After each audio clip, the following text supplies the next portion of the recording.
Hello, hello, beautiful people of the internet. Hello, Mastermaticus, Despotsini, Squigs, and Trash Comps. Welcome, welcome. Gonna be slaying some more Spire. Yesterday, actually, let's back up. Slaying Spire, I guess, for the first time. Because yesterday,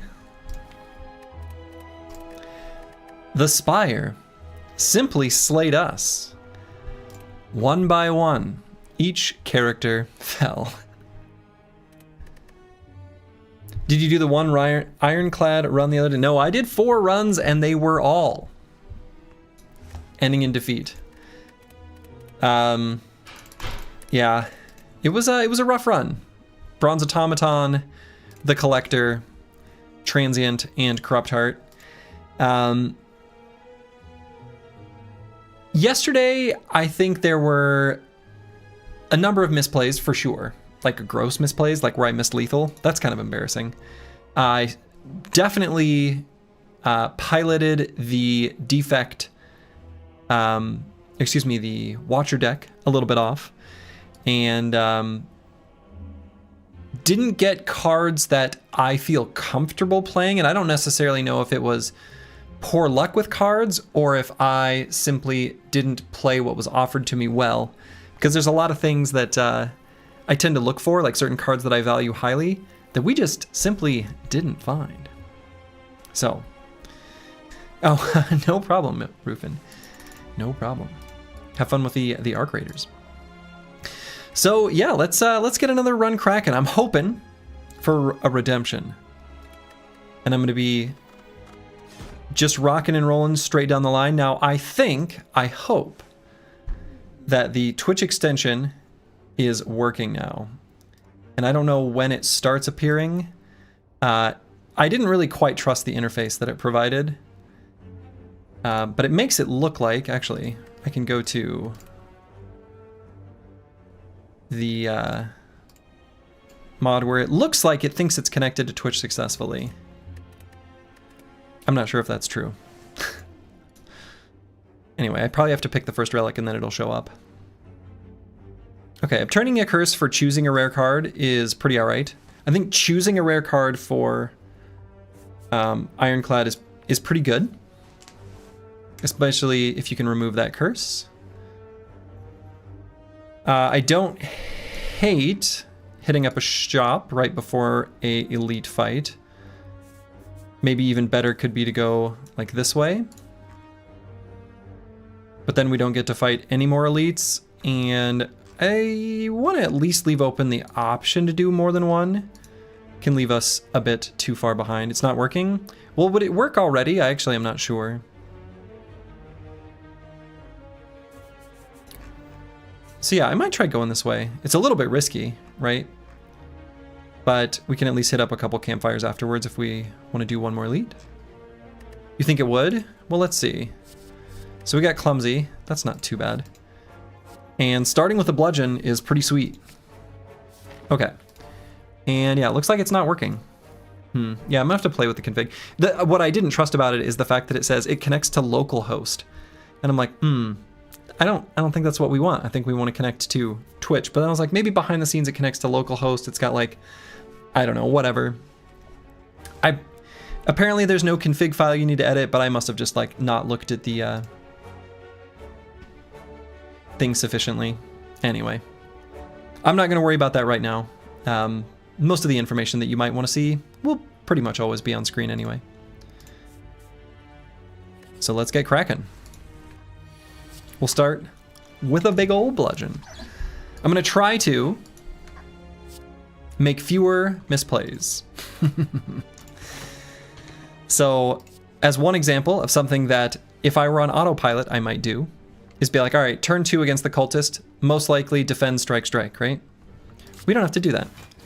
I have guaranteed lethal in the drop pile. Let's take 0. Good boy George, hello, hello. Bludgeoned.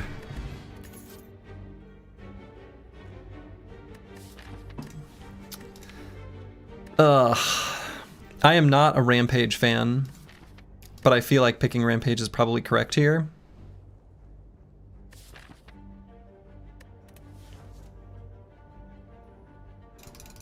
probably the best option.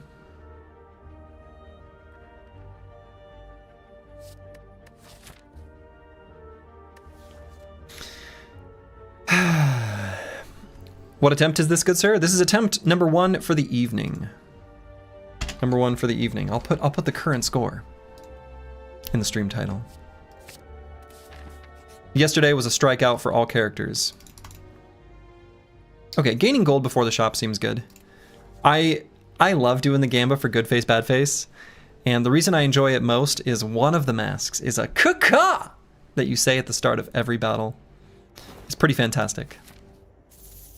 But I think I'm going to go for the gold.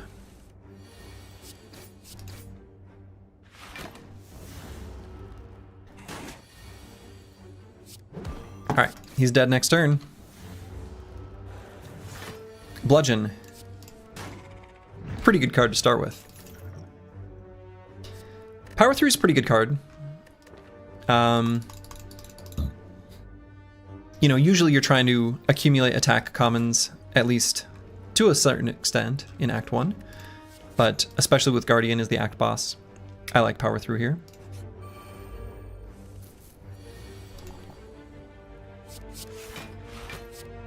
Already getting some Power Through value.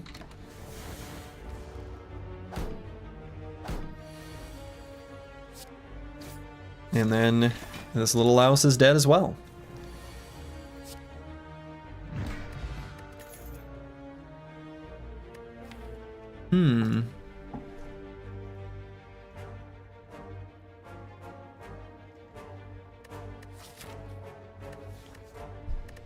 What's this character's name and abilities? This is the Ironclad. The Ironclad has a couple different sort of mechanical archetypes. Ironclad scales with strength more than any other character. Has lots of cards related to strength, like for example Spot Weakness here, where you accumulate more and more strength to hit the enemy harder. The Ironclad also has the easiest and most reliable way to just simply let block accumulate to astronomically high values, assuming you're able to get a perfect setup for it. But probably the most interesting mechanic that Ironclad has is exhausting cards, which makes it so that they go to a special exhaust pile and you know you don't draw them again. And there's all sorts of synergies with exhausting cards to kind of get a pared down, minimized version of whatever cards you want to keep. It's very cool mechanics. I think I'm inclined to just grab Spot Weakness. It's a pretty good card for Act 1.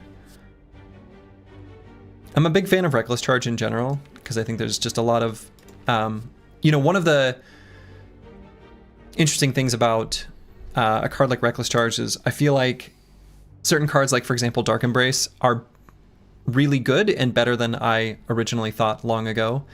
And cards like that really go well with Reckless Charge. Like a Dark Embrace plus a Evolve, for example, makes this actually a card that draws cards from attacking, which is pretty great. Apples and Fruits, hello, hello. So I think I'll go with Spot Weakness though.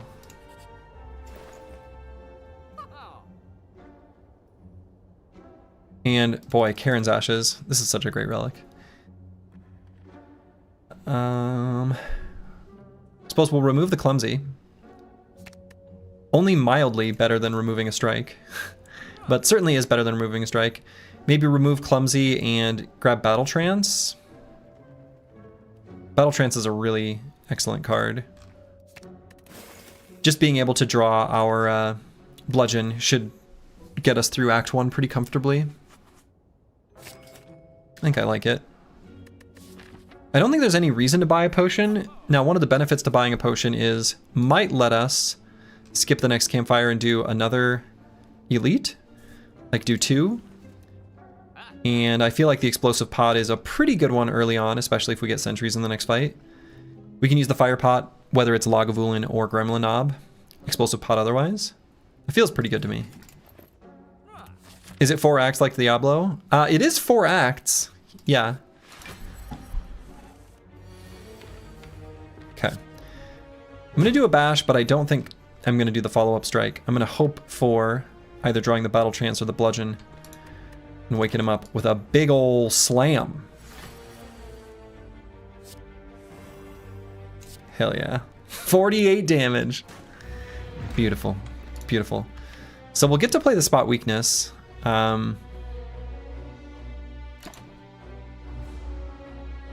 Diablo 2 original release is the only Diablo you believe in?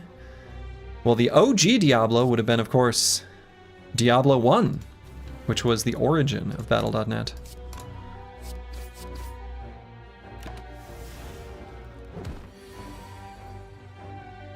Okay, so if we do bludgeon plus the fire pot will just kill. I think I like that because, again, we're at 50% potion chance. I like the idea of just doing another elite right away. And we have a 50-50 chance of it being the sentries, which would be really good for us. Didn't get into Diablo 1, sadly. Still holds up, actually. I think it still holds up. Thunderclap is pretty good against both of the elite fights we might have coming up. I think Thunderclap would go well with a deck with Bludgeon in it, in case we're not able to get the bash drawn before it. So I think a Thunderclap's actually pretty good here. Ugh. Diablo might be the best in the series. I'm inclined to agree. It's really good.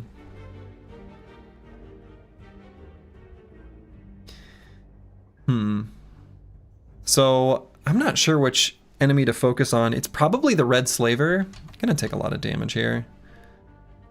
The other option would be simply use the explosive pot. Honestly, maybe that's a good idea. We're gonna take a ton of damage in this fight.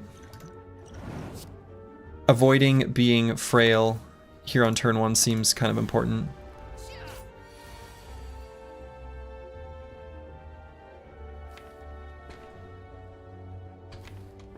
He's gonna make us vulnerable. The joke's on him, he's dead next turn. So, I don't know. Maybe that was an overuse of the potion? Maybe I'm overcorrecting from my potion underuse yesterday? Could be. Headbutt's a pretty great card for the deck right now. Put the Rampage back on top. Selectively power through Battle Trance, Spot Weakness, Bludgeon. All pretty good. So we'll go with that. I think since there is a campfire here, this elite is pretty safe to fight. Both sentries and Nob are going to hurt us, though. Most likely we'll want to rest afterwards. Okay, so I think I'm going to do Thunderclap into Bash. We want to make sure he's vulnerable for when we draw the Bludgeon. So no Rampage gets to be played here.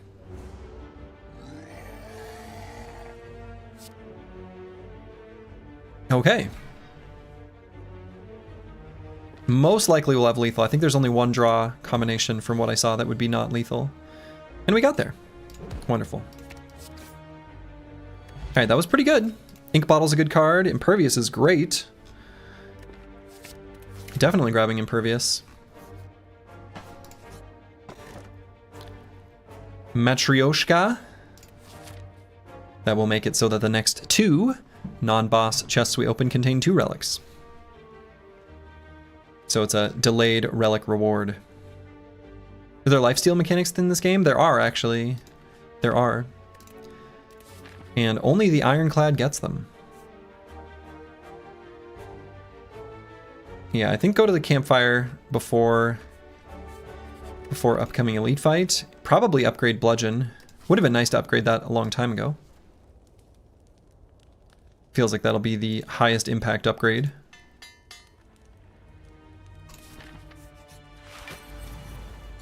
The Vool. So I'm going to play a couple cards just to build up our ink bottle.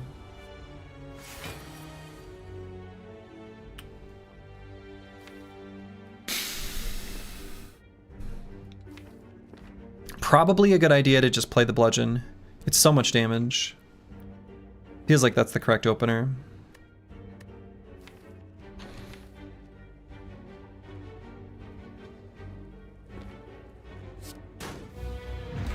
This is just a big attack. Okay, I think with Bash Headbutt we can make it lethal next turn. Almost for sure, right? I think the upgraded bludgeon. Yeah, it'll definitely be enough. Actually, maybe it would have been better. Now, this is an example. This is a play I should have thought about. Was it necessary to do that? No, I guess it was. I suppose it was. Because we would have only had the strike. Because how much damage will this be? 64? We did 15 damage with a headbutt. Yeah. Still, Thread and Needle. This is a wonderful artifact. Really good artifact. This is an artifact that makes it so that a offer for a Juggernaut later becomes a lot more appealing. And I think True Grit would serve the deck well right now. Again, I mentioned this last time. Second Wind is one of my favorite of all Ironclad cards. Plays really well into things like Power Through, Battle Trance, but True Grit is also fine. It's a card you want to upgrade.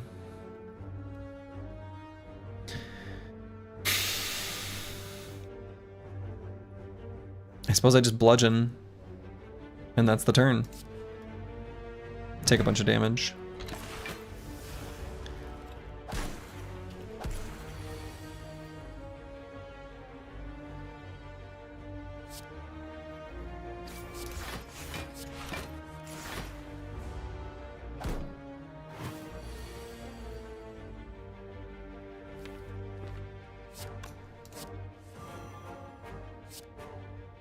I've spotted your weakness.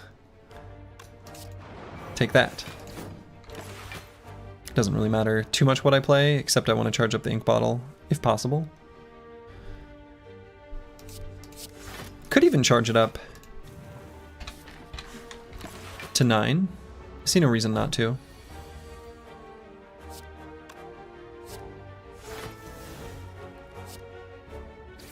Okay. Heart of Iron, really nice, nice potion. Body Slam is a great card to have as a potential way the deck can pivot. I feel like this is almost a repeat of what happened yesterday. A little bit, where the deck was able to add like good attack commons, but not really like find anything. I suppose it's still pretty early though. Still keen to grab a Body Slam though. No need for a second True Grit.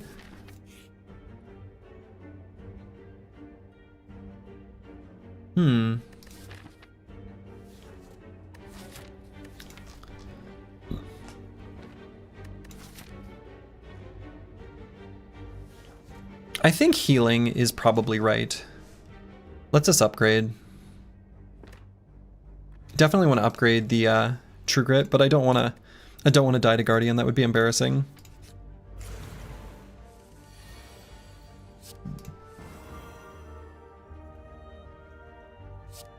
Okay, I guess I actually didn't know for sure what interaction that would be.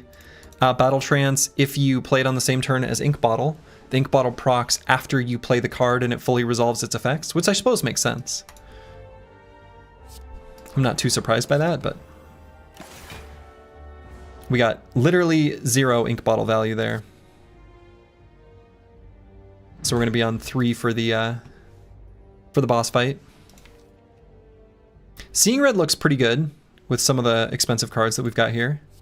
So I think I'm keen to grab a Seeing Red. Seeing Red's pretty good.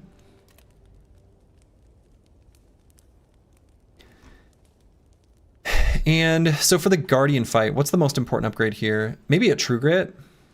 This fight can go on for kind of a long time, right? It can be a bit of a slog because you don't want to attack him too much while he's curled up in a ball.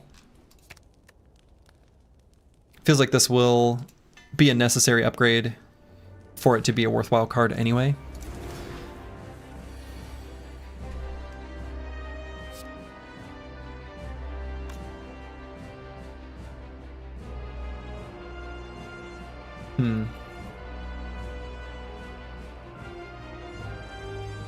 This is a pretty bad opening hand. Pretty bad. I'm might just play the Seeing Red and then play it all. And not exhaust any of the defense. Another, honestly, totally reasonable option is to just simply trigger away the strike. Did we draw already with the pot? No, it was on... The ink bottle was on 3 at the start of this combat. Weren't able to charge it up in the fight against the slime. So I feel like getting rid of the strike makes it so that we're able to sustain reasonably well. Because we're not going to be able to bust through his defensive layer next turn. The only way... Yeah, I mean, there's just literally no way. Oh, use the draw potion, the swift potion? Yeah, we could maybe use the swift potion. Could even use the Heart of Iron. I don't think Heart of Iron would be terrible for this fight. I think I am just going to do this, though.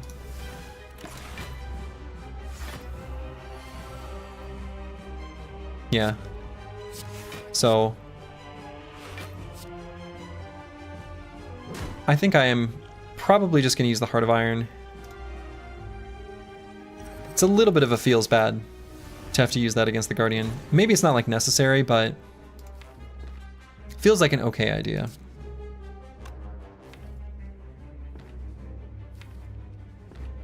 And I think I don't play the Battle Trance, actually.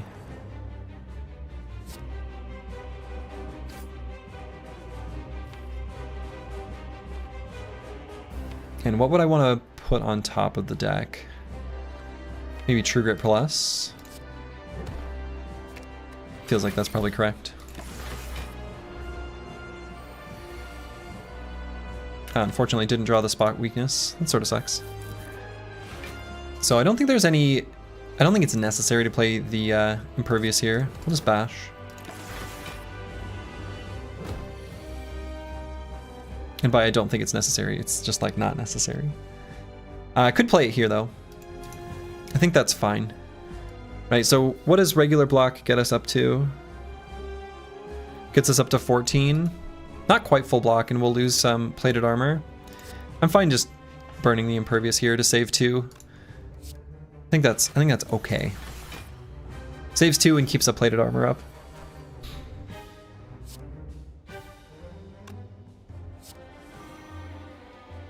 Okay, so unfortunately Ink Bottle's gonna get lost again. That's okay.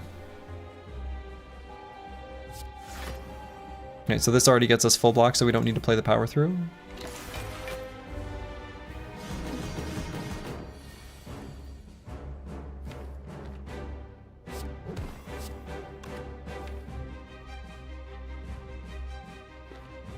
And I'm thinking either putting the True Grit or Spot Weakness on top. I think just True Grit is okay.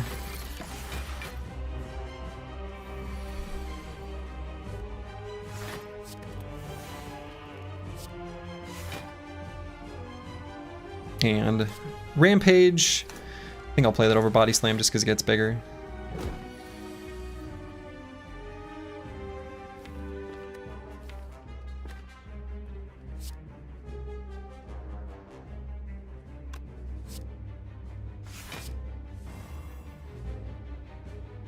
Again, not gaining value from Ink Bottle. Perfectly playing Ink Bottle, or getting Ink Bottle only on the turns where Battle Trance is active. Kind of a feels bad. So this is another take 2 situation.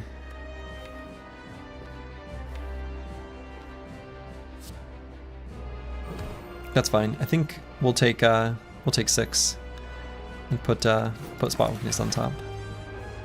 Slay the Spire. Hello, Psycho Ling. Slay the Spire.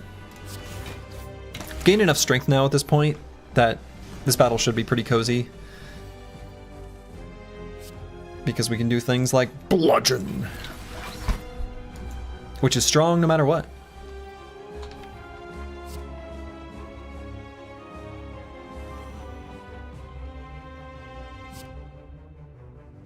So we got 8 block right now. Could just kill on this turn. Could kill him next turn as well.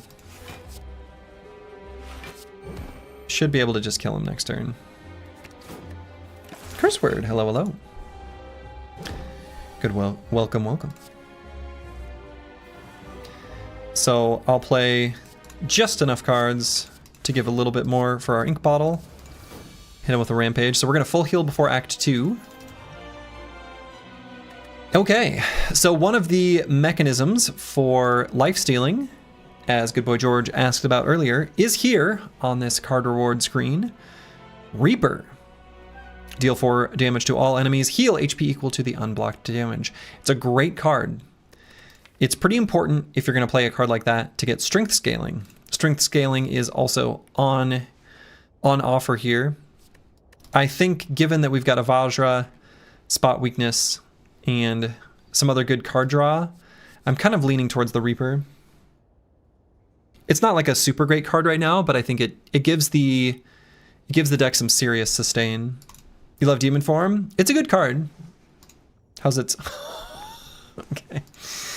But I think Reaper's probably better for the deck right now. Reaper is also nice in that it exhausts. So if you end up with some good exhaust synergy later, it can be a good pickup. Reaper makes you feel less bad about getting pecked around by birds. I don't know, I always feel bad about taking the old, especially if they buff up their strength. And then it's like on turn 2, you've got 3 2x6s coming at you. Hurts bad. I don't really like taking ectoplasm just in general because shops are such an important source of stuff. Just in general. Slaver's Collar is a pretty good relic. Like, it's a good choice. Black Star also not terribly unreasonable. It will certainly be a lot of relics by the end of the run, but I kind of feel like right now the deck needs energy to successfully fight the elites, such that I'm pretty keen to grab a Slaver's Collar. Yeah, I like Collar here more as well. I think I agree with Apples and Fruits that Collar is the pick. All right, so looking for at least a late act store. Late act question marks I like as well. I think in Act 2 especially. We've got all 5 strikes still. So if the option were to present itself to feel the warmth of the Spire and get some bites, would certainly take it. I feel like this route is okay. There's only one way that completely bypasses an elite. Act 2 elites, of course, are pretty scary. But I think we should be able to take one, especially if we're able to get to a fireplace afterwards. And could even hit up the store and do another one, depending on how the deck's looking. Right, I think there's a couple good paths after this store. Like there's 3 different pretty valid choices depending on how things go. And I don't think we get a ton out of hallway fights, except for card rewards, which of course are still an important part of making the deck better. But I think I'm keen to go through the question marks here. Seems good.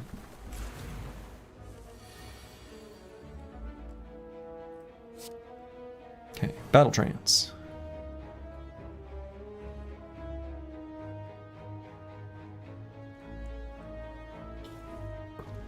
So have enough plated armor that True Grit is enough block. So probably just Thunderclap and Rampage. Probably on this guy who's buffing up. Feels like that's probably the play. May end up taking some damage against these burbs. Often do.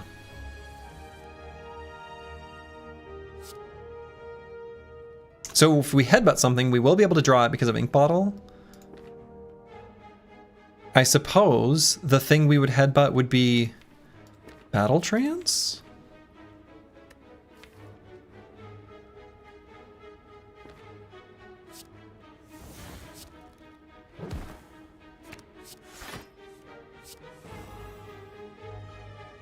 Okay, power through Body Slam. Probably just keep hitting this bird. We'll be able to bludgeon one for 21.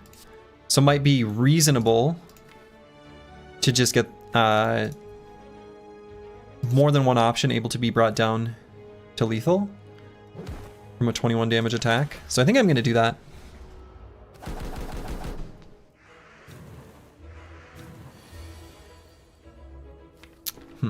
Well, so it goes. Could use the Swift Pot, but I don't really want to.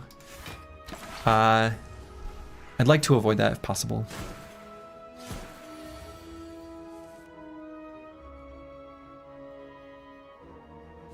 Okay, so I think I just Reaper.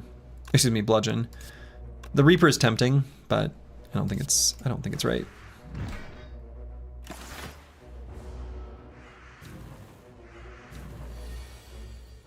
Might have the holy buckets. Excuse me? In bingo, does the caw count if the AI opponent does it? Caw! Now there's no ambiguity. Oof. Shoot, if I had one more energy, I could, you know, headbutt the Reaper on top, then Thunderclap. But, not able to.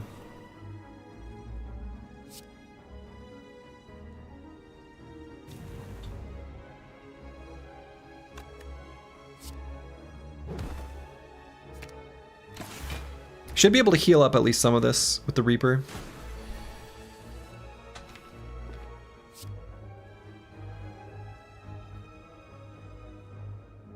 Boy, that's so much damage. Yeah, that's still the play, I think. Where's the thorns when you need them? That's so much damage.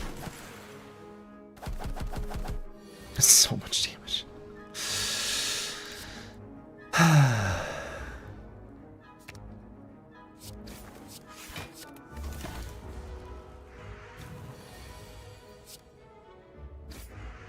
At least we've got the ink bottle on 9. Maybe should have drank the regen pot.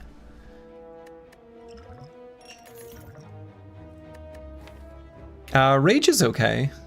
Rage is a pretty decent addition to the deck.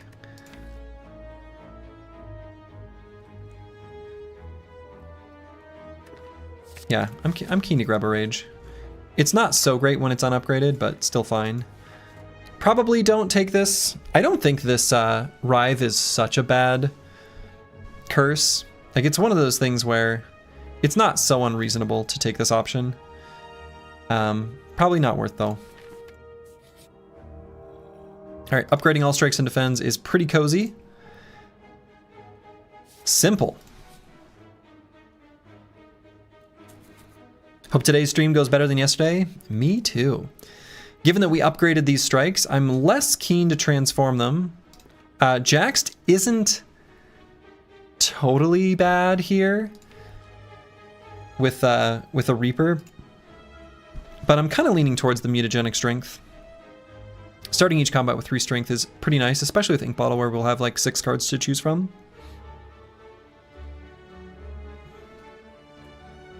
Mutagenic strength is also one where if you end up getting an orange pellets later, chef's kiss. Well, shoot. We just upgraded our strikes. Even an unupgraded bite is better than a strike, but is the delta enough to lose 23 max HP? Now I'm kind of leaning towards no. So I will refuse, even though I really like that event and generally think it's pretty good. Okay. Starting out sipping on a strength pot and using Reaper feels pretty okay. As long as we draw another block card, or excuse me, another attack card, we can kill both minions and then just get a ton of damage on the gremlin leader.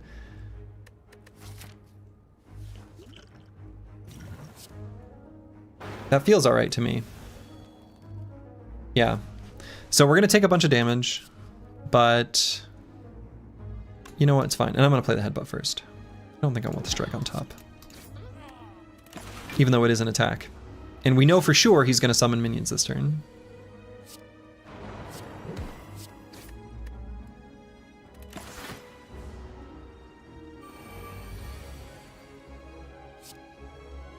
All right, probably still go with the bludgeon.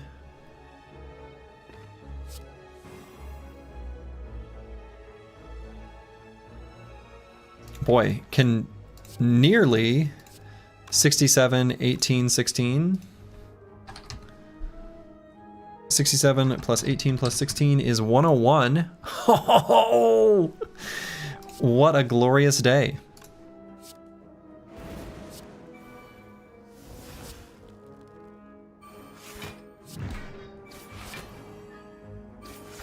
Damn. That's a lot of damage. Preserved Insect. That's a really nice one. Preserved Insect making it so that elites have 25% less HP. That's pretty good.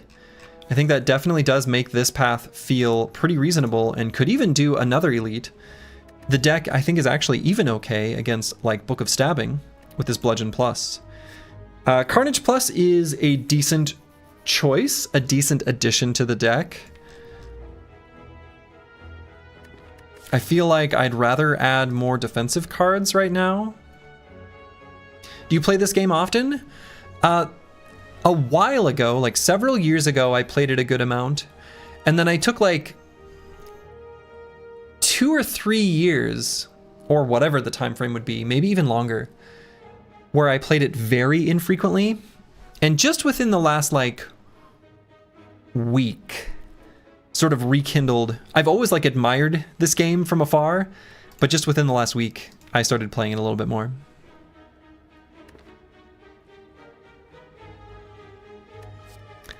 But yeah, I think a Carnage Plus is fine. I think we can add that to the deck. It's a very good game. A few Battle Brothers years. Yeah, exactly. Exactly.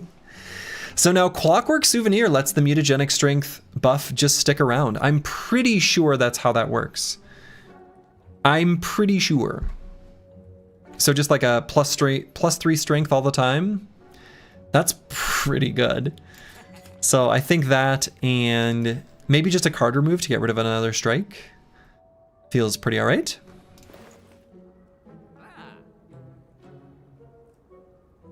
Bloodletting's also pretty good, but I think removing a strike is better.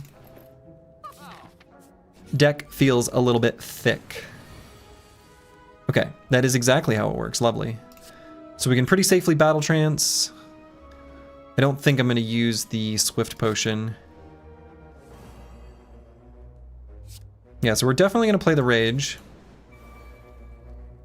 And then 26 plus 12 gets us there to kill the Slaver.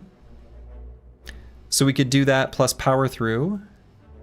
Now if we played the Spot Weakness, it would be 216, so 32. Not enough to kill. So probably not the Spot Weakness, probably just Strike, Strike, Rampage, Power Through. And I think we just kill the red one.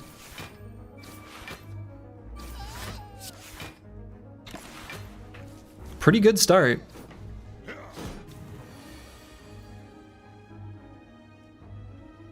So I think Reaper just happens here. No need to bash. We've still got Bludgeon and Carnage in the draw pile. Could unfortunately draw one. If it happens, it happens. Okay, drew a defend.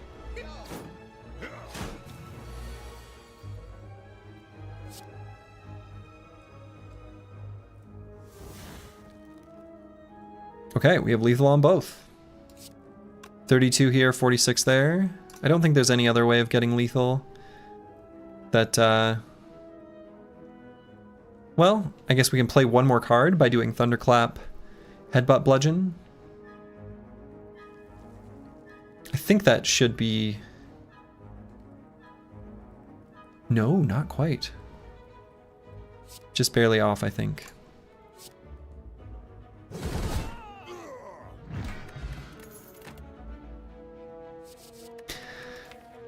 Uppercut is like a fine card, but I feel like I'm really not inclined to add more like run-of-the-mill attack cards, even though this is like kind of a defend card. Yeah, 1 off exactly. The damage would have been 1 off after making the enemy vulnerable. Molten Egg and Pocket Watch, both excellent for the deck right now, especially the Pocket Watch. Thank you, Matroshka.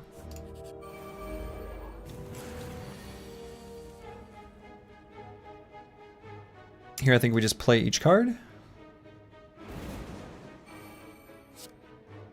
Well, not each card. I guess there's one we don't get to play, huh?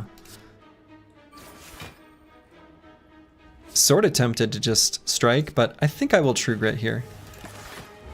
Take a little bit less damage. I think the deck still has enough damage. We can kill them before they get a chance to run away. Certainly could kill that one. Ink Bottle's going to draw a card at a really annoying time. Man.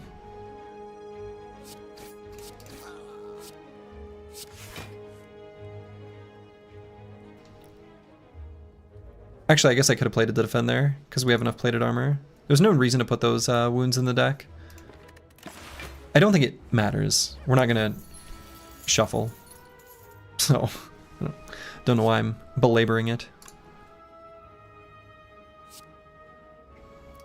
There is no way to play Reaper and still kill, I don't think, so no real need anyway.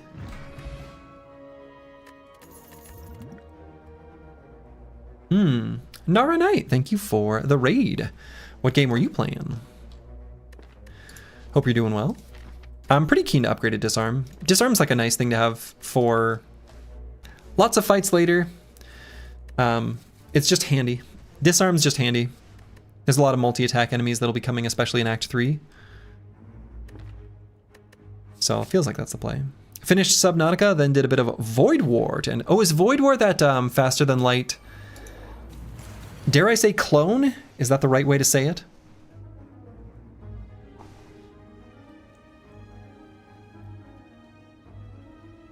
Okay, so here I think I'm going to play Headbutt, Disarm, Defend. And the idea is I want to get Pocket Watch to proc. Heavy Slam was definitely interesting. I agree. I think that Heavy Strike was a reasonable choice there. And probably should have given it at least a little more thought.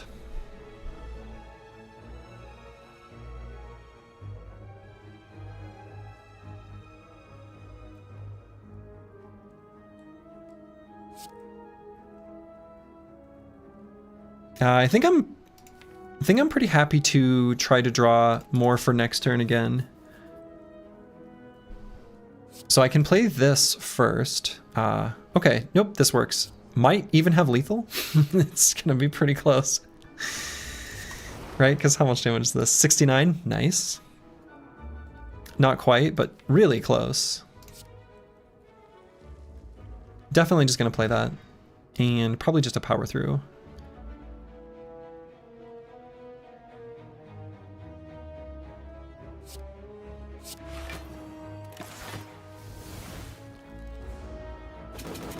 I didn't realize that Void War was a Warhammer universe.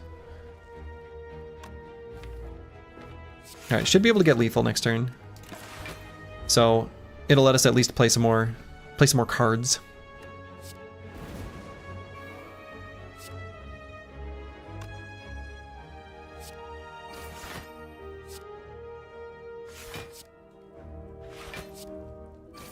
Okay. Build up little ink bottle stacks. Kunai! I think Kunai is actually pretty okay for the deck. I'm pretty happy with Kunai. That's a nice relic. Nice relic here. Given Bronze Automaton, I feel like Duplication Pot could be really handy. Either as a finisher with Bludgeon, or even a double Impervious on the turn when he does a big old Explodey Ray. Colorless Potion is just has a little bit too much variance.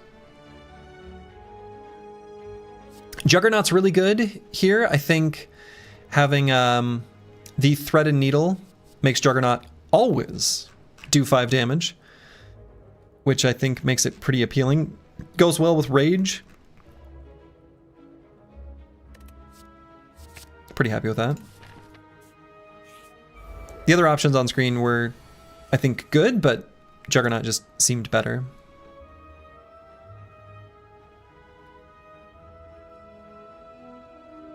Okay, so I don't think I bothered playing the Reaper.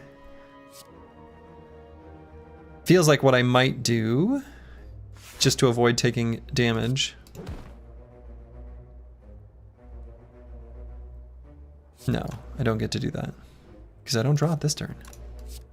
Never mind. For some reason I thought I'd be able to play that defend. Wasn't really thinking about it as thoroughly as I needed to.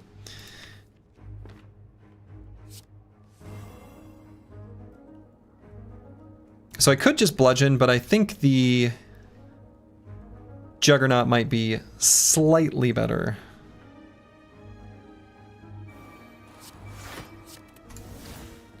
So Pocket Watch is going to let us draw more cards.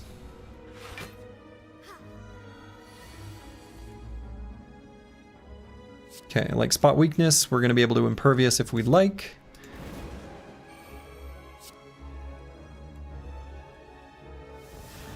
Let's see what these hit. Yeah, I think just play the Impervious.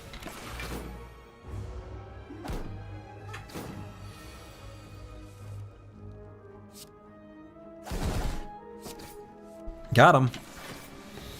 One of the things I think is really weird about the design of this fight is that in most games, like just in general, games in general, they design it so that you want to destroy like the healer and then avoid the big ironclad knight. But for whatever reason, the design of this fight is always such that you want to destroy the knight first. Kind of weird. If you kill his healer, he just goes into like panic attack mode. Very strange. I think Feel No Pain's pretty good here. Feel No Pain doing pretty well with Juggernaut alongside all of the other things that just exhaust. We've got a decent number of cards that exhaust here. Kill a man's wife, he gets angry. I mean, that's true. We don't know their relationship status. They've not advertised that. Let's not jump to conclusions. They might just be friends. But yeah, I think a Feel No Pain is actually pretty good here. And deck is looking good. Health pool is fully topped off. They're not Facebook official. Oh man. Facebook official relationships. That was the way things were defined back in the day.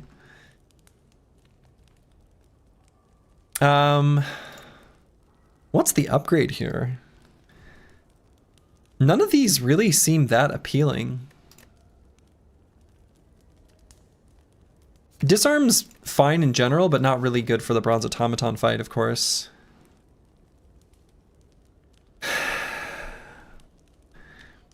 Impervious is often just overkill. Not always, but often. Spot Weakness is decent scaling throughout a fight, where it's a little bit tempting. Body Slam's a nice upgrade, just in general, because it kind of adds damage to the attack as well, by indirectly getting more energy to play block. Huh. Body Slam seems good to you?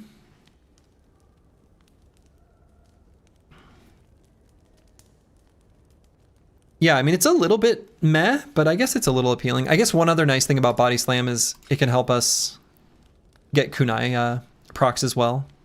Certain turns we might just play it for 0, even if it doesn't attack for much at all.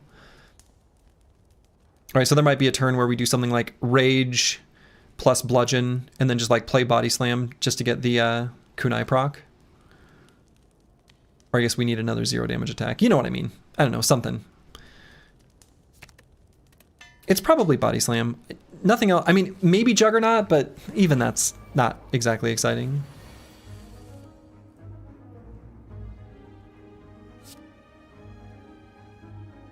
Okay, so here I'm thinking Feel no pain, power through, headbutt the power through on top.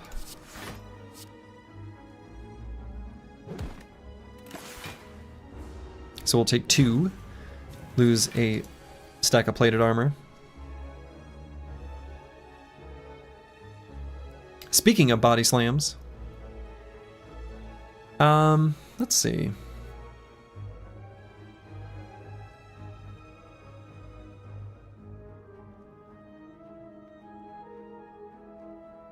Bash Impervious Body Slam seems pretty alright. Just do it on the Shelled Parasite. All my homies hate the avocado. Yeah, seriously. All my homies hate the avocado.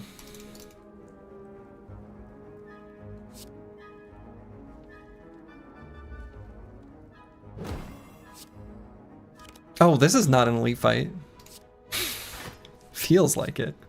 It's not. And we'll just not play anything for the sake of Pocket Watch.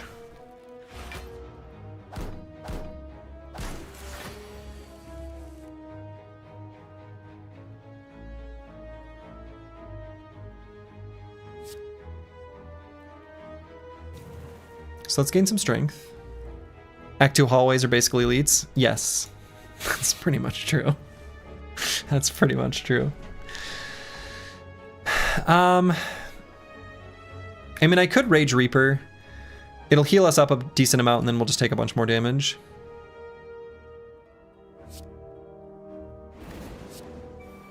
I don't know if that's right.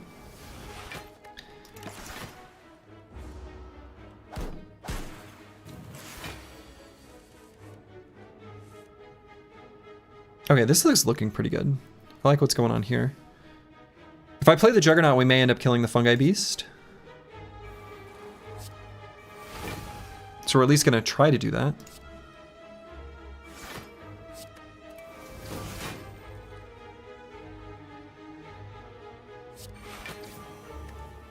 Okay. Nice. Juggernaut doing a lot of little ticks of damage. And I guess we'll cycle through one more time just to build up our ink bottle. We're going to want ink bottle on a nice high number for our upcoming fight.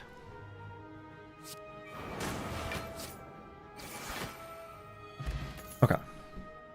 And I don't think, I mean, Heavy Blade Plus. Now, Heavy Blade Plus. Heavy Blade Plus?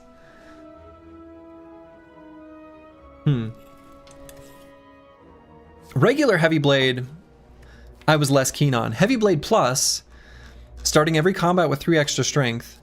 This is a guaranteed at least 29 damage attack. That's pretty good, isn't it?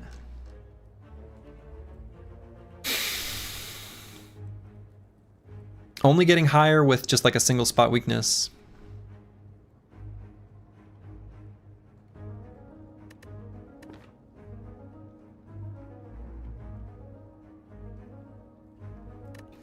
No, not just 29, because we've got Vajra as well. So, 34. Of course, other attacks are being increased as well, but damn, that just seems... Yeah, 34 from Vajra. Forgot about the Vajra at first, but yeah. Yeah, I don't know. That seems like that's worth. That seems worth.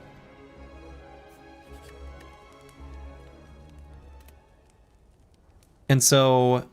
upgrade here, I think like for this fight, spot weakness is a pretty good choice. In general, for Act 3, we're going to want to upgrade like Disarm, possibly even Rage, and then eventually maybe even Impervious. But I think for this upcoming fight, spot weakness feels like a good choice. Bash, not unreasonable, right? We don't want to neglect how important Vulnerable is. But I like the reliability of spot weakness being a little bit better, especially with things like Headbutt letting us set up to be able to play it on a key turn. I don't know. That might be the wrong choice. It's an interesting decision anyway. Okay, so I'm thinking here, Juggernaut, Feel No Pain, Disarm, and then just like getting rid of a artifact charge seems all right. plays exactly 3 cards for Pocket Watch. Another completely justifiable choice would be able to dupe pot like the Juggernaut. I don't know that we'll need to play a potion in this fight. 75 health is a lot. And I think the deck's going to be capable of putting out quite a bit of damage. I don't think playing a potion will be necessary. At least not on that turn. We'll see if we need to play one at all.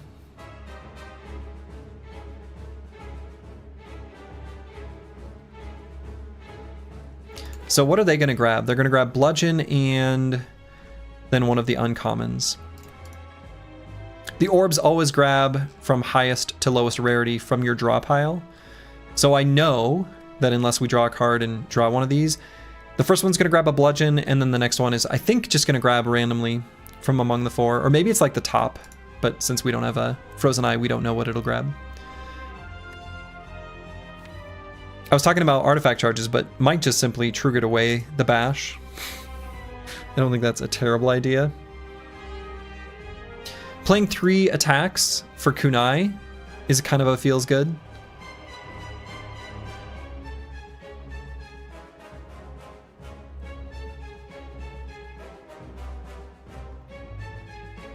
We'll draw a card then.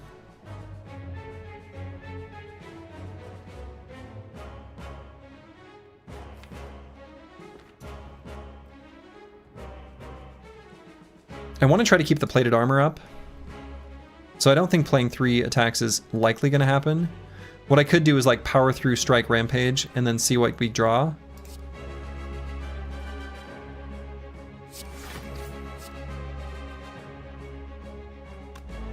And probably focus damage on this one.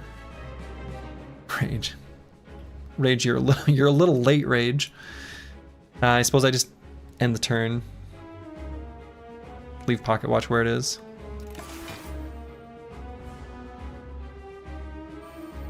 Yeah, so that guy grabbed Bludgeon, and then Carnage. Okay. Metawrecker, hello, hello. Hope you're doing well.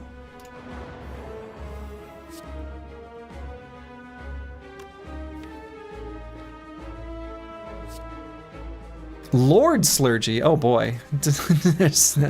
there's no need for that level of whatever that is. That's right. Had to keep them separate though. I mean, keeping me separate from the riffraff. Of course, that's correct. That part is right. Okay, and then this will give us the Carnage Plus, but it stops him from buffing his ally. Or defending. So we're going to lose that, but you know what? Turns it into damage because of Feel No Pain.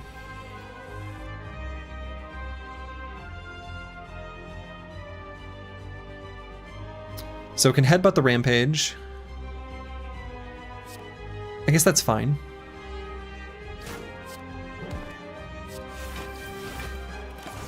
He's going to be doing his big attack here soon, but as long as we're ready for it, which who knows? Who knows if we'll be ready for it? Probably going to play more than three cards this turn, so I'm just going to play the Rage now.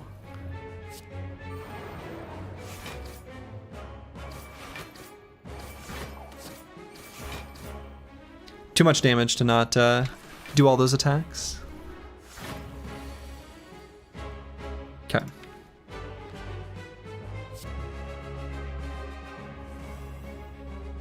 Okay, these are actually totally fine. Totally reasonable block cards. Taking very little from the Hyper Beam.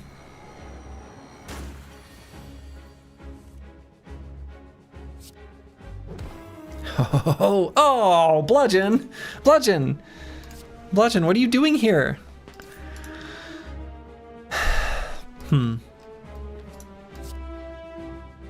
And to play the defend, or maybe not actually. I think I just go like that.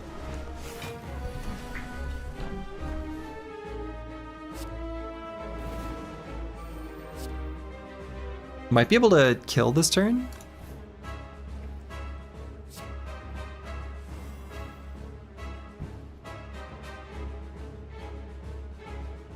If not kill, get it so we can kill him next turn. No, we can kill this turn. Okay. Ink Ball on 7 is totally fine. Ooh. How does the deck feel about corruption?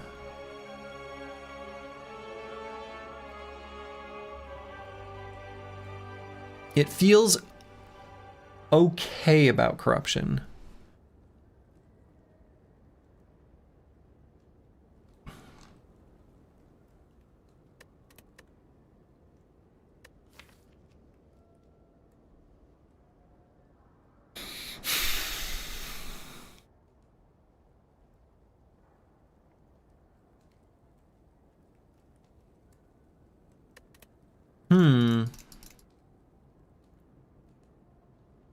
It feels okay about corruption.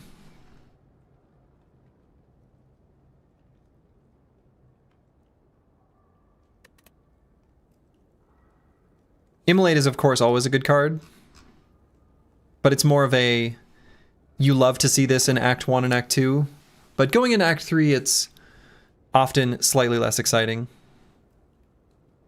We've got enough increases in strength from the Vajra and the mutagenic strength with the Clockwork Souvenir that Immolate is, even Immolate Plus is like, is good, but it's only like okay.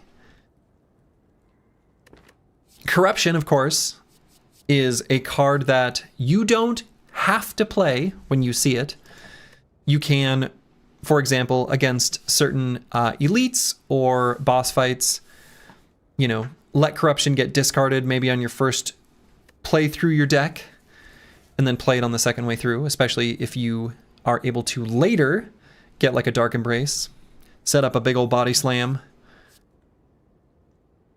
with Dark Embrace plus Corruption. I think Corruption is the card we want to add to the deck, but at least in a lot of situations don't necessarily want to play it right when we see it.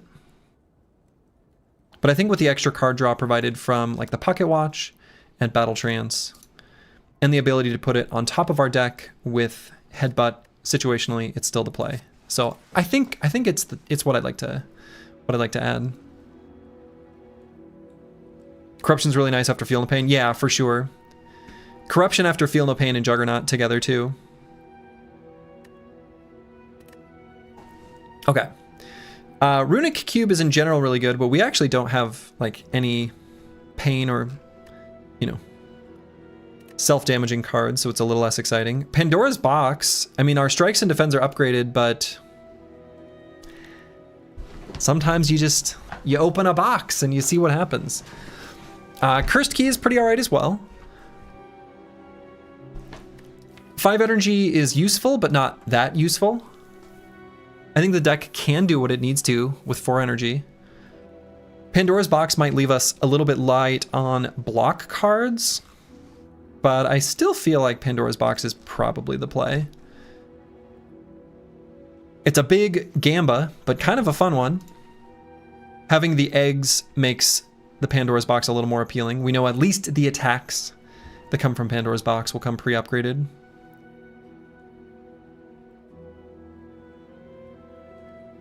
Okay, these are actually pretty good, right? Shrug is nice for the deck. Sword Ram's nice for the deck. Heavy Blade Plus is nice for the deck. Burning Pact is nice for the deck. Intimidate's actually fine. Immolate Plus is fine for the deck. Hemokinesis Plus is alright. Double Tap's pretty good as well. That's a pretty good Pandora's Box. There's like no bombs, there's nothing super exciting, but they're all totally reasonable. Totally reasonable additions.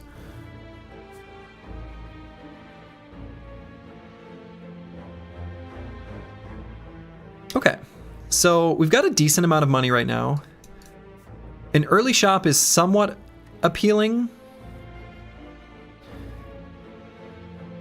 Only a 3% chance for a question mark to be a shop at the moment. No late game shops. So I kind of feel like going up through here is a good idea. Hitting up one early shop. We may be able to add a necessary component to the deck to make it a little bit better. Card remove is not super exciting at the moment. I'm not even sure exactly what we would remove. Rampage? Probably just Rampage.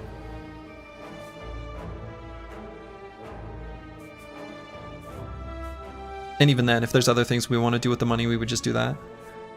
I feel like that's the choice, especially with no late game shop. We'll have to save some money for Act 4, and, well, that's what we'll do. Oh my glob! Very rude. Very rude. Why do they gotta be mean? They're picking on me. We can kill one at least.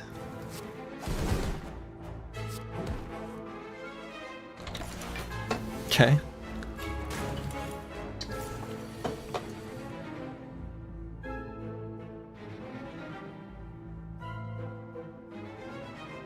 And I'll probably just play the corruption here. After raging.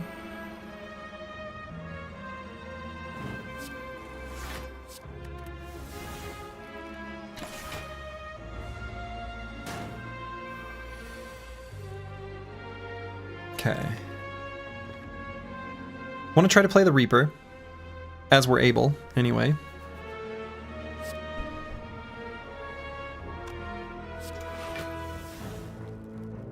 And we're able. So let's power through so as not to take any of them darnages.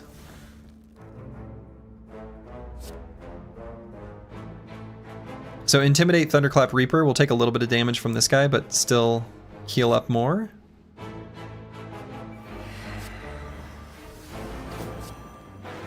Heal me, you fools. There we go. Healed to full.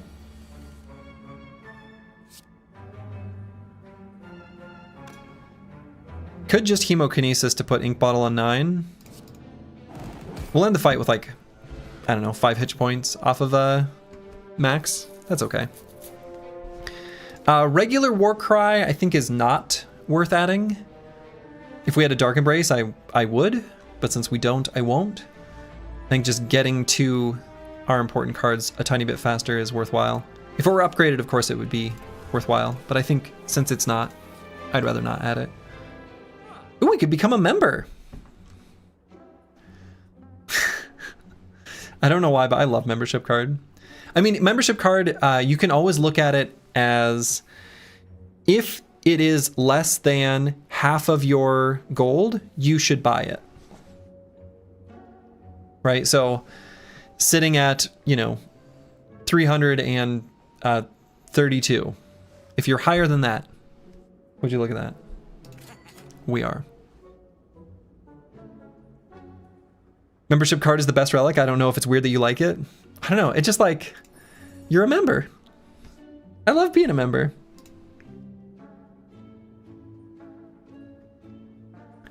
Forethought Corruption. Whoa. I don't think it's worth purchasing.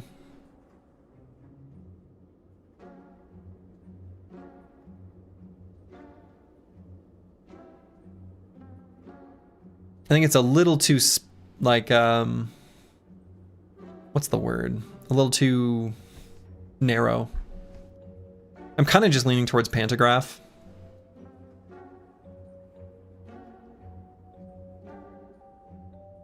Omamori could get the huge payoff from getting 999 gold from one of these question marks. We are a member. But no, I kind of feel like Pantograph is a good play here. It'll heal us 75 more HP by the end of the run. And I think being able to heal after the Act 4 elites might be a good idea. Even healing into the boss fights coming up is pretty alright. Nothing else here is too terribly appealing. Just card remove, really. Card remove, taking out the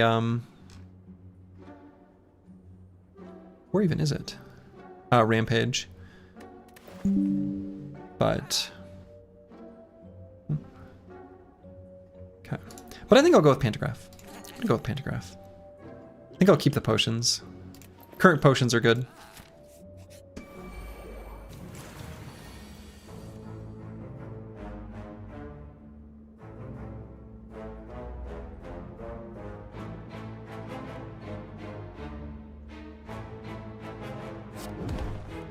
Let's hit him. And then trigger at something. Unfortunately, the bludgeon sitting there is sad. Take a little bit of damage. Just 3.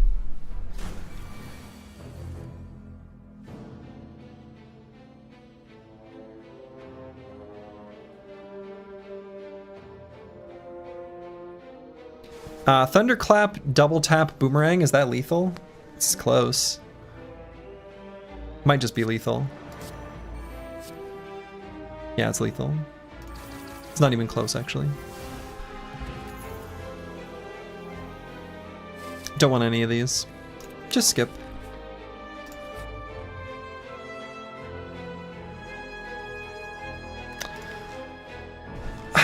Madness.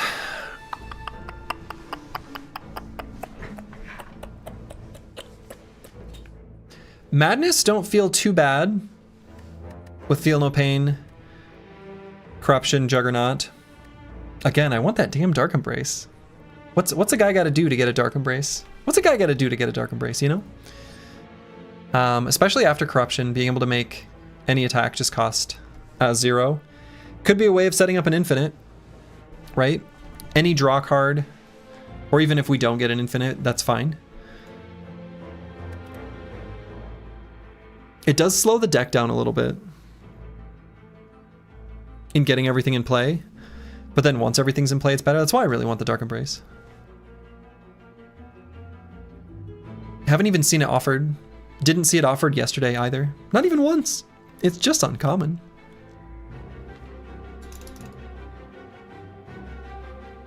Yeah, I think I'm barely leaning towards the Madness.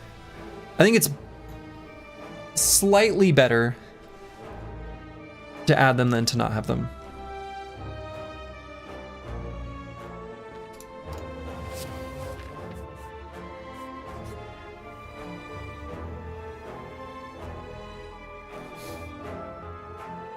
This sucks. Shit. I definitely don't want to throw away Impervious. I really don't want to throw away Feel No Pain. I don't want to throw away Body Slam. This is like these are the 3 worst. Is this the 3 worst it could have picked? I feel like these are the literal 3 worst. Does this game have Spear Wall too? There's a spear guarding the heart in Act 4. I don't know, I feel like the Body Slam isn't really quite necessary for the deck, even though I really am loath to get rid of it. With all the strength the deck has, it doesn't actually need the Body Slam. But I hate getting rid of it, I really do. Ugh. Burning Elite Reptomancer.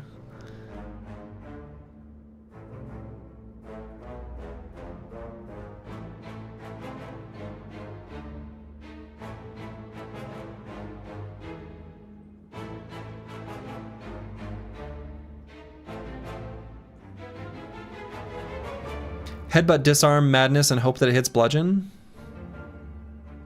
Yeah, it's Gamba time. It's not totally unreasonable to do pot the Madness to make sure we can kill a dagger. This fight could get out of control real fast. This fight can get out of hand super quickly. I think I'm gonna use the dupe pot, especially with 60% potion chance. It is not impossible for turn 2 to get a really bad draw and then just die. Right? It's not impossible.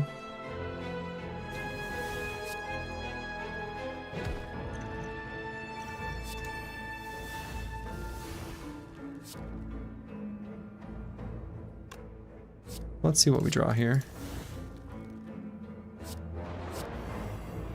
Okay. And we're definitely killing the little knives. We can't let those accumulate. We can take a Reptomancer attack. We can't take that nonsense.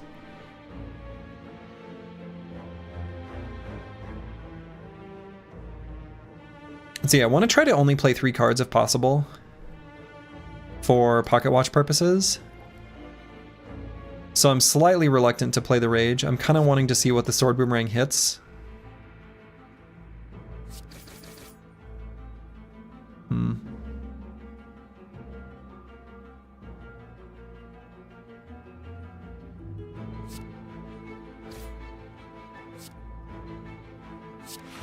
And then I'm just going to end turn. Not even going to play the Feel No Pain. I'm going to leave Pocket Watch on 3.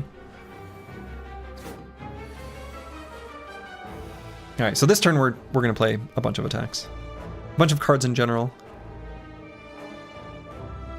Double tap Immolate is pretty good. Yeah, double tap Immolate is kind of hard to beat, huh?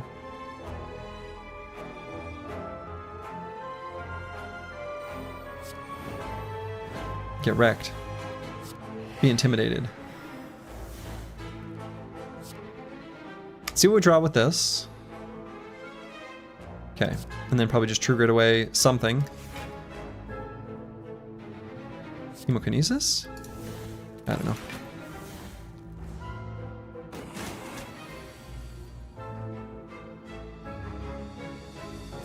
Okay, let's get a Corrupt Shrug here.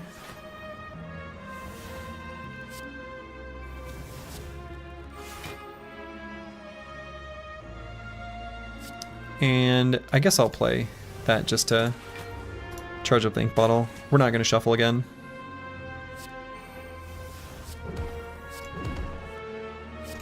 Bludged. I guess I could have waited for Reaper. I should have waited for Reaper. Just to see. That probably was worth doing. I shouldn't have done that final attack. I don't want any of these. Transient.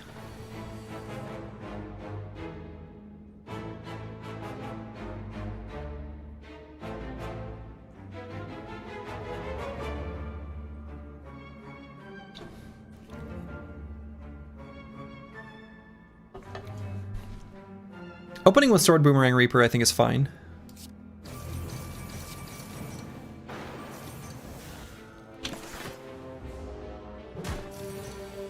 We'll draw a bunch of cards. I'm going to try to only play 3 cards again. So if I'm going to play 3 cards, they are...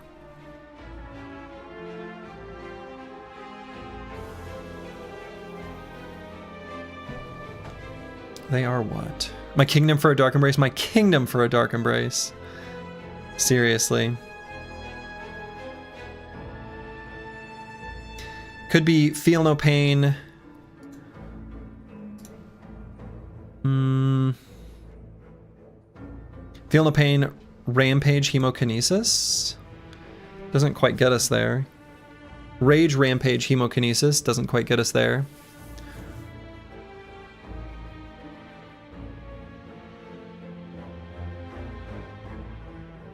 Oh wait, Spot Weakness, Heavy Blade? That does. Bonk. Okay. Yeah, hold on. Forgot about, you know, the mechanics of how this game works. So here just... Madness Heavy Blade.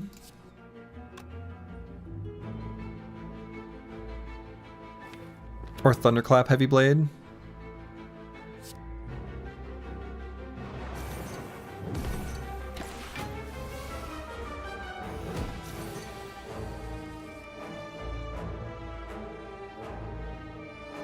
Double tap Bludgeon. No, can't do that. I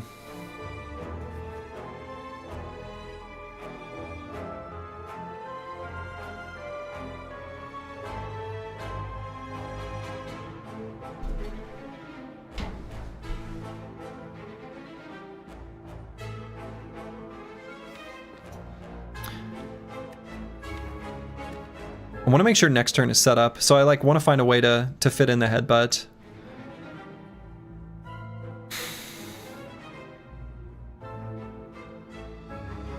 could just be bash headbutt, take a bunch. I don't really like that.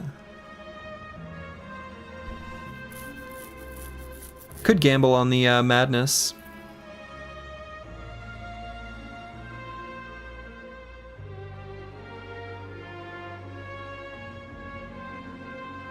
Could headbutt, battle trance, put like a heavy blade on top and play that.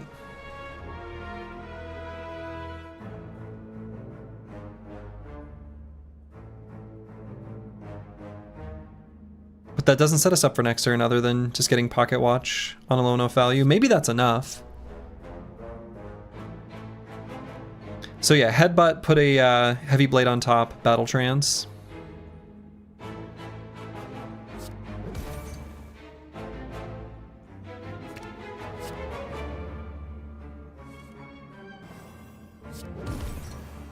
Okay.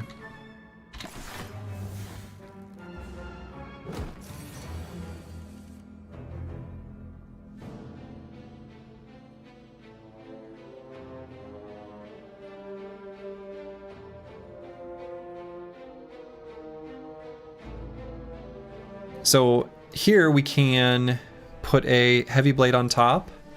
So it's fine. I'm fine playing more than 3 cards. So if I did like a Feel No Pain, Seeing Red, Thunderclap, Headbutt, maybe that's not the play. Maybe just Seeing Red, Thunderclap, Sword Boomerang, Headbutt.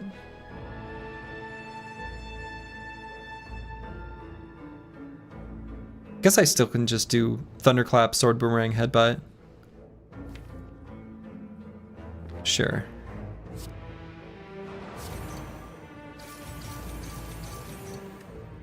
Or even just putting the Sword Boomerang back on top is pretty similar.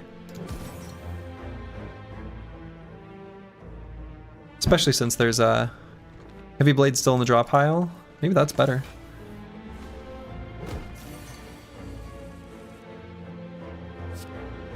Yeah, get wrecked, sir. Alright. That was a fight that needed to be done somewhat carefully. Pocket Watch was super clutch there.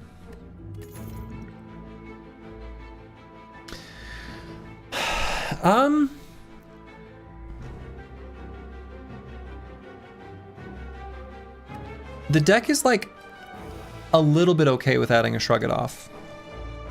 Just a little bit. Is it worth adding to the deck?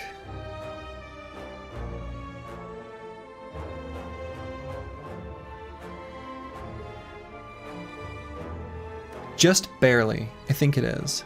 Sword Boomerang plus honorable mention.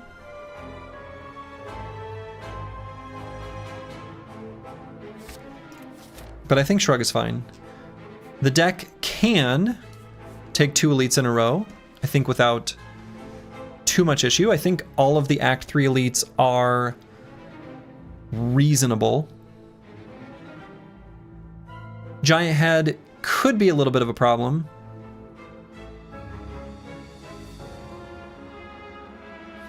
Corruption makes Shrug pretty strong.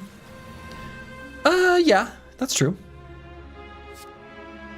I agree with that. I'm just gonna get rid of the Intimidate by playing it. I'm playing the Bash. Got Ink Bottle on 9, Pocket Watch on 3. You think Nemesis might be worse than Head? Yeah, it might be. That's actually, could be right.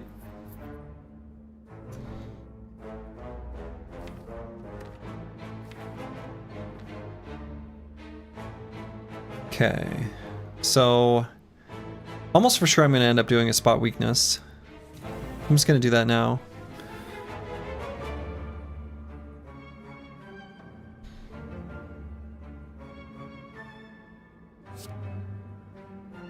I want to get the Feel No Pain in play.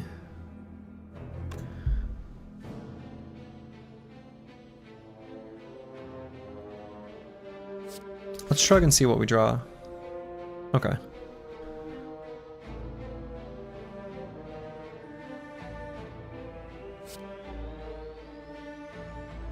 I'm gonna do Feel No Pain, Thunderclap.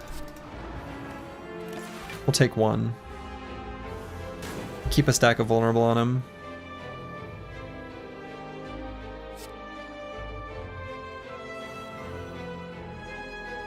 What is this? Where's all our good stuff?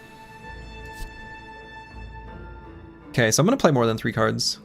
Just kind of gonna go in here. Keeping in mind the next attack we play is gonna go twice. So it's Sword Boomerang.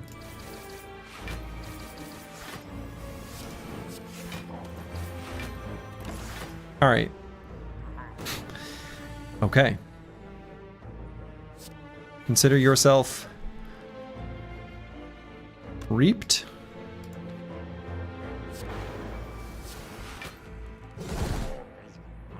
All right. Ooh, Fossilized Helix. That's a nice one. Your last year of Slay the Spire has been the board game. Your perception of what's good and what isn't is so disrupted by that. Oh, I suppose. Yeah. Yeah, the board game is really fun. Though it is just a simplified version of basically the game. Which it turns out works. Oh, Dark Embrace, my beloved. Dark Embrace, my beloved. You're here. Let's go. You love to see it. All right, so we have to grab the Sapphire Key here. Really like the board game, it was way less deep. Yeah, it is. It is.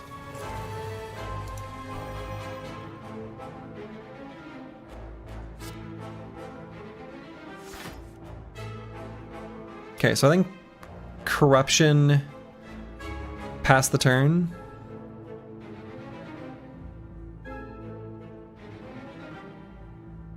I think I'm keen to just get Corruption in play.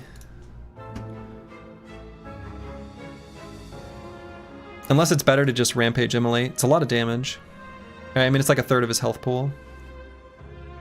You think your playgroup basically has a solve? Once you know the roles of the characters and how to build them, it tends to end up having the same-ish decks towards the end. Yeah. I'm not too surprised by that, based on my limited playing of the game.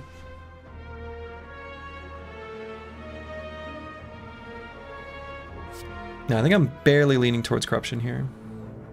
Just barely.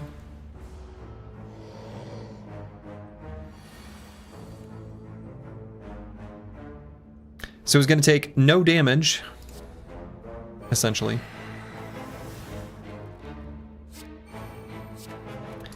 We want to find our Dark Embrace as soon as we can.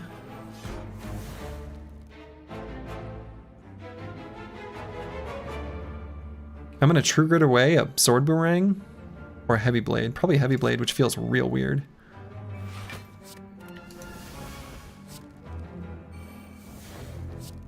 Gonna double tap the Bash just to get the status down onto Boy. And I'll still play these. Boot would be huge here.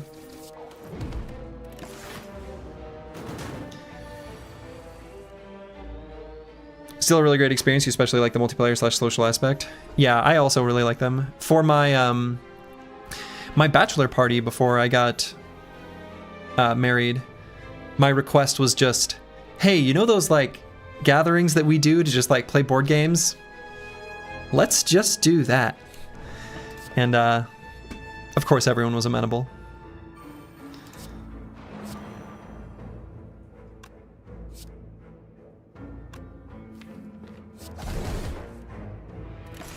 Oh, Reaper. But yeah, it's really fun to just like solve how the games work.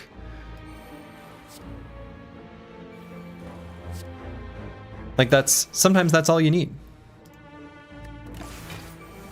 That process of finding it out is still quite the discovery. And you can always push it too. Like some games anyway, like for example, Spirit Island.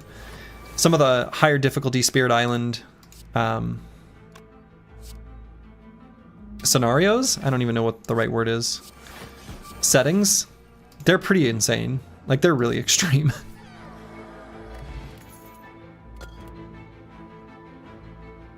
Okay, I think a Shockwave Plus is pretty good. Being able to get a more reliable source of Vulnerable than Bash, Plus, it have the keyword exhaust, and it's upgraded now because of our Toxic Egg.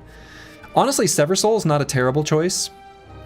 If Shockwave weren't here, I think Sever Soul would be a pretty good addition, because once all of the skills are exhausted, there's nothing that can get rid of statuses except for Sever Soul. However, I think Shockwave's just going to be better, especially on the first playdown through the deck.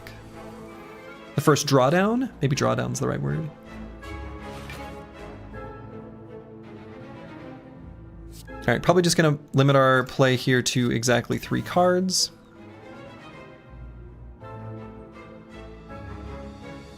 And with the buffer, so we're currently going to be at 21. No matter what, we're going to end up using that buffer, unless, I was going to say, unless the madness hits bludgeon. That's fine.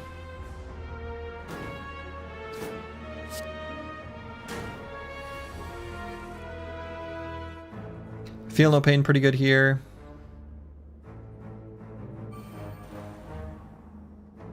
And might end up just being impervious. But could Battle Trance and see what we get. No, I'm just going to do impervious. And then I'm going to keep it to keep in pocket watch on 3. Just to get the powers in play. Powers in play? Hello? Hello? Powers? I guess just power through Immolate. It pretty much just kills them all, so I guess I guess I don't see the problem.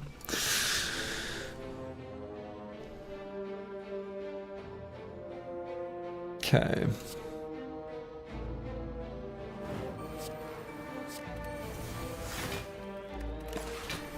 You think also what's you really liked in Hardened, figuring out a solve for the game? I think it's unfortunately a little unbalanced, but I definitely enjoyed finding some of the more niche things that are really strong. Agreed 100%. That's kind of going to be, that's sort of the thesis, I guess, for the video that I'm working on in the background.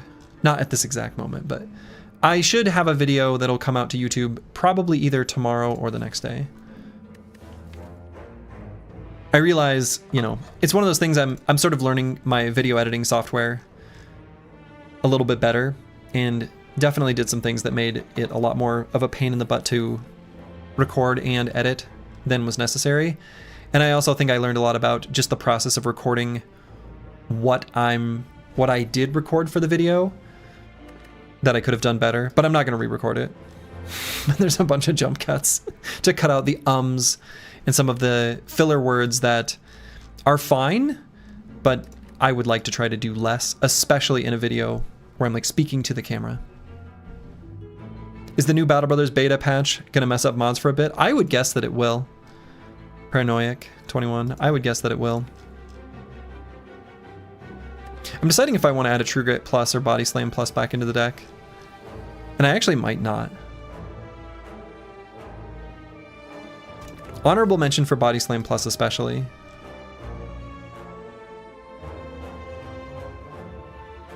But I think the deck has enough strength that just might not be necessary.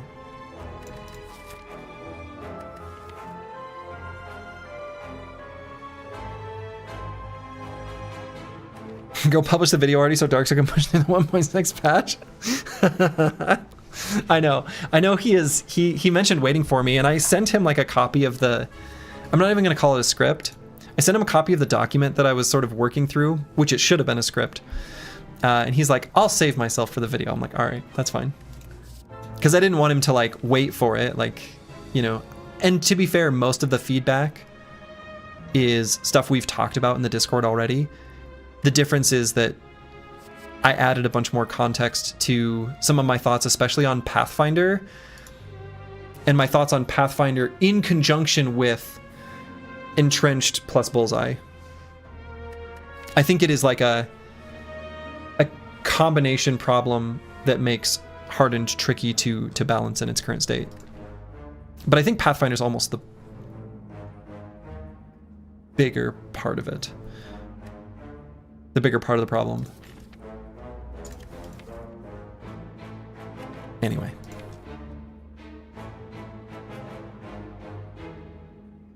I don't think I want to add a True Grit Plus or a Body Slam Plus. Maybe True Grit Plus. Maybe that's better than the Body Slam Plus.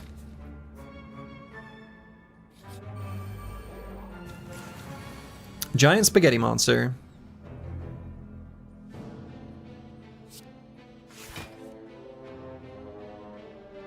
Ooh, do I dare hit him? I really don't want a... I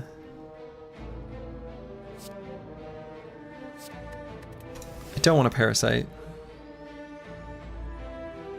So I might just let the plated armor soak up the first attack.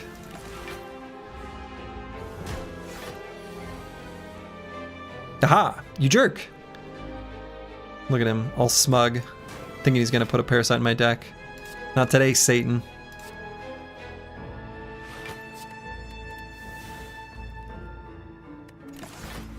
Okay, take 3.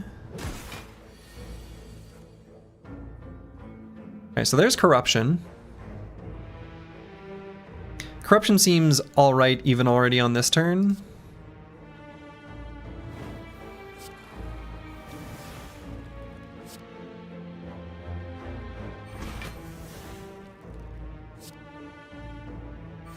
And I'm going to trigger it away the Bludgeon, actually. That one feels less necessary. You definitely agree that having access to more Pathfinder-like abilities is really important. I'm really disappointed with the two-hander-like abilities. Your position remains that they should both lower the AP cost for terrain and height. If it doesn't make them too strong at all, it only makes them viable choices. Yeah, right. Yeah, I think the halvesy Pathfinder perks, and one of the problems with the halvesy Pathfinder perks is that since you can't... what's the best way to put it? They just don't quite do enough to handle all the different situations that the game throws at you as far as repositioning your squad or like reorienting your squad. Because my main problem with it, and I think it's fair to say this one is somewhat stylistic, is that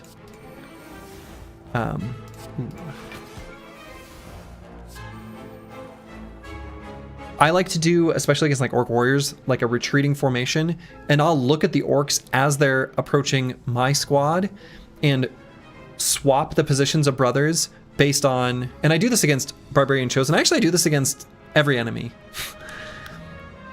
And I try to match up like Battleforged Bros against Cleavers, Nimble Brothers against like big maces and things like that. I'll be making sure that my tank is like lined up with the Orc Warlord, if possible, things like that. And those sort of aspects to the skill expression, I feel like are so important, and losing those is really a problem. And without Pathfinder, it's just not even feasible to do so in like half of the fights, right? In the sand, you can't do it. In the forest, you can't do it. In the snow, you can't do it. It's pretty much just plains where you're able to like sort of rearrange your squad as you reposition them to meet the enemy correctly. And I think that's my biggest problem with it right now. That's my biggest beef.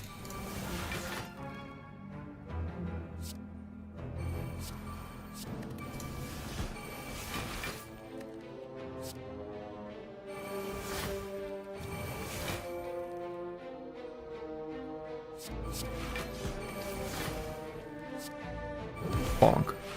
Bonk. Shoot, I forgot the ink bottle. I forgot that playing that twice would make it go to 10. Shoot. I think the actual outcome of the current balance is that you just don't fight on non-plains terrain. Yeah, but that's not good. Right? I think a Sentinel Plus is actually a pretty good addition to the deck right now. Right? I mean, basically my main thesis of a lot of the things, it's not even a thesis. The video is just like scattered thoughts. But the thing that was the common thread throughout a lot of my feedback was anything that gives more player choice is generally good.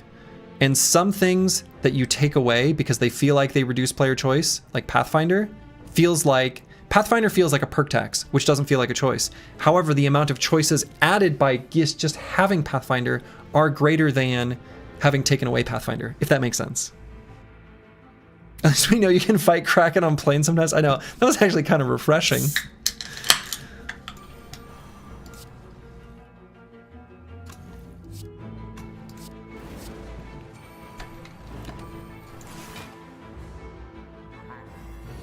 My proposed solution, which I avoided doing as much as possible, but just couldn't help myself, was what if all humans just had Pathfinder? Just like giving all humans recover. If give all humans recover, why not give all humans Pathfinder? Why not?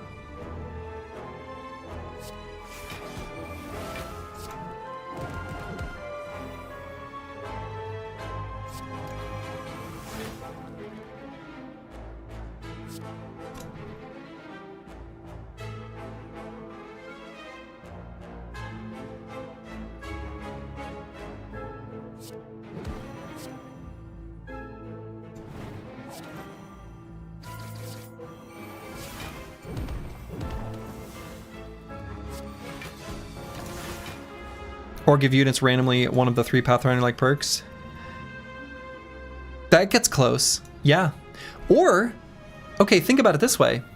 What if every single unit always has one of the attack styles, at least, right? They always get either the two-handed attack, the single target attack, whatever it's called, shield, or ranged, right? So you always get one of those 4, at least, every single recruit. What if within each one of those, there was just like one more of those Pathfinder-like perks that was added, whichever one's missing one, you know, kind of thing, and they just each get one. Give Pathfinder the two-handed ones, because it's just worse.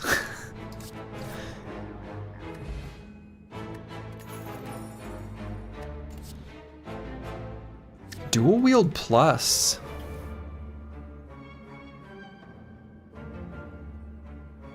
I think dual wield plus, I think that makes the deck better.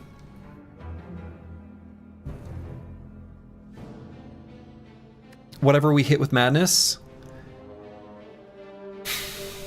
make extra copies of. Also can use it to make multiple copies of Dark Embrace. I think dual wield plus is worth adding.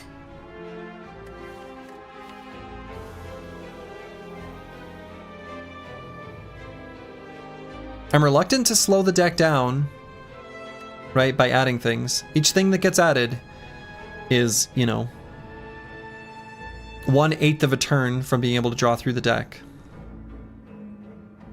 Yeah, dual wield Reaper also a line, yeah, for sure. Definitely.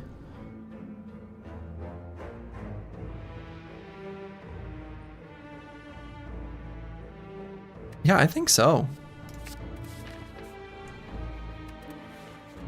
We'll leave the regen potion behind.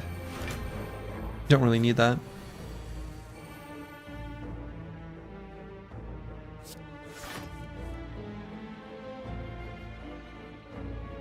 And I'm going to play just 3 cards, probably Feel No Pain, Madness. Okay.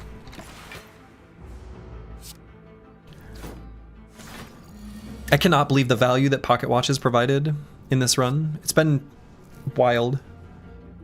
So high. Might just play more than 3 cards on this turn. Though I could just play Impervious here and call it. Or even Sentinel. I guess Sentinel's still fine, right? Yeah, sure. Draw more cards from oh, I guess I didn't even have to do that, right? Oh well.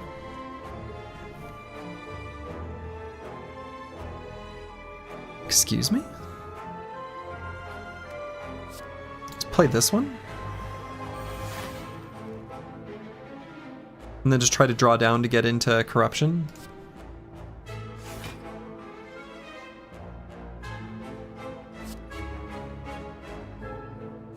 I'm never gonna play this bash. Anything I would want to headbutt? Not really. In fact, take that headbutt.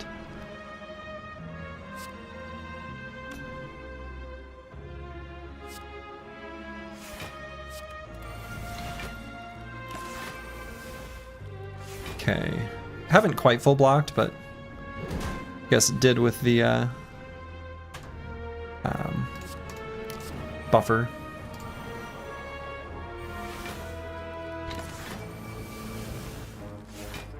Feels pretty unlikely to take damage here anyway. Basically impossible.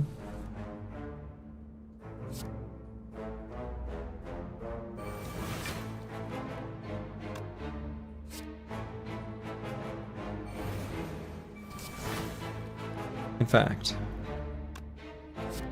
let's do this. You got Exodia, it seems. Certainly a good time.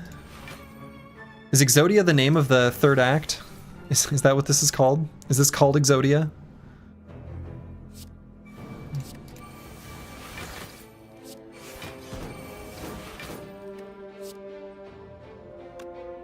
Let's double tap the heavy blade. Yeah! And then try to charge up the ink bottle. Exodia is ironclad with 3 exhaust powers. Oh, how do you know this lore? Where does one learn this? How do you know this? How do I not know this? It is known? Man, I feel like a scrub. I should know that. Shrug plus.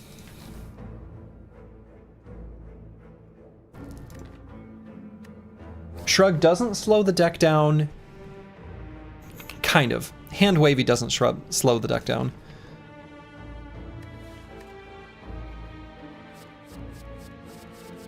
Yeah, who are you and who's so wise in the ways of science? I feel like Shrug is fine. So we take the ruby key, so we're ready to fight the heart. And we do our first fight against the Time Eater. Time Eater should be okay.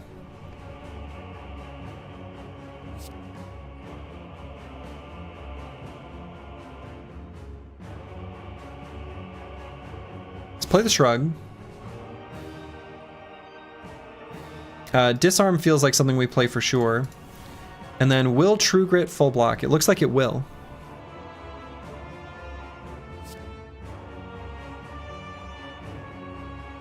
Right? Yeah.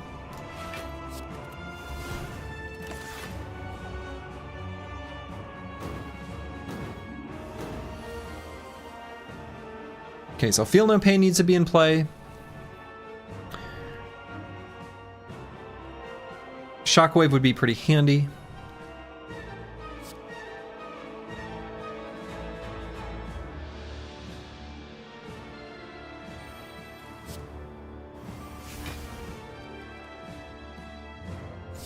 And a Shrug. Shoot.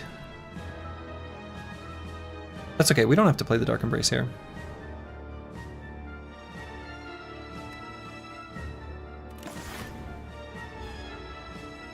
Juggernaut's going to be an important piece of this as well.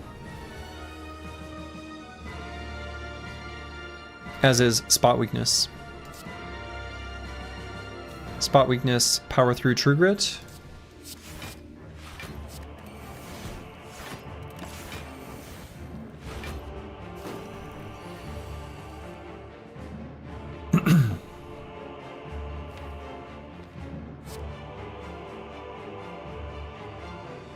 Juggernaut, Shrug, and Sentinel.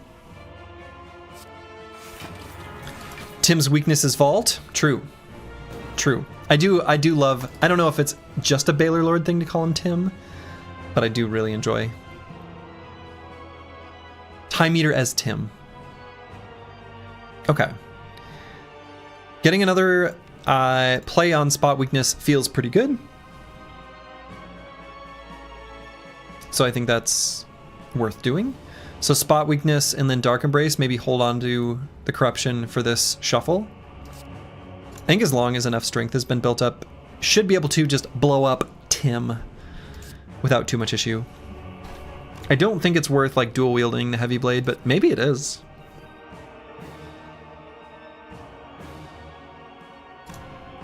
Of course, this would mean taking damage. Not a lot.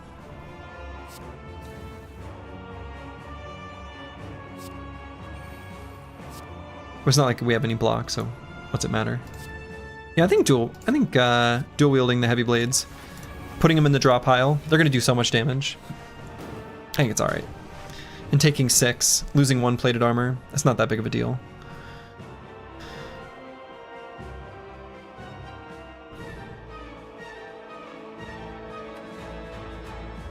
So we can start doing some damage.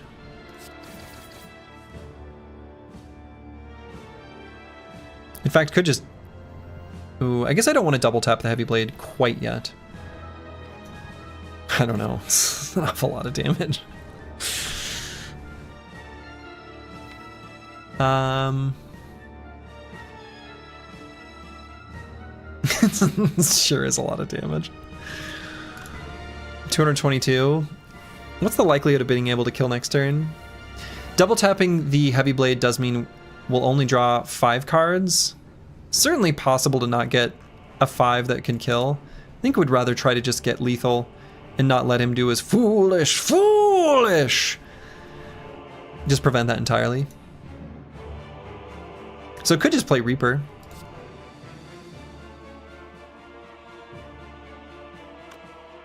I don't know, almost gonna we're gonna full heal anyway.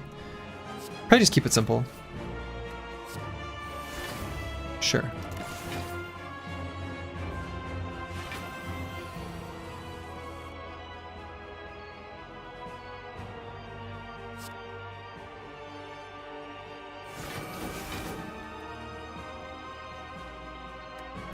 Bash seems pretty alright. Oop, I just kicked my like Surge Protector, and I like touched the power button. I almost just killed the stream. That was very close.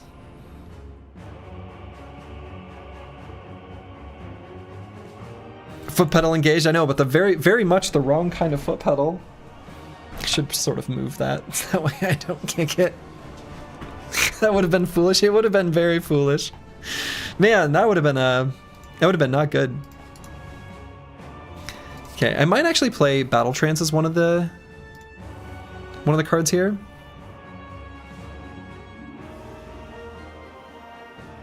And so it's hitting for 36. Don't really need to add that much block. Only need to add, let's see, we're at 28. So just 6. So we could play Sentinel or Shrug. Doesn't really matter. Feet? Yeah, I gotta keep them private though. Oh, never mind, I did math wrong. Impossible.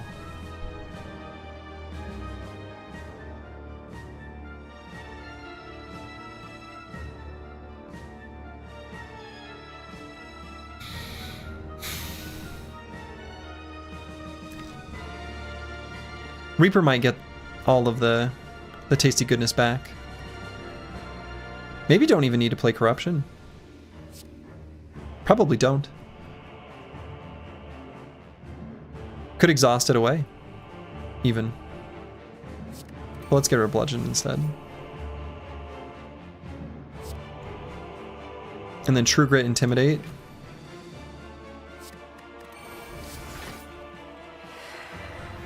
It's not going to hit too hard. Yeah, just 5. All right, then we're just going to go... We're just going to go in. Do as much damage as possible.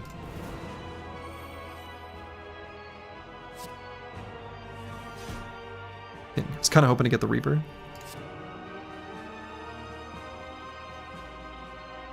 Maybe don't go in on this turn, though. Maybe just Shrug Sentinel. Still have 2 heavy blades in the draw pile. We have until 240 health, after all.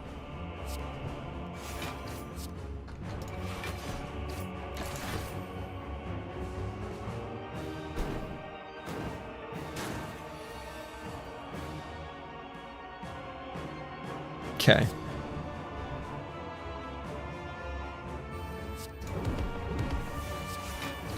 You're the foolish one, nerd. Hopefully can kill in 2 attacks. Please draw. Damn. Well, at least get a heal up. We each get to heal. We each get a reset. Oh, that's a hell of a time to draw corruption.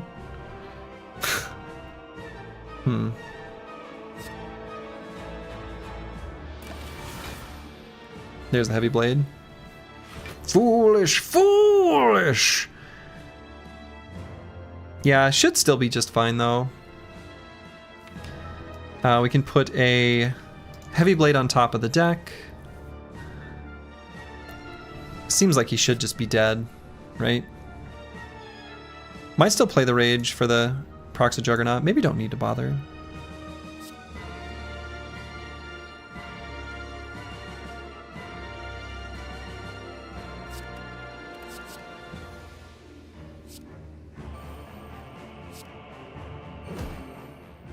So let's put a heavy blade and a double tap on top.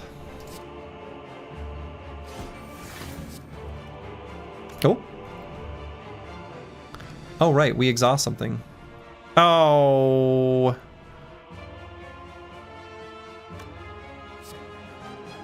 Okay, hold on. There's a solution. Double tap. Get back up there. Okay. Almost got myself.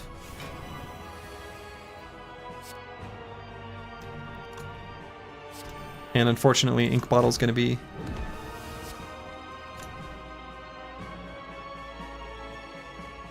We're weak.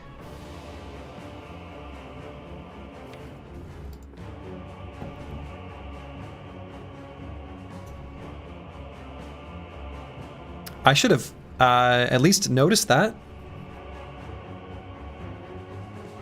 Oh no. That sucks. That sucks.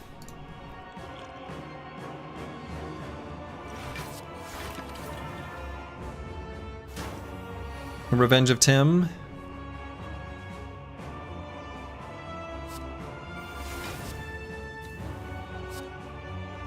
He's kind of a meanie.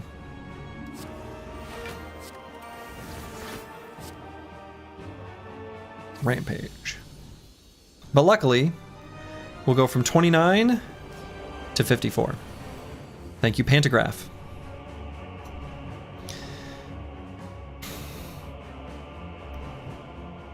Thunderclap Immolate sure looks like a nice start. Double tap Thunderclap Immolate.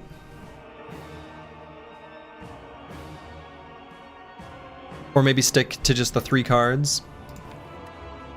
Try to draw more. No need to play the corruption here. Would be nice, but I think we want to make sure the cultists die.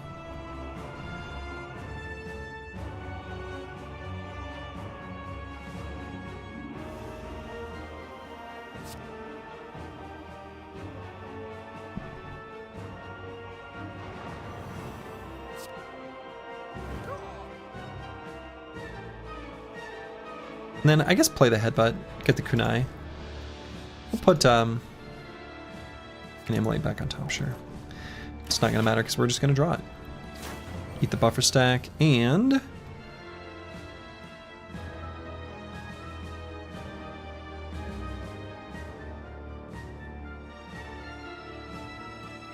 Impervious Spot Weakness Madness seems like a pretty alright line here.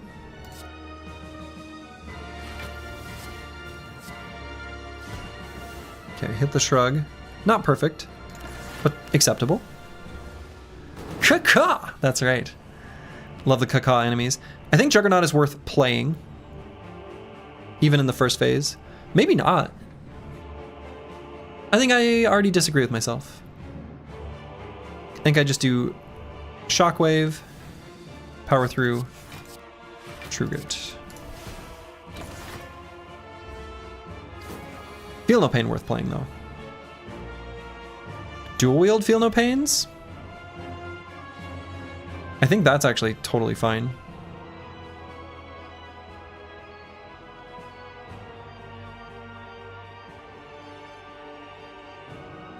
But not necessary. I guess dual wielding Reaper is probably better. just to have it in the available for later.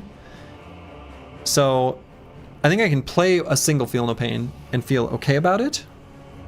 Is that even true? Disarm's, of course, going to get played. Maybe not. Maybe it's just Disarm, Dual Wield Reaper, and then True Grit.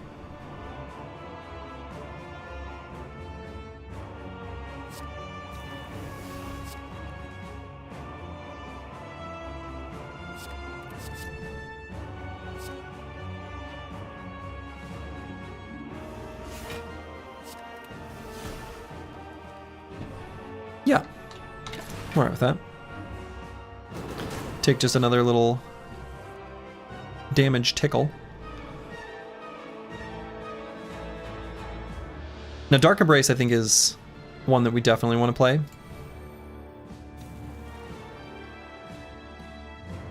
Okay.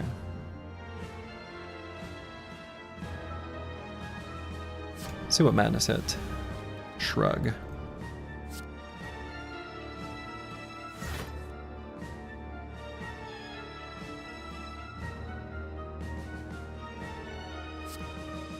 Could decide to just play more than 3 cards. Maybe don't need to on this round.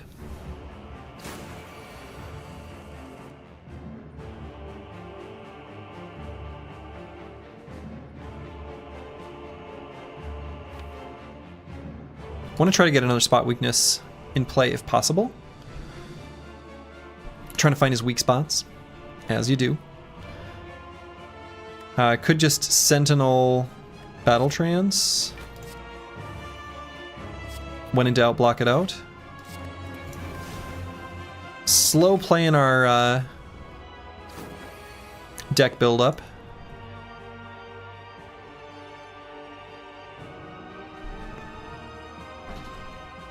Could be go time. Could play the Corruption. Couple Reapers waiting in the wings.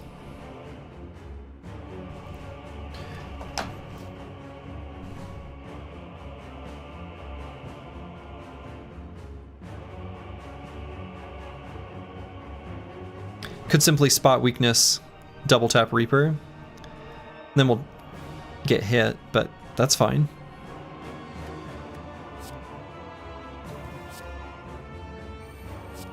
Slay the Spire. Cycling displeased with the Slay the Spire, it seems. Don't worry. More Battle Brothers will happen. I'm going to be doing another run in not too long.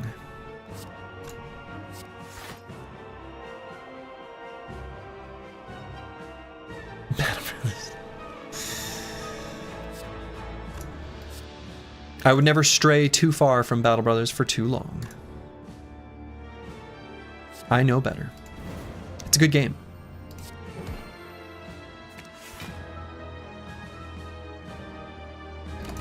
You're here for Among Us Tuesdays? Among Us Tuesdays? How do I get in on this? That sounds fun. I love Among Us. It's such a fun game.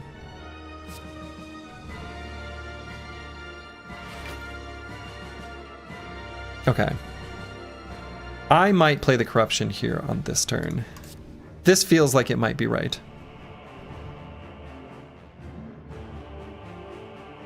But maybe. What if? More Reapers. What if more Reapers?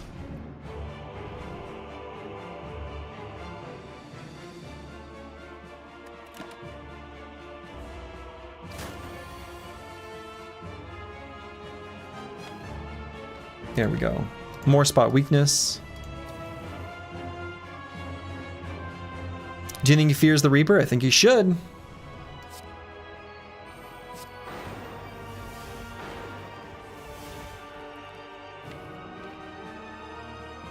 Okay. Let's see if we find that shrug. And do.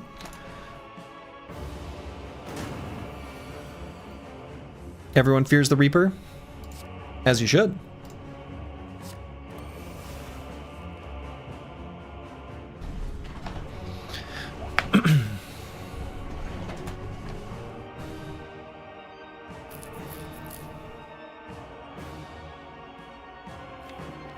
Now I play Corruption, and I'm just going to end turn.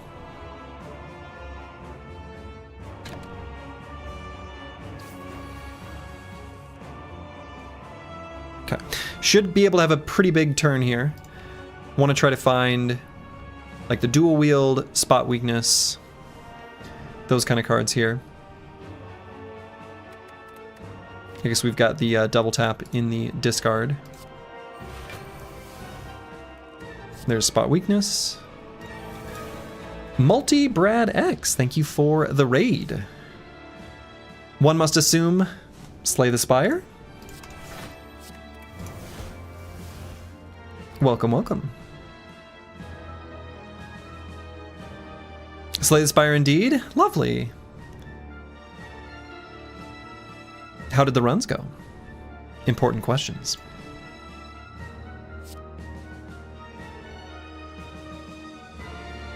Okay. I think we stop there.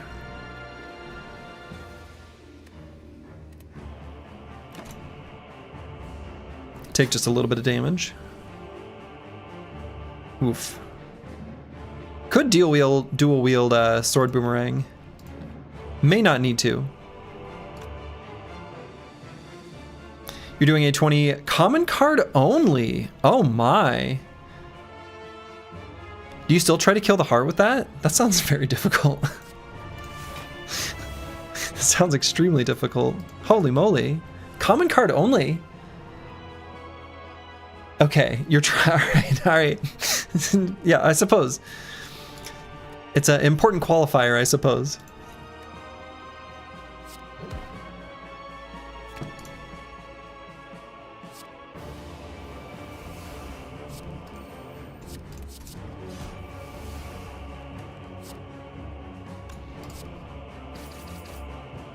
All right, so let's play the Reaper now.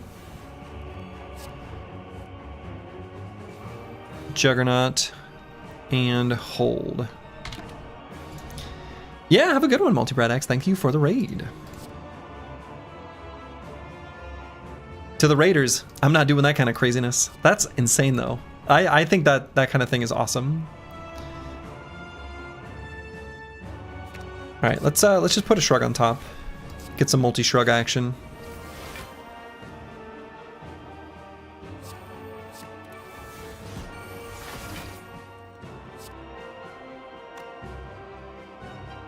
Want to try to get him vulnerable, ideally with Bash, right?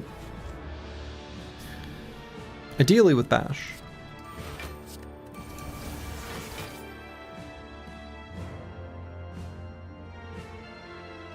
And then should be able to just kill next turn. In fact, I guess double tap Heavy Blade pretty much gets there, especially if I... Yeah, I guess we can just kill. We can just kill. Yeah, how much is Heavy Blade? Right. That's kind of the question I was just thinking.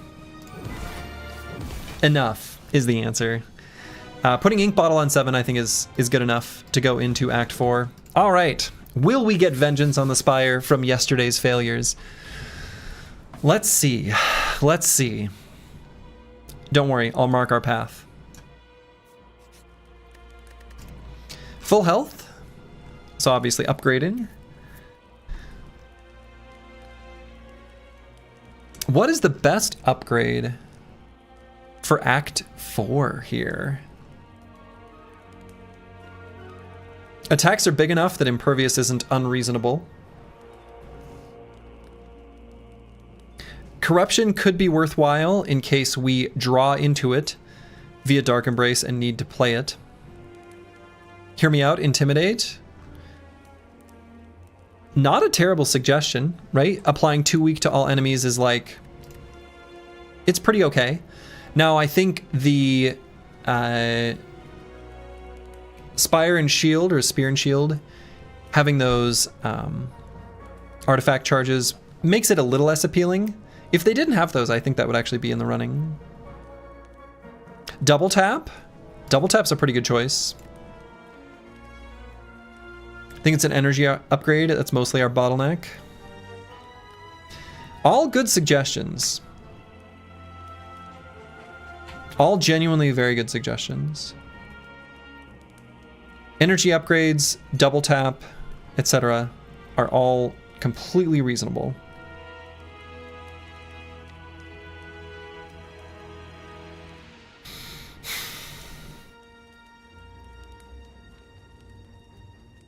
J-Fan Tab has got a good point with double tap. That one's a pretty good one. Gonna help more against the Spire and Shield than the Heart, though. Against the Heart, often won't even need it.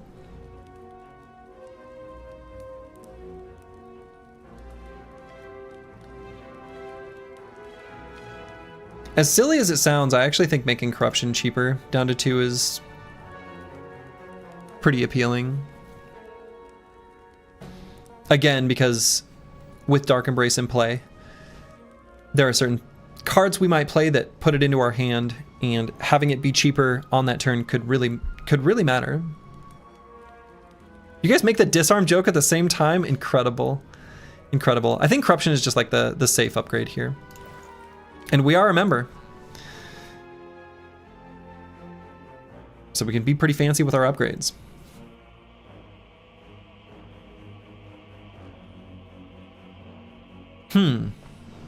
So card remove, we would probably just remove Rampage.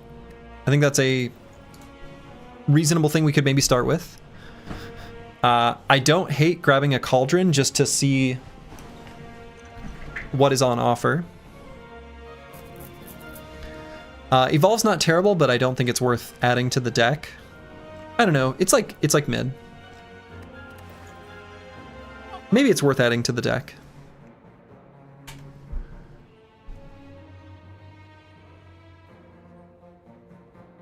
It gets us through our deck earlier if it's early in our draw pile, and if it's late, it helps us keep things sustained even when we churn through Pocket Watch. Maybe Evolves is good, actually.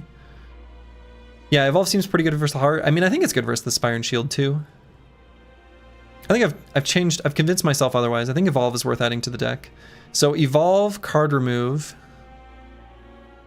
and then maybe the Cauldron and potentially just like the pair. I don't think any of the other cards are particularly useful. Entrench? No, I think if we had Calipers would be good here. I don't think the deck will need Entrench. It's not a bad choice, but so let's remove Rampage. That's got to go. Let's see what Cauldron is.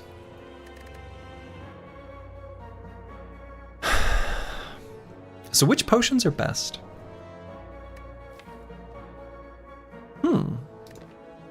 I kind of feel like Duplication Potion, Draw Potion is reasonable. Entropic Brew is pretty tempting. Yeah, I need an exclamation mark Calipers for sure. Yeah, I like Duplication. I'm just deciding whether I want to drop the Swift Potion for Entropic Brew. I almost think maybe I do. Brew is at least 2 potions. Brew is at least 2 potions. They could be useless. The Swift Potion maybe is just more reliable. I feel like the deck is in a pretty good spot to win the fight, and this is a nice insurance policy, as long as I don't pilot it incorrectly. So I don't think I grab the Entropic Brew. I think Swift Potion, Duplication Potion is a good place to stop. So then pair Evolve. And I don't think we add an Entrench. I don't think Entrench is bad, but I don't think it's necessary. Imagine if it was 2 Swift Potions. I mean, that'd be good. Or Gambler's Brew, yeah, for sure. I can imagine. And if that would be the case, it would be good. I think this is good, though. I actually, honestly, honorable mention for Iron Wave. In all complete, total seriousness, Iron Wave as a card we can play once we've added a decent amount of strength and want to keep proccing Kunai, and we've exhausted most of our block cards with Corruption. It's not that bad. Like an Iron Wave Plus is not bad. I don't think it's worth adding to the deck, but it's worth bringing up.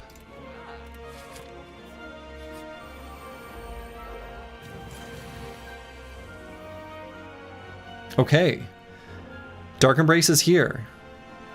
We play it.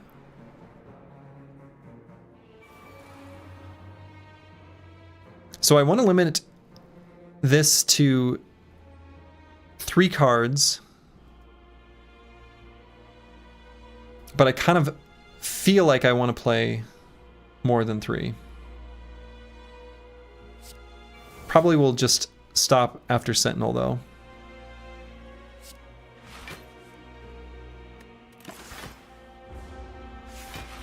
Leave up our buffer charge. Okay. Corruption. Corruption would be good here. Let's see what the Madness hits. If it hits Juggernaut, that's fine. Yeah, okay.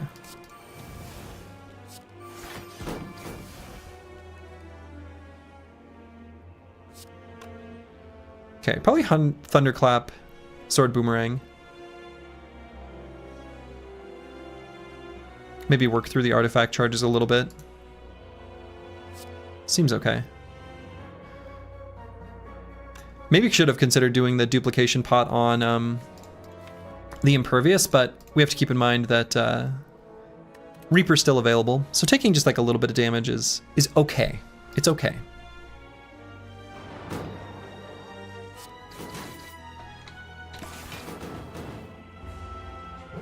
And by a little bit of damage, I mean like 30.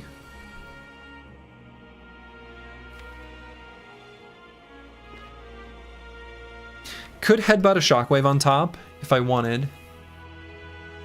Kind of just want to find that Reaper, dual wield it and dual tap it. Just see if we can get there. Oh. Okay. That was easy.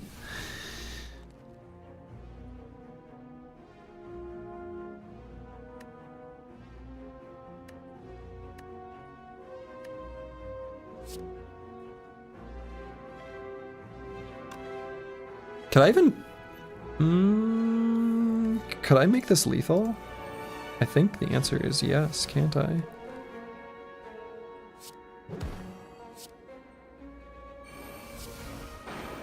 Sweet. Just have to burn him up with the Juggernaut. Oh, I don't have Juggernaut.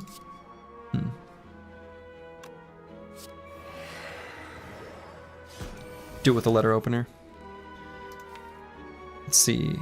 That looks like a pretty good draw pile. That'll work. So just want to put Ink Bottle on a good number for this upcoming fight, and that's it.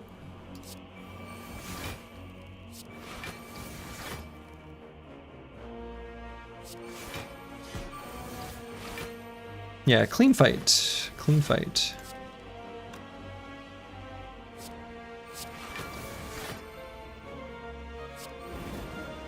Might not be able to put Ink Bottle on the cleanest of numbers.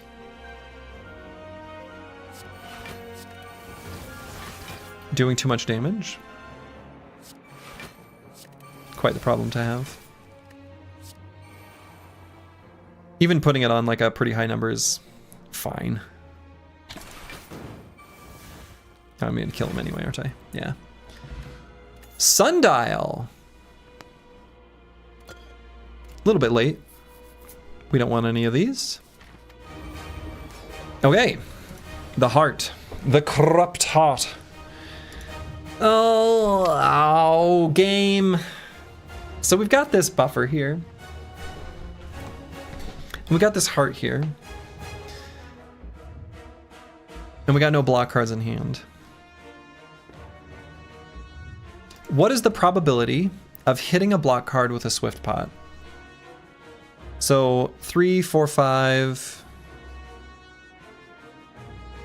6, 7, 8, 8 or so. 8 or so of 32. I mean, I don't really need or feel inclined to play any of these.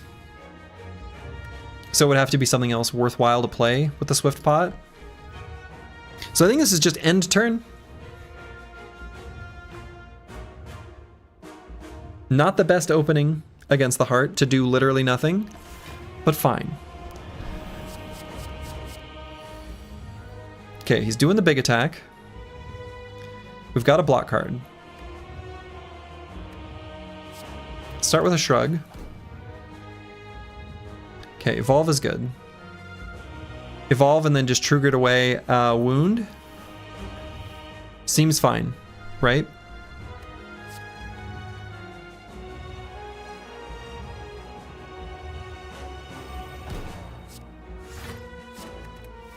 Perfect ink bottle value.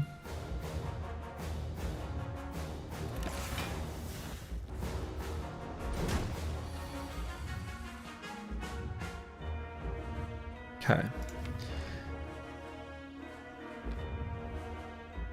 So definitely playing the Dark Embrace.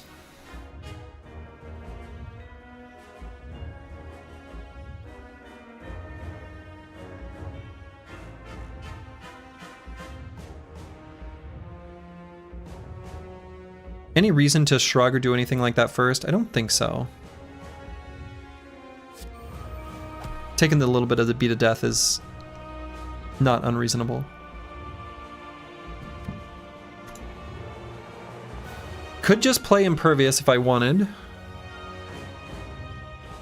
There's the risk of drawing our Corruption. We do want to play it. We've got a Seeing Red.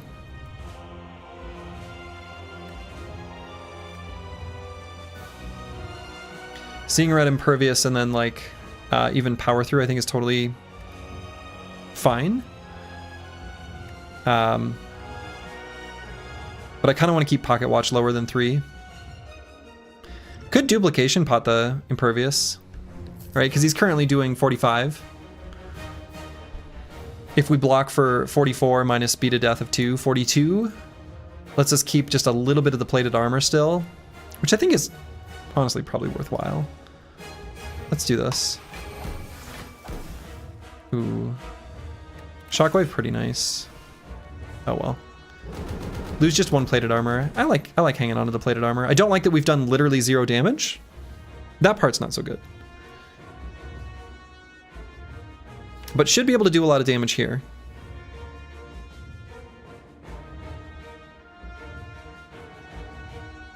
So Corruption and Feel No Pain will be played.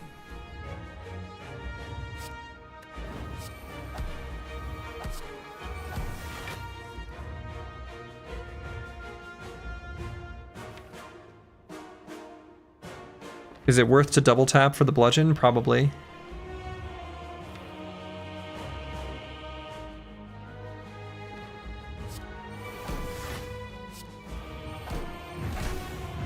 And I guess pass the turn there.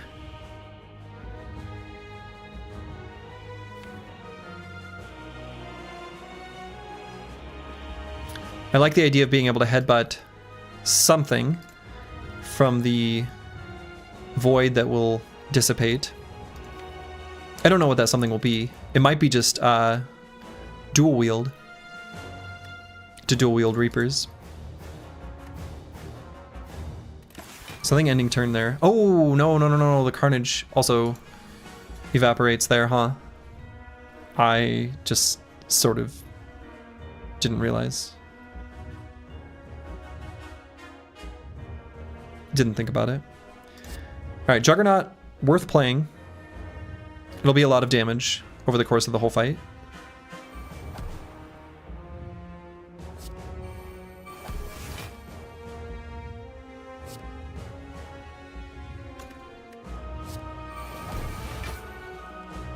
Spot Weakness gets played for sure. Seeing Red, quite good.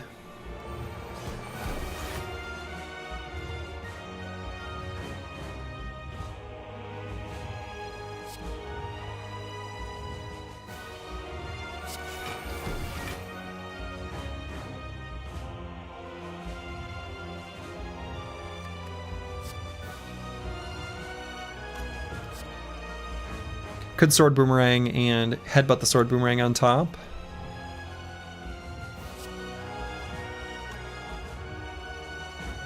And then play the Burning Pact.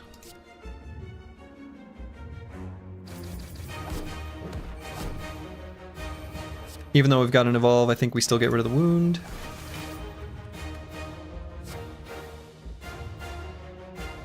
Okay, should be able to max out on damage here. So now it's just a matter of ensuring sufficient block. Probably play the Thunderclap. I want to try to get rid of the strength with Disarm. Which arm? Disarm. So I think Thunderclap. Can also get one more dex from that.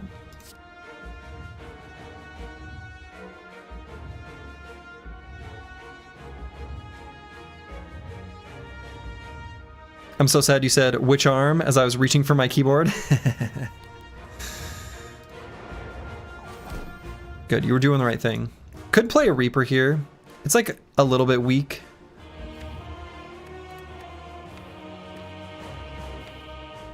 I guess it's not going to get any stronger, except for dual wielding it. Dual wielding it could come in handy though. So probably just a heavy blade. Take a little bit of damage, lose the plated armor.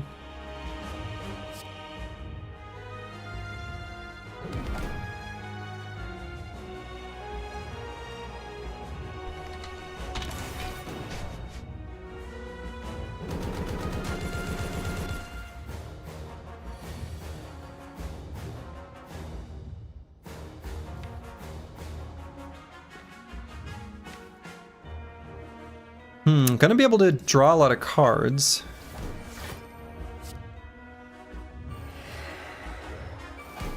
Should be able to do the requisite 200 damage here without any issue. Definitely want to get the shockwave here.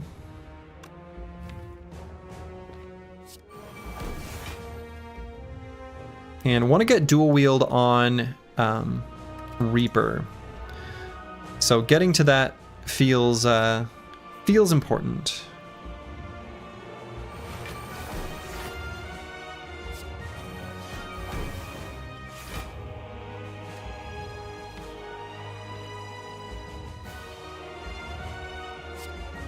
Okay, no need to play Hemokinesis. We don't need to hurt ourselves.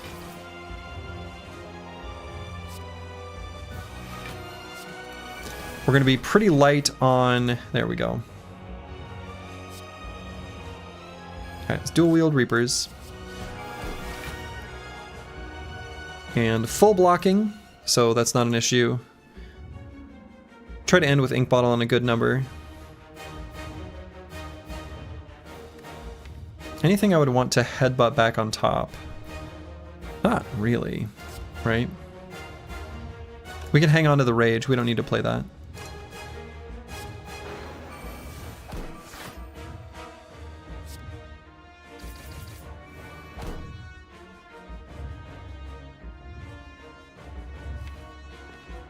Okay, and we'll leave that Battle Trance in the drop pile. Totally fine.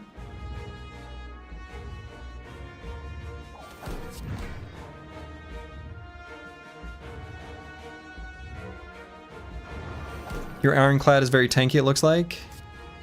Yes, so let's just gain one more dex. I guess I don't really know why I'm gaining one more dex. Because I can. Okay. Feeling like this is just a W. I think this is already over. Should be able to do enough damage.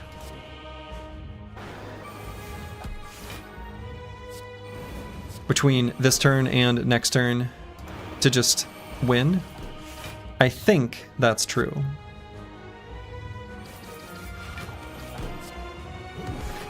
Feels pretty true.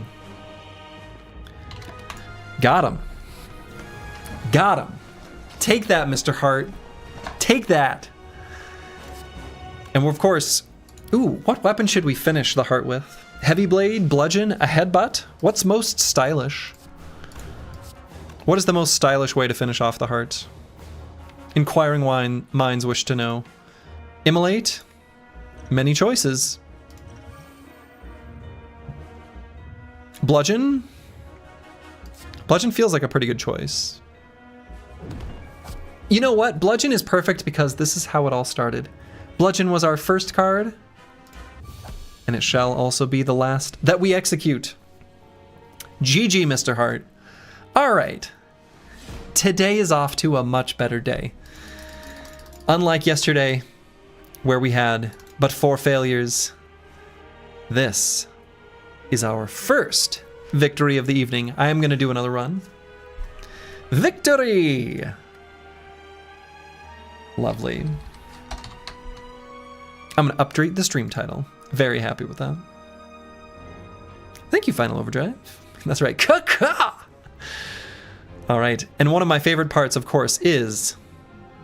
Now what? Has it been done? The Spire sleeps. But I will not. I will go to the bathroom, though. Gonna use the restroom, and then I'll be back for a silent run. Be back in just a moment.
I have returned. Okay. Let's get the next run started. That was, getting the... Oh, it doesn't show the... How do I see the Niao reward? I don't even know how. But we started with a bludgeon. Pretty good. Pretty good way to start Act 1. Okay. Let's do... This Silent, a deadly huntress from the Foglands, eradicates foes with daggers and poisons.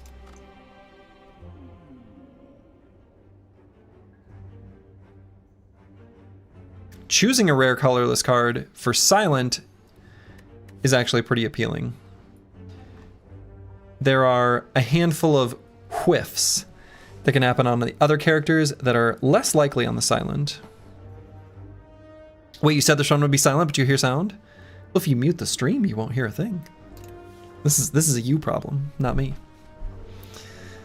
Random rare card can be fine. There's a few duds for silence rare cards, but not that many, right?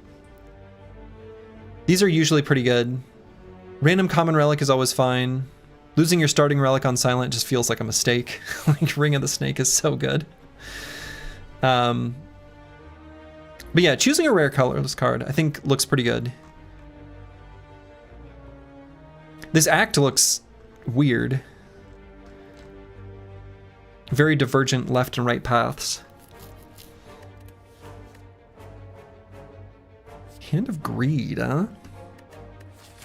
I don't hate Hand of Greed. Could do Hand of Greed and then relatively early shop.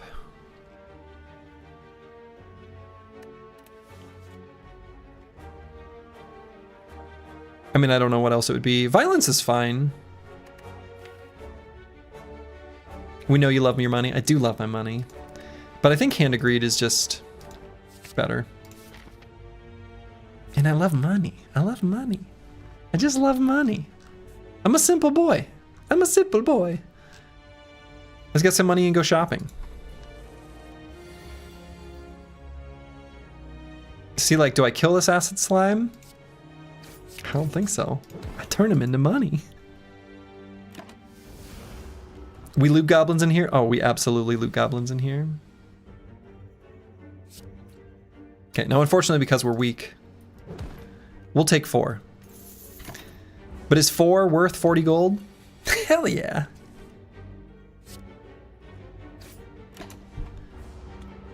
Is that money word again? I love money. These are all good choices. I think a Crippling Cloud is pretty good for floor 1. Now poison is going to make it harder to get Hand of Greed. You know, proccing when we want it. That's fine. We're not gonna try to optimize for it too much. We're not gonna go out of our way for it. The deck will need to do as the deck does, but I think Crippling Cloud's a good start. Deadly Poison also probably a pretty good choice. To see Niao bonus in the run history, you need the Run History Plus mod. I just looked it up. Ah, okay. Thank you for the information in Cal 8. Run History Plus. Oh, is that the one that also reports to the like global stats? Which maybe I should do anyway. I do think those sorts of initiatives are really cool.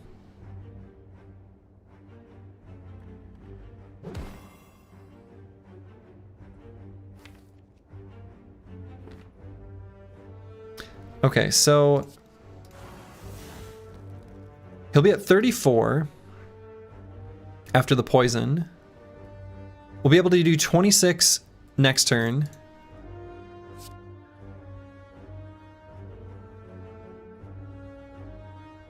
So if I hit him with this strike, it'll put him at 28. Not going to be in range for the Hand of Greed unless we draw the neutralize. Which we might, but we might not.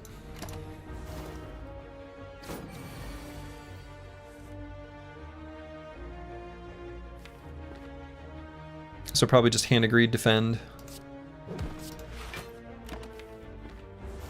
Might still get an opportunity for a Hand of Greed though. And in fact, do. The dream is still alive. We could still Hand of Greed this cultist.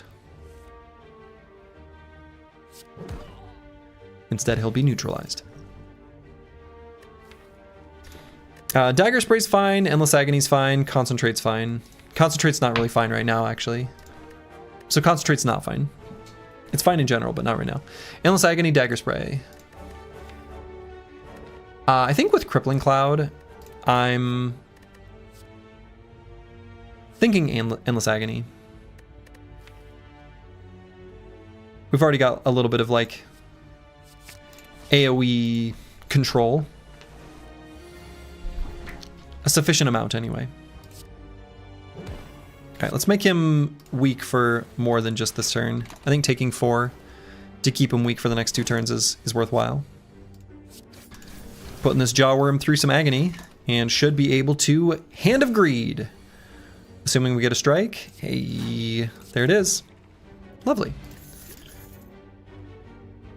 Blade Dance is pretty alright. Sucker Punch is fine, and Quick Slash is fine. I'm thinking Blade Dance seems pretty good, especially with the strength pot we've got right now for the upcoming elite fight.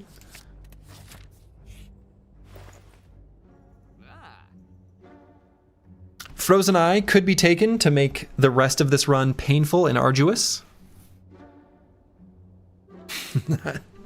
But also ensures greed. Optimal greed is had with Frozen Eye. Unfortunately, just a little bit shy of being able to Frozen Eye and get dash. So that sucks.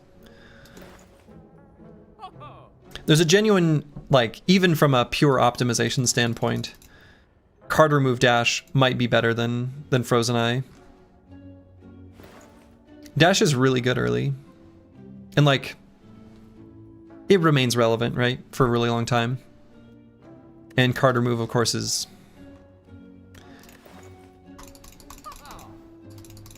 good.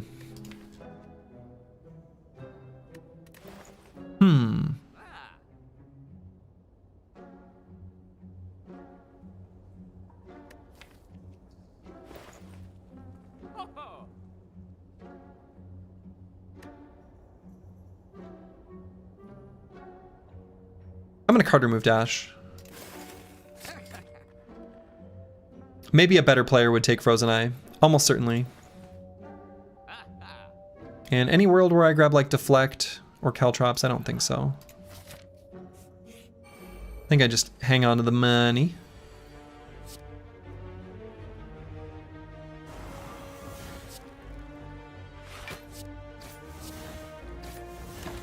Okay, and of course we're gonna Hand of Greed both of these enemies, right? Right.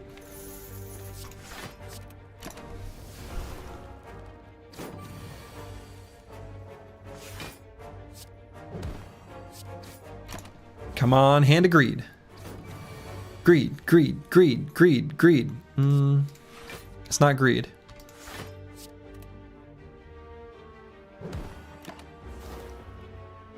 Greed, greed, greed. Yay! There it is. Money, money, money, money, money, money. Oh, acrobatics and piercing whale here. Oh, game, why you gotta be like this? Want both. Probably just piercing whale right now.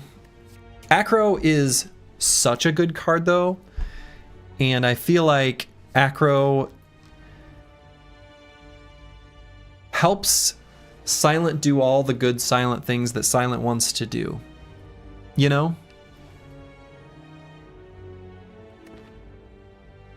But Piercing Whale is just an excellent card, especially in Acts 2 and 3. Less good now, interestingly. Not irrelevant, but Slime Boss as the Act Boss means we could get Hand of Greed on him 4 times.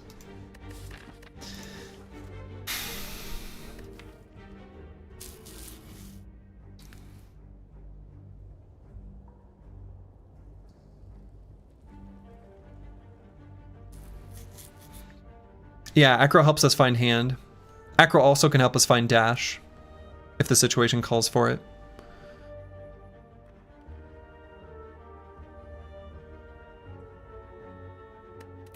I think I'm inclined to grab the Acro. I think Acro as a enabler for other cards that we're going to want to get is worthwhile.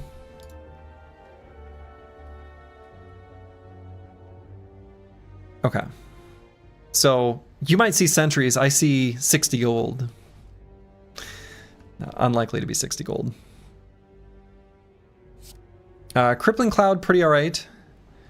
We can apply weakness for like future block. Might want to use a strength pot for this fight. 40% potion chance. Skill potion could also be fine.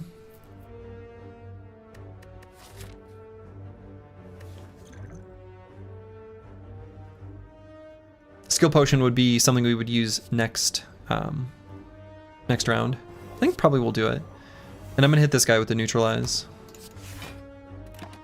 Just so he's neutralized on his next attack turn. So almost certainly just gonna use skill pot here. Okay, Crippling Cloud again that's reasonable. And then defend Survivor Blade Dance. Seems okay. Might even be worthwhile to do Strike Survivor.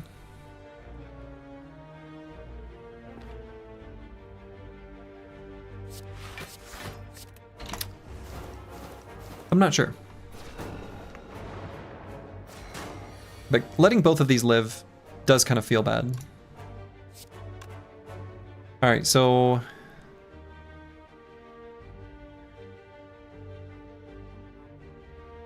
can kill this back sentry. So I think just do that. Could let him put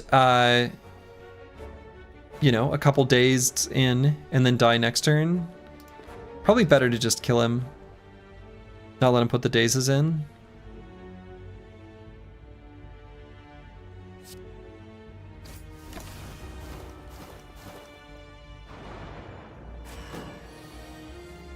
He was gonna die next turn, but...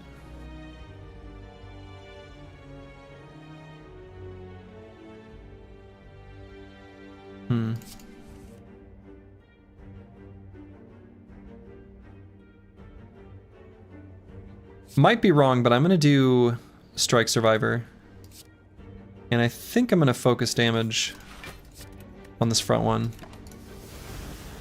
Might be incorrect. There might not be enough damage in the deck for this to be the right play. So far, not getting punished. Doesn't mean it was right. But not getting punished.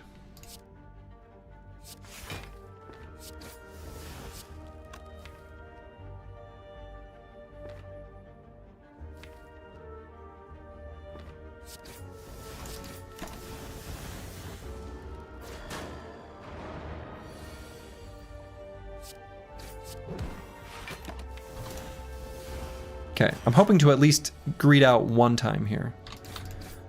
Just once. I just want one little baby hand to greed. Can you do that for me, Mr. Sentry? We got a 2/3 chance of pulling it off. Even higher.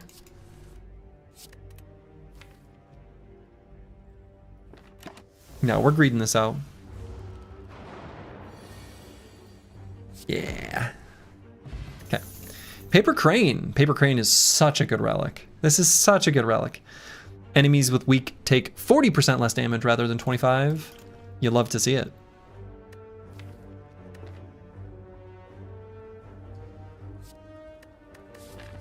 Maybe a backflip? I don't know. I kind of don't think so. I think this is just skip.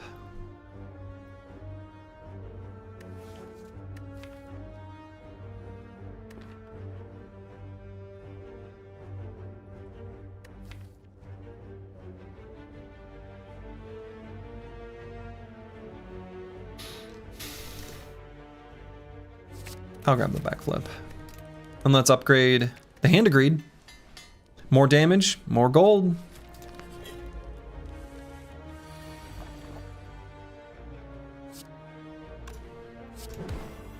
Neutralize extra effective now.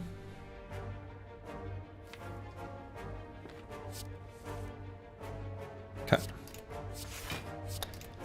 Blue Slaver should be a reasonably easy target for hand to greed. He's never going to hit all that hard.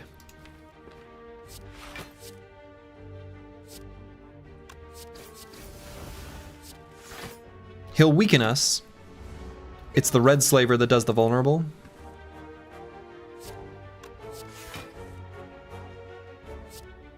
Okay.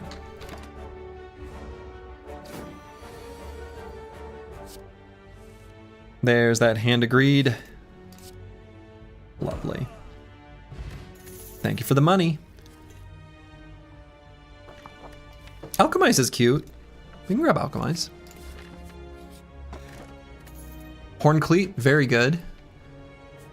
Horncleat makes me feel better about the prospect of potentially fighting Gremlin Knob. Probably not so relevant if the Iliad ends up being Lagavulin. I see 75 gold here on screen right now. I don't know if that's what you guys see, but that's what I see.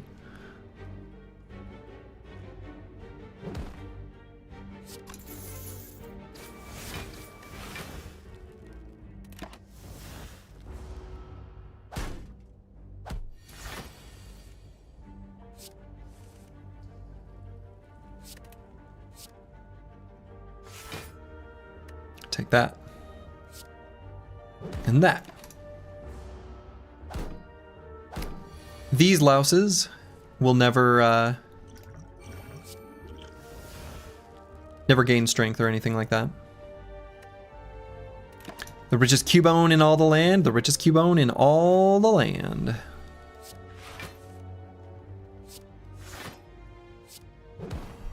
Nothing more I could ever want. Just money. Just money.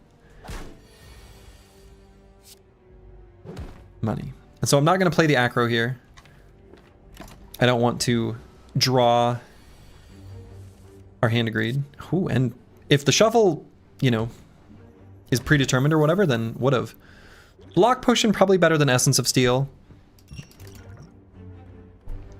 Second acro seems okay.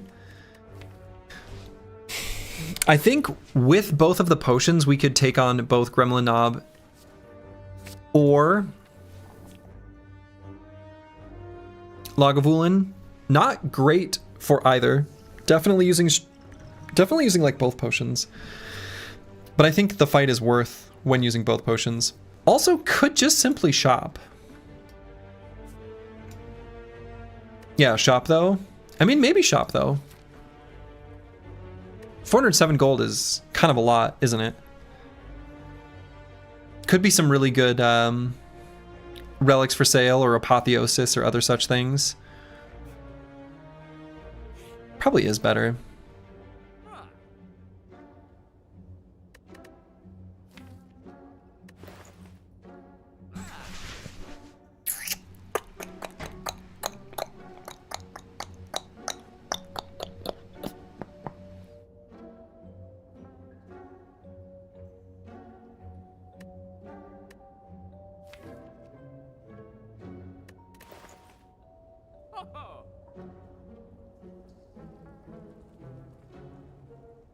I don't know what to do with this shop. It's not that exciting of a shop. Happy Flower is a pretty good relic. I've been told Calipers would be good here. Sadistic Nature deck. Honestly, when I, from the Niao bonus, I was kind of hoping Sadistic Nature would be offered because I kind of love Sadistic Nature on Silent specifically. But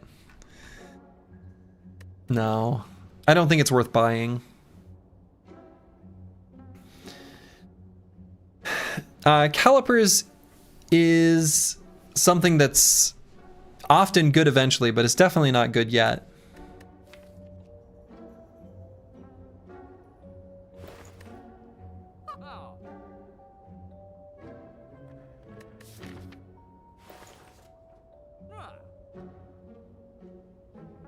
It might just be Happy Flower card remove and then just hang on to money.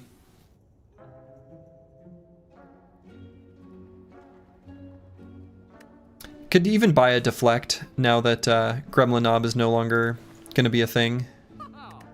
Deflect also fine with 2 acros in the deck. So yeah, Happy Flower, Deflect, card remove.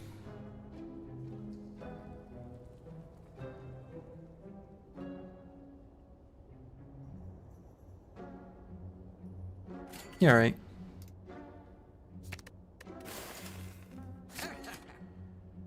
Not very exciting, but fine. It's fine.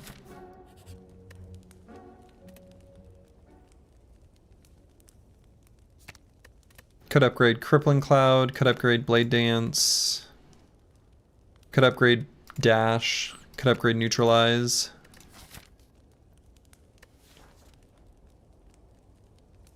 Like Dash.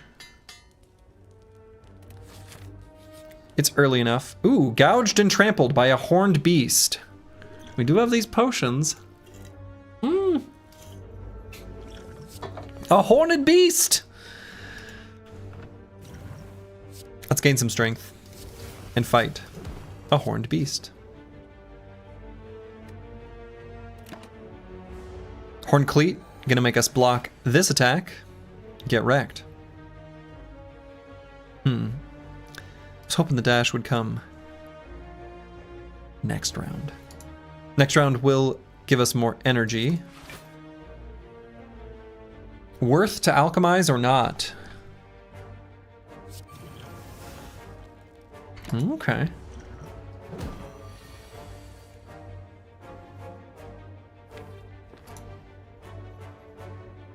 So need to kill. Is it lethal in hand? 27 plus 8 plus 6 times 3. So 6 times 3 plus 8. plus 27. Comes out to 53. Yes.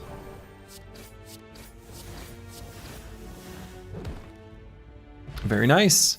Ooh, a potion belt. Damn. Potion belt with an alchemize. Now, we just need to get Sacred Bark. Sacred Bark. What's the one where you heal 5 when you drink a potion? Whatever that one's called. Those would be pretty great. Yeah, the Ornithopter? Toy Ornithopter? Toy Ornithopter. Toy Ornithopter.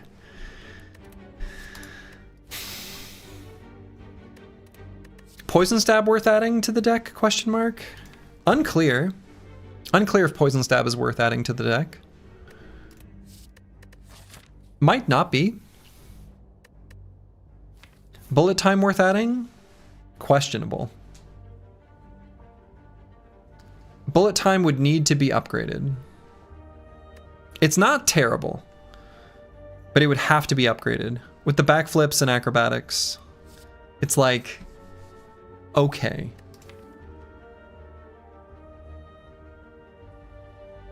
Yeah, we would have to upgrade it at the campfire.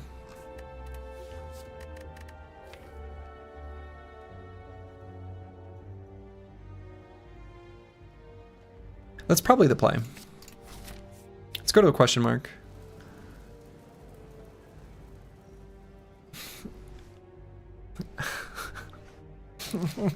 No. World of Goop.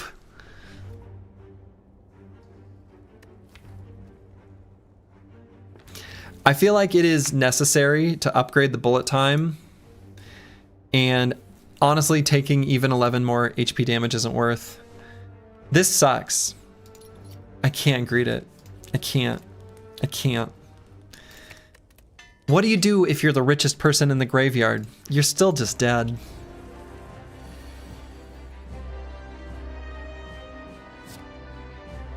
Okay, let's alchemize. Skill pot. Okay. Skill pot could be good. We're gonna probably pop that on the turn when this nerd attacks.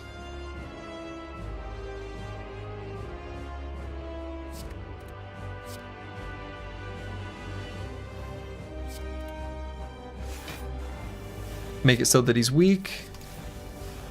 Still sitting at plenty of health. Play these cards just because it's fun.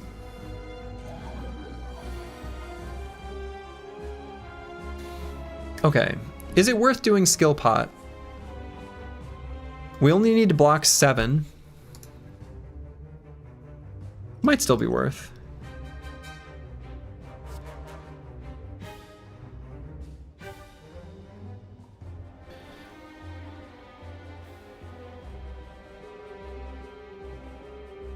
Blade Dance would be fine, but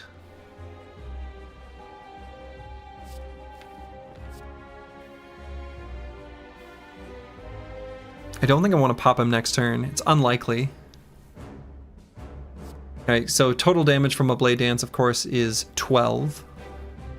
So the one Blade Dance we're playing right now is going to put him at 85. So second Blade Dance is too much damage. Well, 85 and then the poison. So might just go dodge and roll. Could also even just do expertise. Because I could play the defense, then play the expertise. Shuffle before the next goop.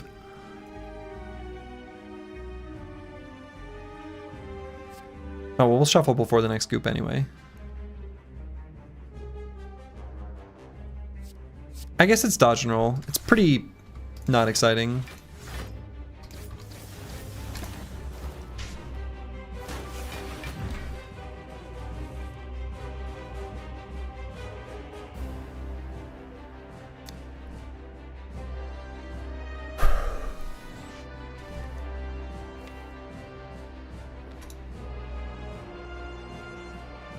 I mean, I guess this is crack him open. Those are some relics. Yeah, they're pretty good ones. They're pretty good ones, Ursus. Pretty good. So yeah, definitely want to crack him open here. I don't think I play like Swift Potion or anything like that. It'd be nice to have, of course, the bullet time to be able to play all these, but I don't think that's the play. Honestly, 43 is not a bad split. It's not a bad split at all.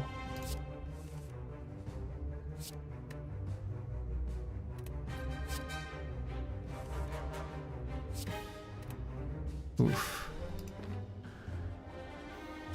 Oof. Oof. I don't like what next turn's gonna look like at all. Dodge and roll in preparation. Have some potions. Next turn is not good. Probably go after Spike Slime. At least it'll be the Happy Flower turn. Probably draw 3 before bullet time.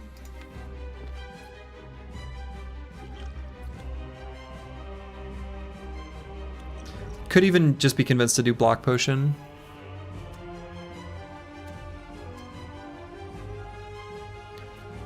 Block Potion still doesn't get us there, but it's close.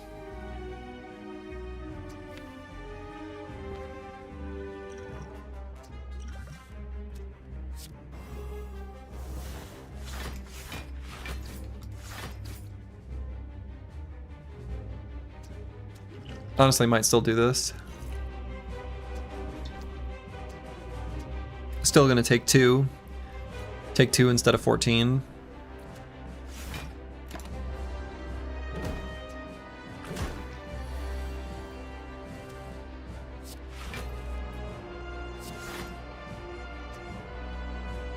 So this guy will split at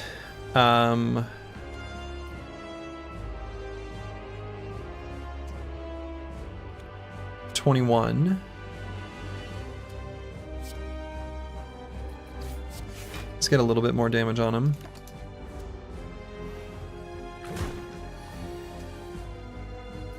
Okay. So Dash Blade Dance seems pretty good. We're not weak this turn, which is very nice.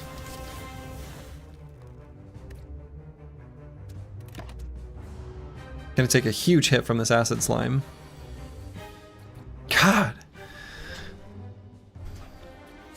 See what the Acro finds for us. Found us the Hand of Greed.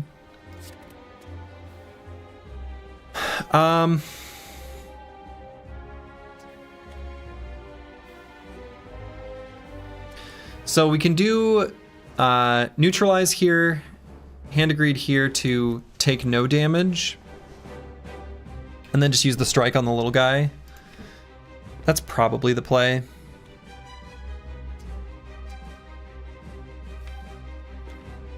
Gonna be frail for a really long time, where even the split Acid Slime could be a threat. Unfortunately, not gonna be able to Hand of Greed out too greedily.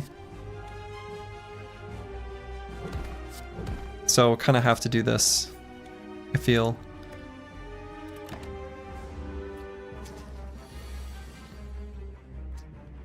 Excuse me? Okay, so Gamblers brew out everything except for the bullet time.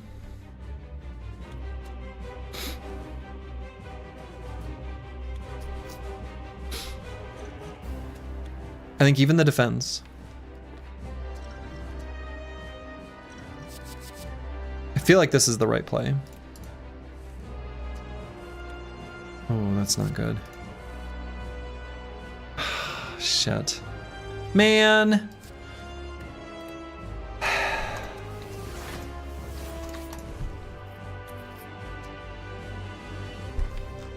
Disappointing. A lot of slimes in the deck though, so it's not like a terribly unexpected result. Dash or Hand of Greed, of course, would have saved us. Well, the Spire strikes back. The return of the Spire. Not quite the top. Slimes are tough? Slimes are tough. Yeah, Slime Boss is a tough one for Silent specifically. I feel like of the Act 1 Act bosses, As far as Silent is concerned, Guardian is definitely the smoothest, the easiest, and Slime Boss probably the hardest. This 30 looks like you joined at the wrong time. Slimebo strikes back, but managed to pull out an ironclad victory. So that's nice. Up next, the Defect. No longer defective.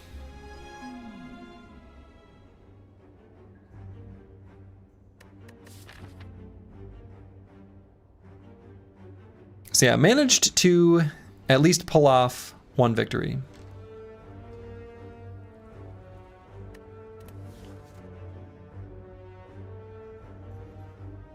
Transformer card is a little bit weak. 3 potions is meh. Rare colorless card for 18. I could be convinced. We'll at least start out going this way. And then who knows? Who knows what happens after that? A lot of choices.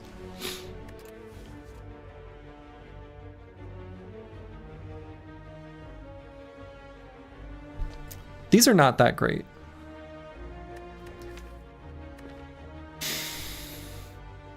Thinking ahead is fine. Mayhem just ruins too much planned stuff. Chrysalis is...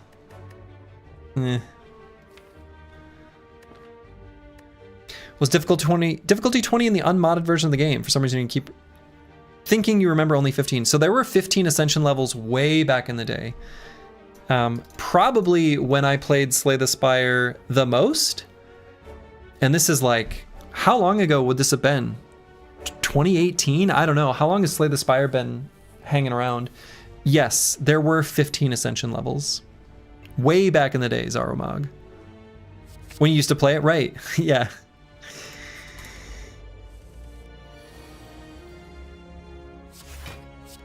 I think we'll play 3 defense there. Time sucks?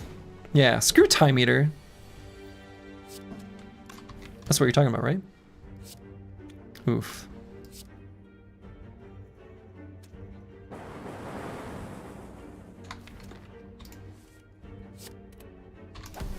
What happens if you put a link? 1 second. I will tell you what happens. It works.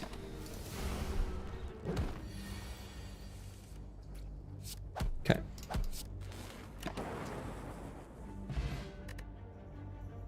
Which part of Ironclad's Exodia? Oh, this is the Exodia question. Oh, so people just know that Exodia apparently is Dark Embrace plus Feel No Pain. Dark Embrace, Feel No Pain, and Corruption.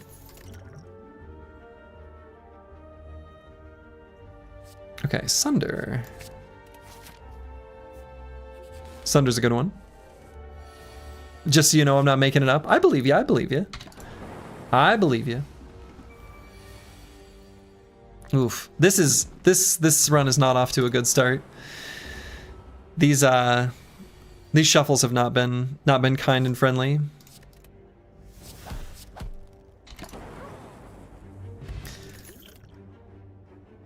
Early genetic algorithm is good.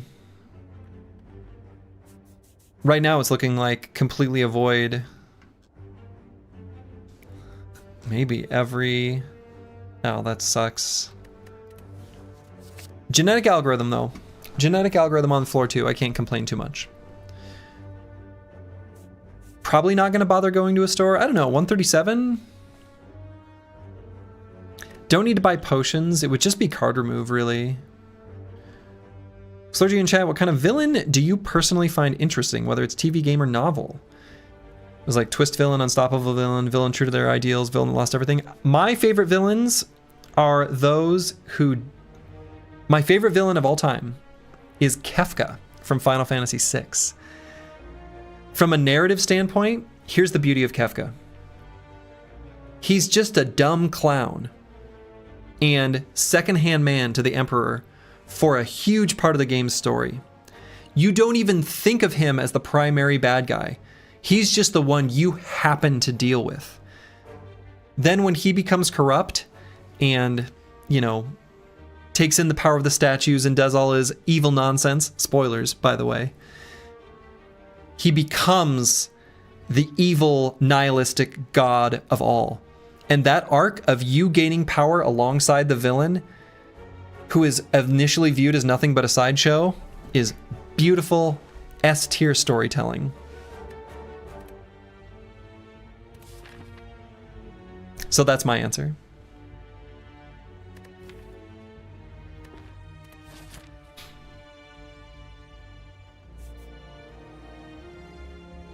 Yeah, no, I think even just a card remove is worth. We've got some good cards. My mouse is broken. I love Medical Kit. This relic is just so good. FF7 remake is cool and all, but what I wouldn't give for a hard attempt at an FF6 remake, 100% agreed. And maybe it's just like a very specific, you know, coming of age game, blah, blah, blah. Still, for me, when the Final Fantasy VII remake came out, I was like, cool, fine, whatever. Not even my favorite Final Fantasy. But what I wouldn't do for a Final Fantasy VI remake.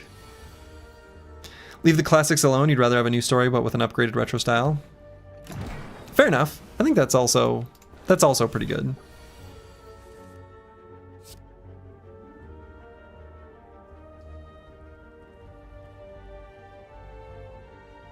Hold on, wait a minute. He has, okay, yep, we're good. Had to squint to make sure I was doing my math right. Yeah, there are a load of phenomenal villains out there. You know who's not a phenomenal villain? Sephiroth. He just misses his mom. That's boring.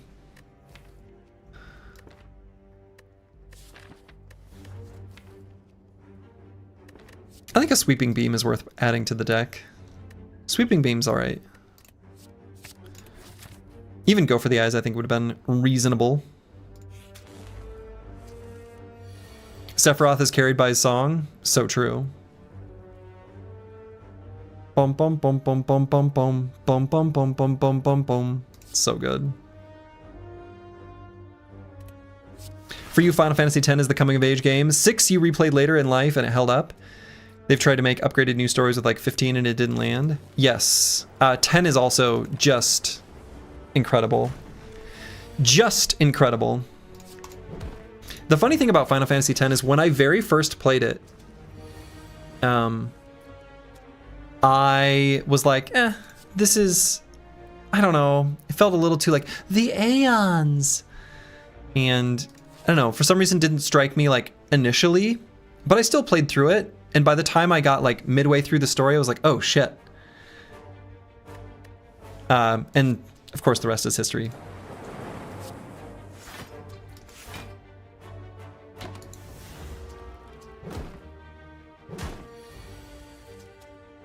Interestingly, Kefka isn't all that interesting in the Japanese version. Woolsey gave him all his personality in the English translation. Yeah, I very much prefer the Woolsey version. Also, holy shit, might just die. What a terrible draw. These don't really help. Oh no.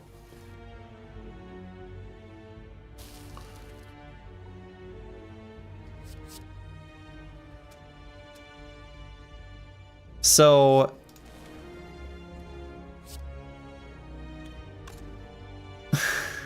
this is bad. There's a 50-50 chance of just dying here.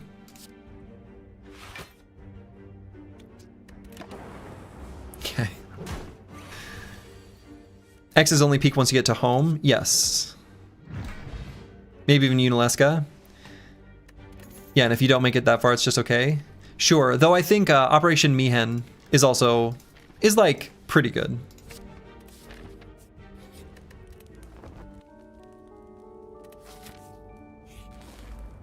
God, this fight. At least there's a Sweeping Beam.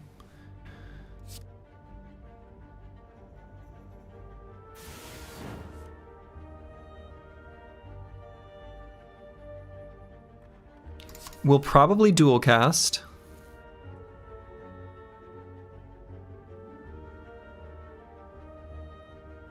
Probably not cool-headed.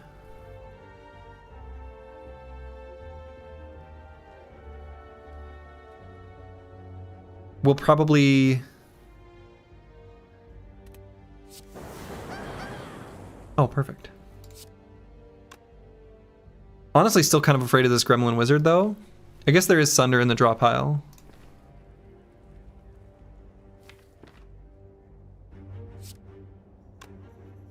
Sunder can't do enough damage, though, if we're weak. I think I kind of still have to do that.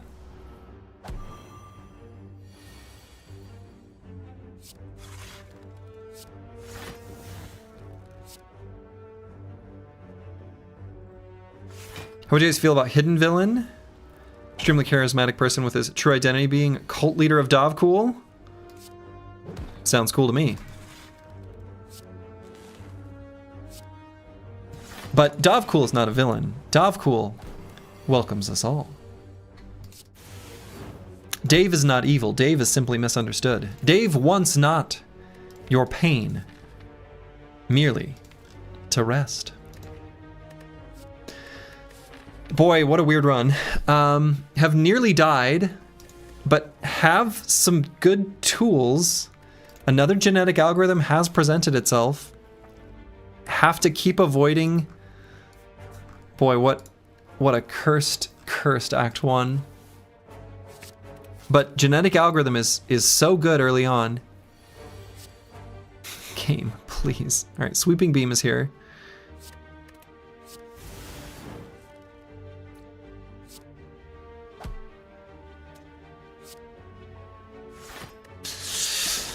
Ugh, this Act 1 is miserable. Who's Dave? Dave cool. He goes by Dave.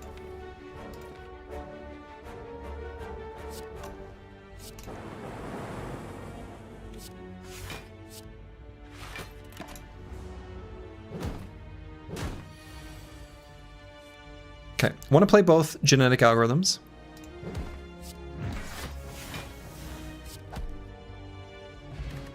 Oof, rough stuff. Hologram probably worth adding to the deck.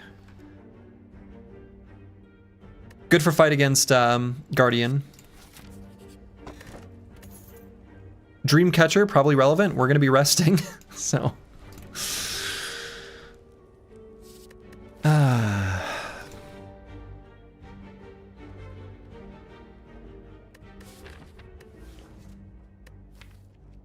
Skip?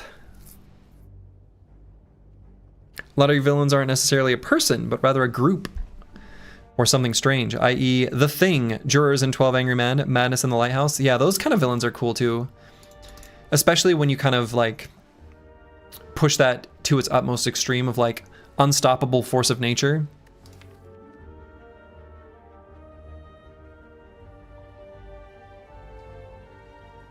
Charge maybe? I was thinking about it, but man, that feels so bad.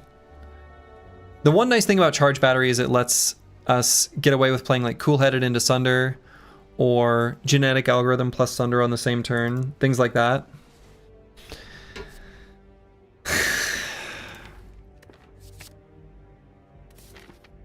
It's not a feels good to add to the deck. It really isn't.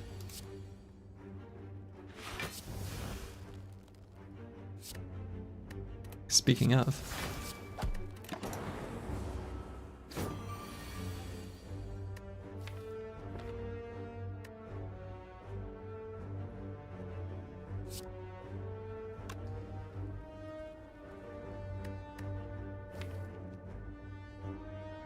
Might actually hologram.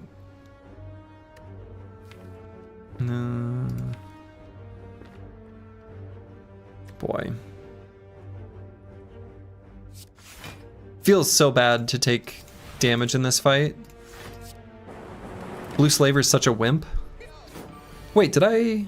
No, I was weak. I was gonna say, wait a minute, did I have lethal? I don't think so. Maybe wouldn't have even wanted to do lethal. Want to make sure we play both of the genetic algorithms. Don't have lethal here.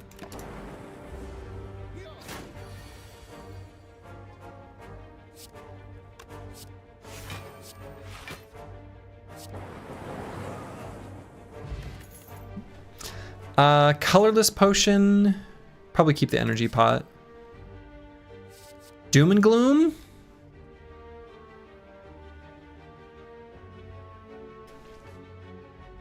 I like doom and gloom, just in general.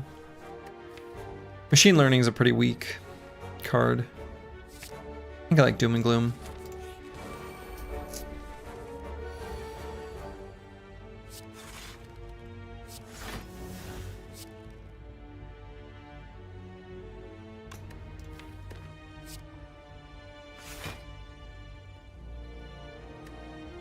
Take 4.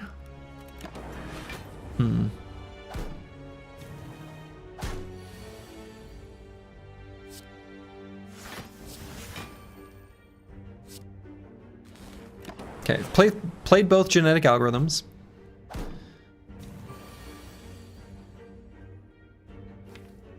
Okay, we can Sunder and Doom and Gloom. Okay. Fear Potion. Might want Fear Potion. Fear Potion for the initial phase of Guardian fight.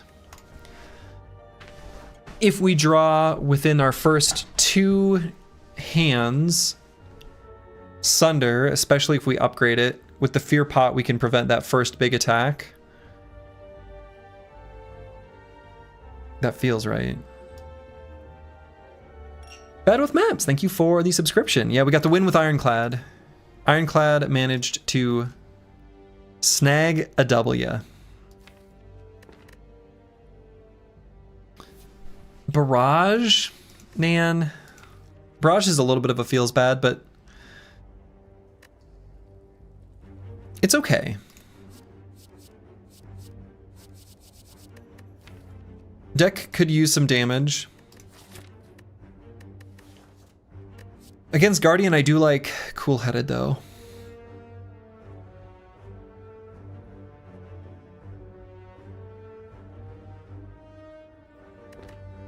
Thinking it's probably Barrage.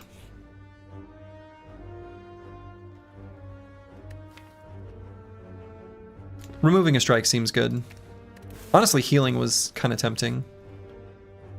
Ooh.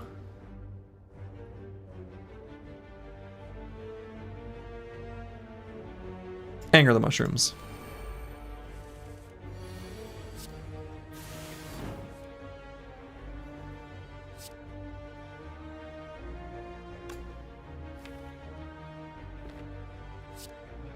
This is spooky. Let the record officially reflect. Spook level is high.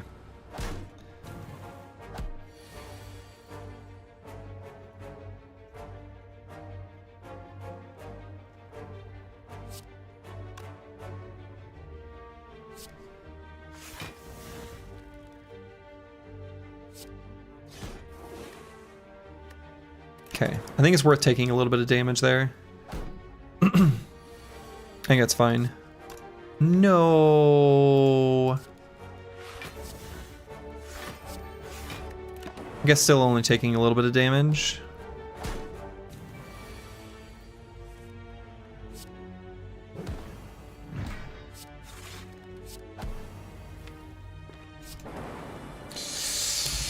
Boy, going into this fight with 14 health is a big feels bad.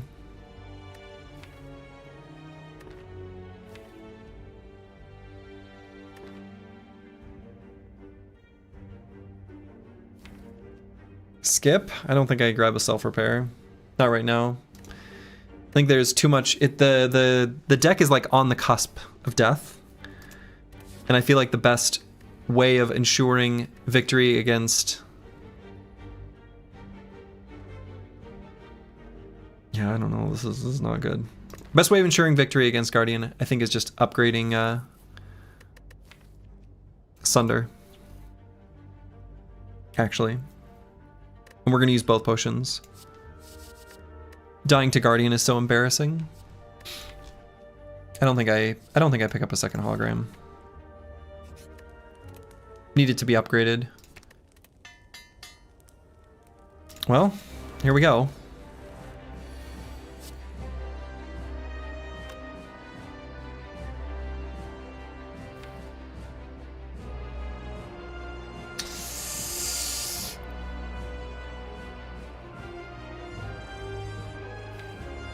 Please don't grab this under. Okay.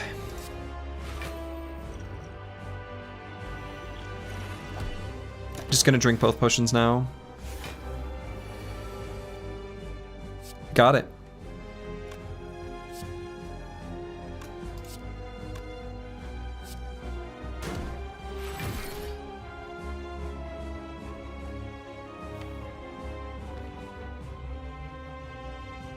Didn't want to do the sweeping beam because I want to have the genetic algorithms available for this first round of defensive mode, I guess it's called. Excuse me.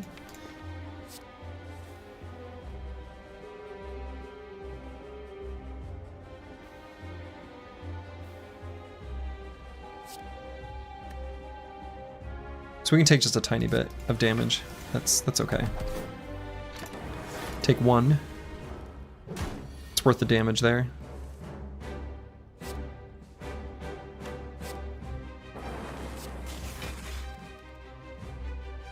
Could try to save the genetic algorithm. Yeah, definitely should. Have full block, right? So there's no reason not to. Oh boy.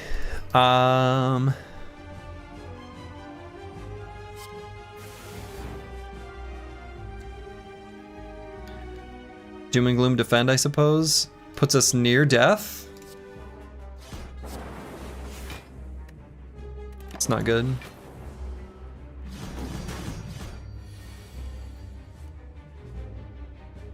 Strike Barrage pops him. Draw pile looks okay for defensive mode.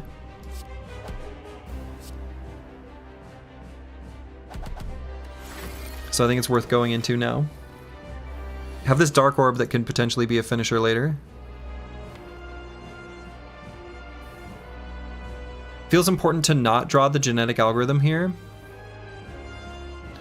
So it might just be defend, end turn.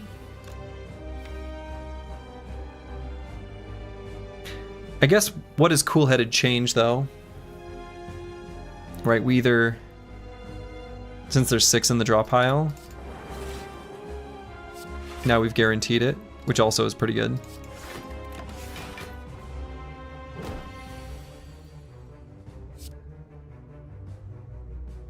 In fact, can do Zap Dual Cast, which is pretty cozy. Might be able to just finish him next turn. Either finish or block, or neither. Have just enough damage. Shit. There was a moment where I was like, oh no, did I get like the perfect blend where I wasn't able to finish him or block? Just enough. Man, if this run is feeling a little cursed, but so far, I mean, made it through Act 1.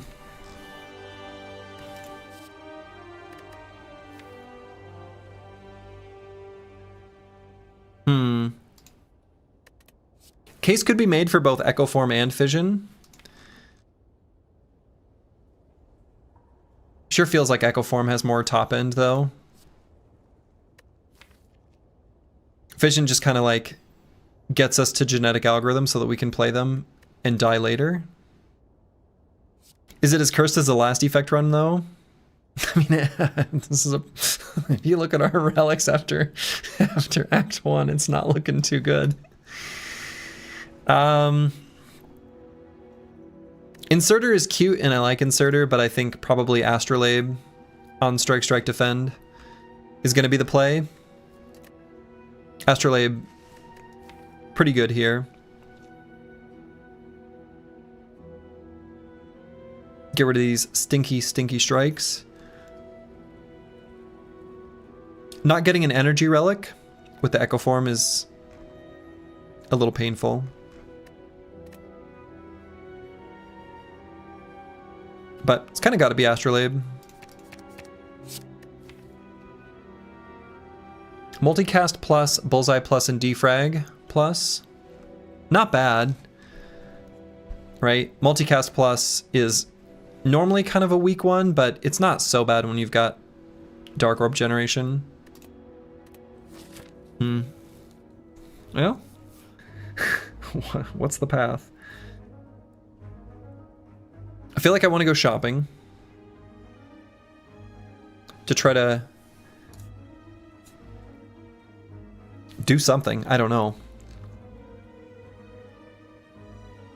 Hallway fights are going to be just a train wreck. Hallway fights are just going to be awful.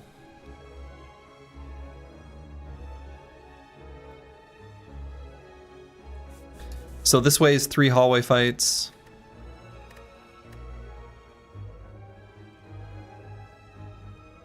Fight from a question mark is pretty unlikely, so this is probably also 3 hallway fights. This is 1 right after the store. I think this way seems good. And then it'll probably be something like that. We'll have to fight at least 1 elite because they're blocking the whole route home.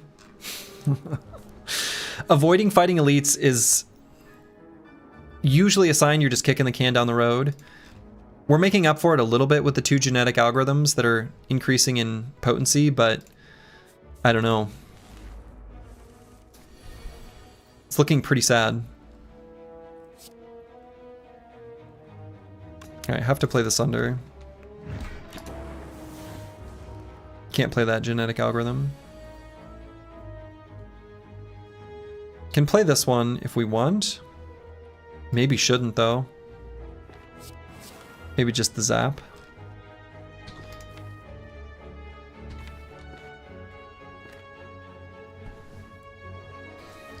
Yeah, I probably shouldn't play this genetic algorithm either. Really don't want to put the dazes in the deck.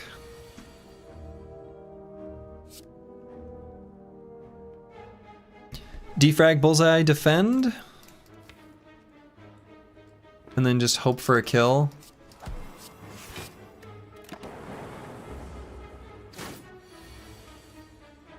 Got it.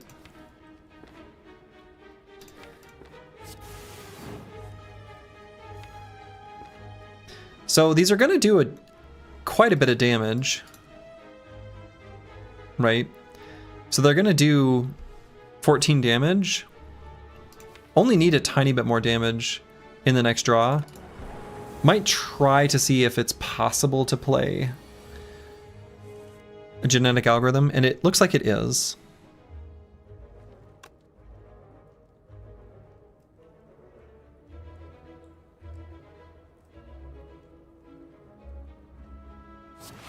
Yeah, I think I just play these.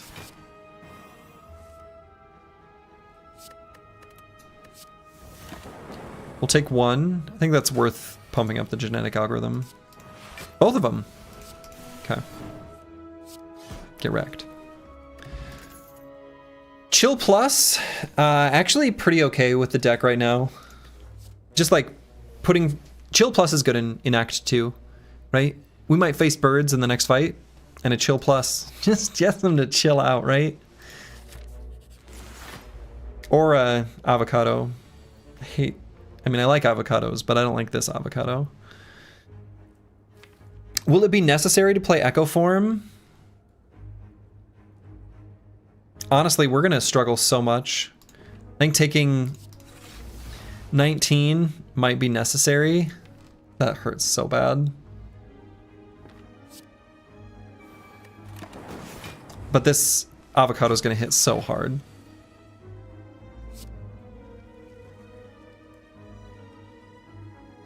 So it can double genetic algorithm, which does increase its block permanently twice, which is kind of cute. We'll get a Dark Orb in play. Is that better than the Bullseye Plus? I think so.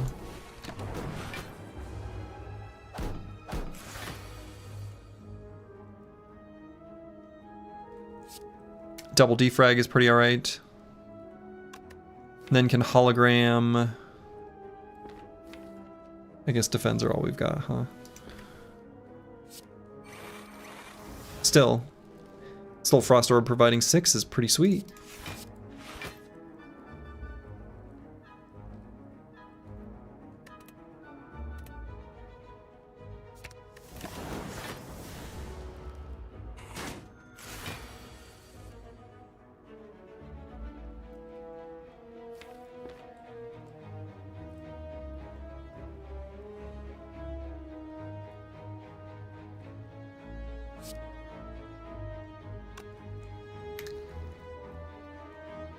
Double playing the genetic algorithm feels good, but is it hurting us too much in this specific combat? I think the answer is yes, but yet here I am.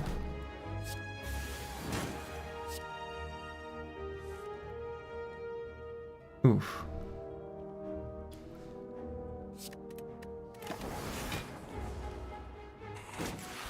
Not that many cards in the deck at all. Just in general. Okay, we've put the big one in front. So then Bullseye, Charged Battery, and then Multicast next time.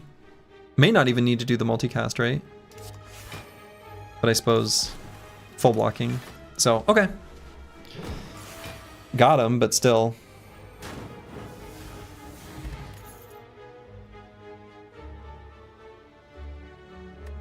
Compile Driver is normally a card I like to add to the deck, but I think with 3 energy right now I don't. I think it's a skip.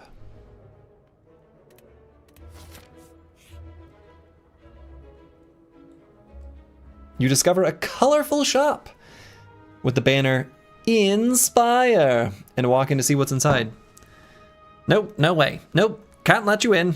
A man with ridiculous clothing appears at the entrance to bar you. This will not do, no, no. What is this style? Disgusting! Are you bleeding? Gross! Business? You a customer? Fine, whatever. He lets out an exaggerated sigh and points at a list of services. What a jerk. The services seem fine, but you would rather punch this smug man in his smug face. I do like how punching is an option. Transforming 2 defense is okay. Upgrading what? What would we upgrade? Zap? Removing a card and upgrading a random card is also pretty okay.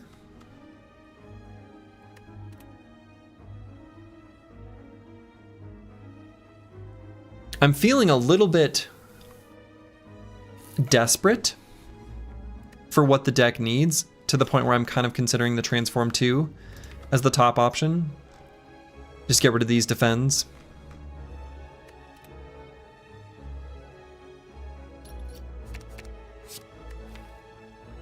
Sweeping Beam, Hello World.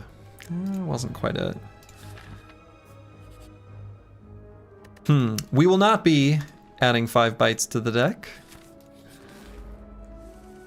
Oh god. This fight. Oh, there's my Sunder. Why is that gotta be in this hand at the same time as the hologram?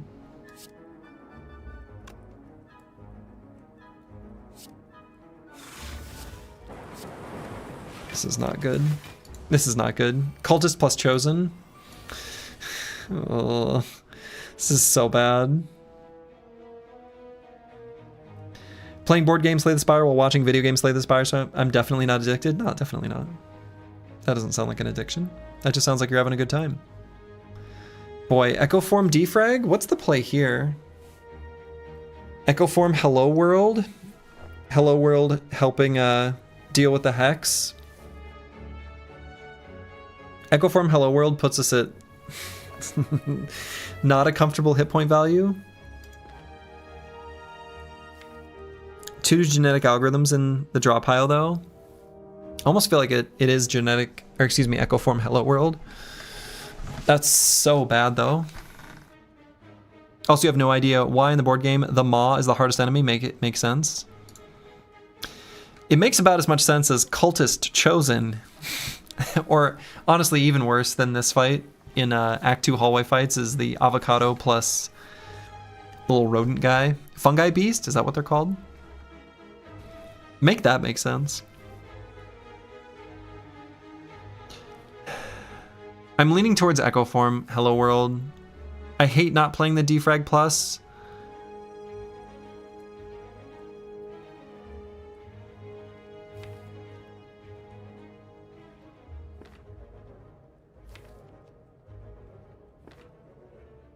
No, I think I play Echo Form Defrag Plus.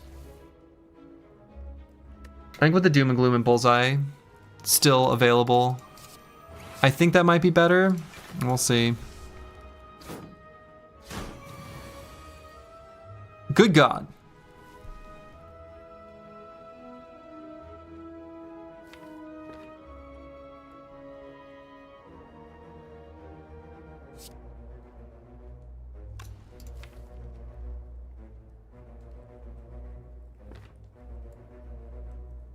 This is not good.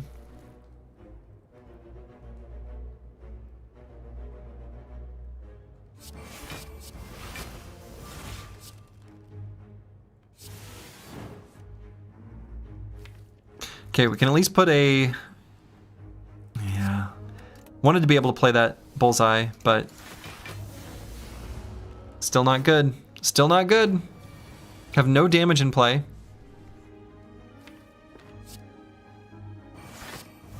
This is very bad.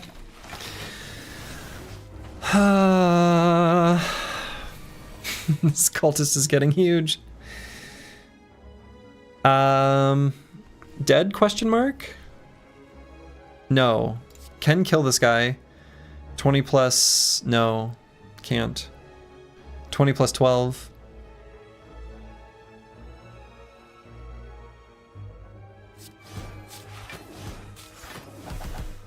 Dead? Dead.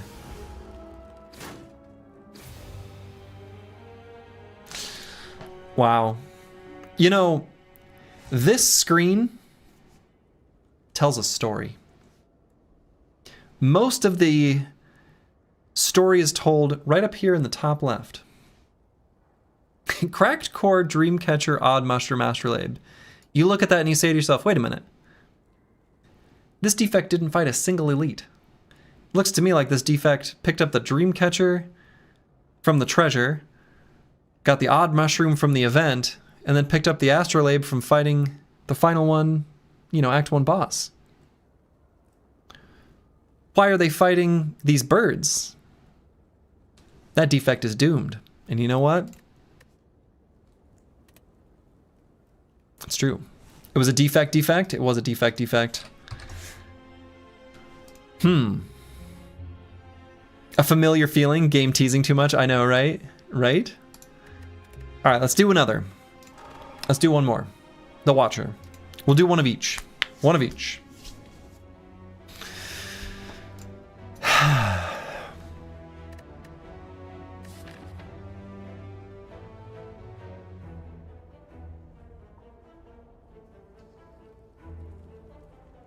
Lots of elites. Watcher is pretty good at Act 1 elites.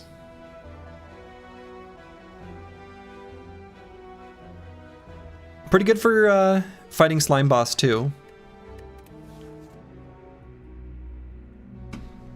These are boring.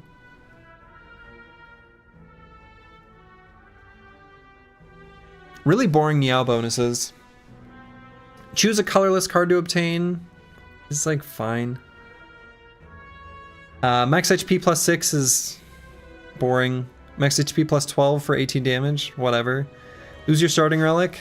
I don't know. I don't think the boss swap is good for Watcher.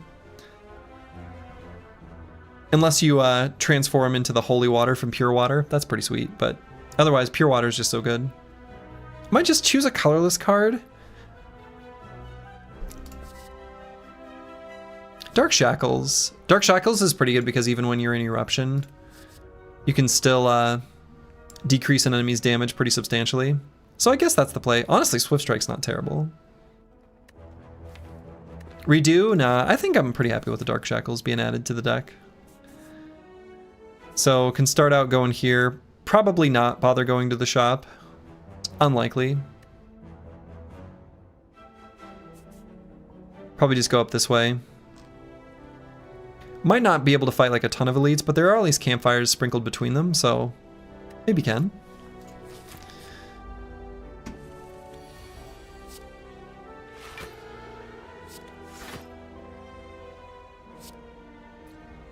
I think full blocking here is a good idea.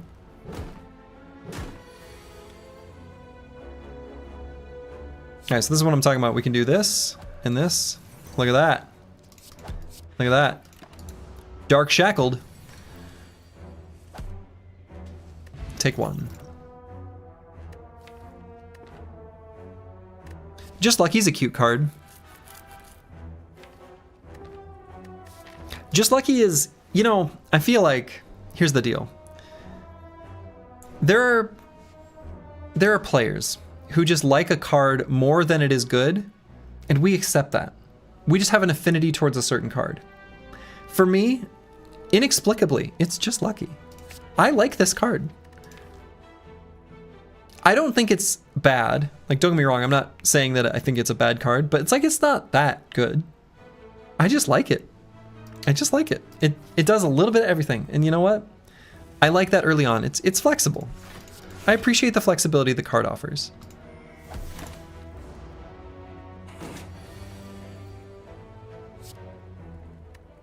Okay, definitely gonna leave that on. Yeah, it's neat. It's just a neat card. And have lethal. Fear no evil, hard to go wrong with that. Definitely gonna grab that. Inner Peace also fine, but I don't see any reason to go to a shop. That doesn't seem like the play. Right, because we're good on potions.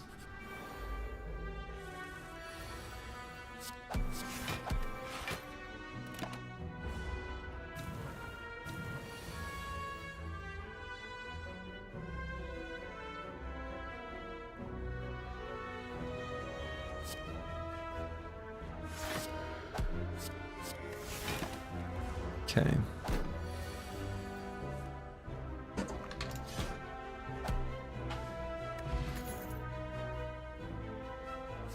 Flying Sleeves is okay with Retain.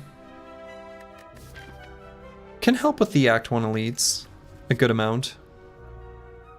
It's not like a great card, but I like it better than the other options here, and I think being able to fight more elites is going to be pretty helpful. Dark Shackles. I think I played the strike.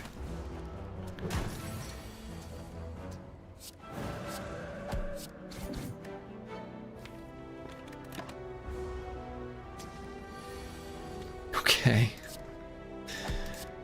Calm yourselves. Calm yourselves, acid slimes. You're out of control. You're out of control here. Chill.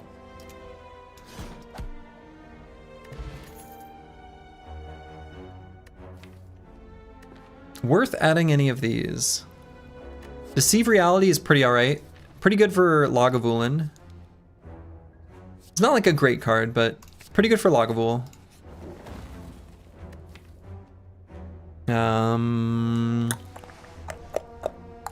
So upgrading Eruption's alright. I think transforming a Defend seems pretty alright right now as well. Especially after adding the Deceive Reality. I feel better about transforming a Defend. Simmering Fury. Alright. And let's fight an elite. Sentries.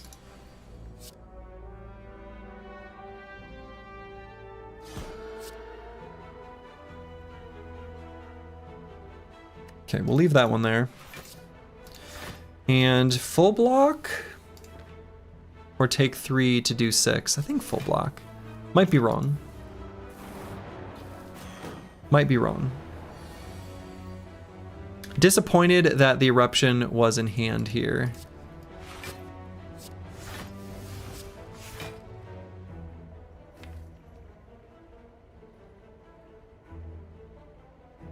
I don't like the way this is set up either.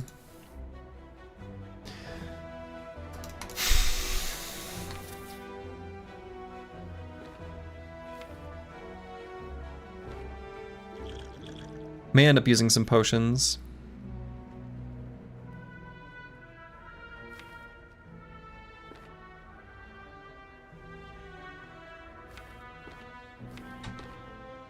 gonna go ahead and use the miracle.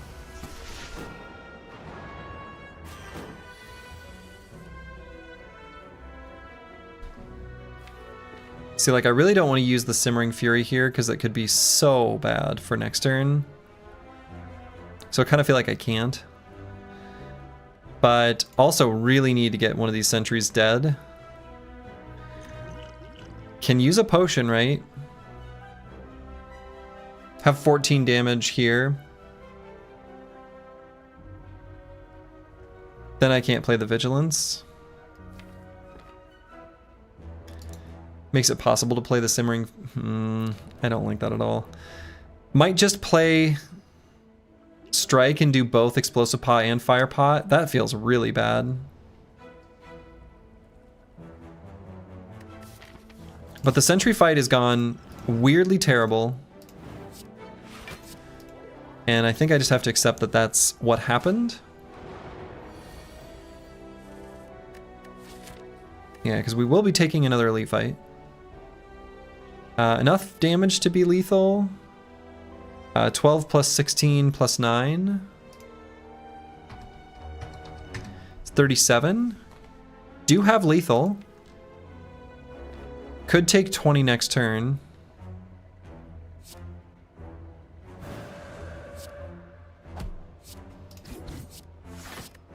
But we've got the safety, so it would only be 8.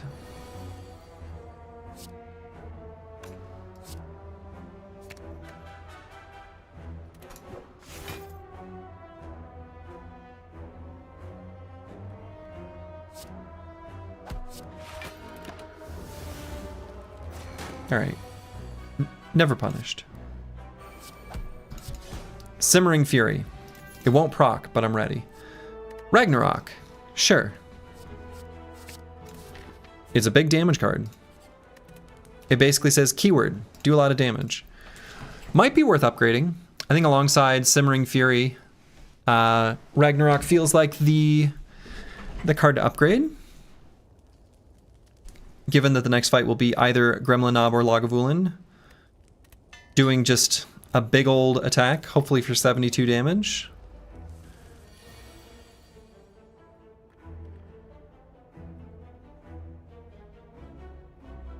Okay, can do Simmering Fury, Vigilance.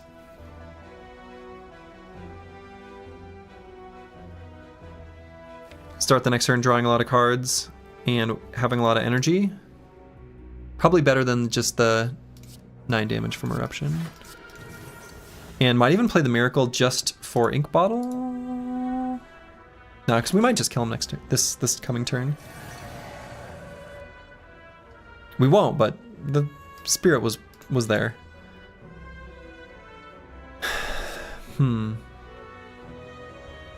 So take 8 in this fight. Seems fine.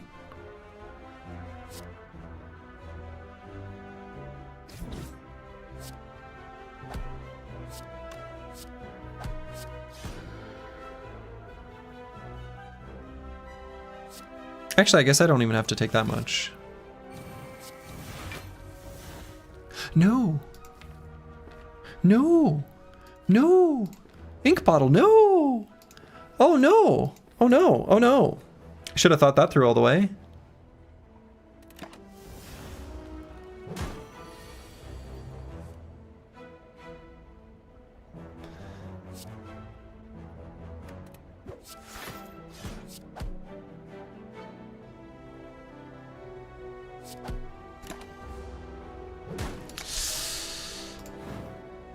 Oh, I should have played more cards to set up Ink Bottle. Sands of Time is fine, but I feel like it's not as necessary with Ragnarok. Protect is fine, but I don't think it's all that good. You can just skip. Rest, fight another elite. Yeah, Pocket Watch is insane. This is risky.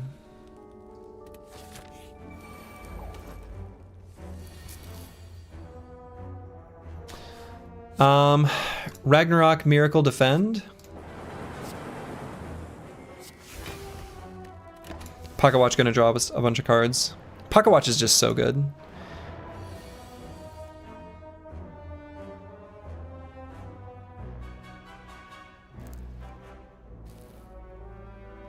So, how to play this hand?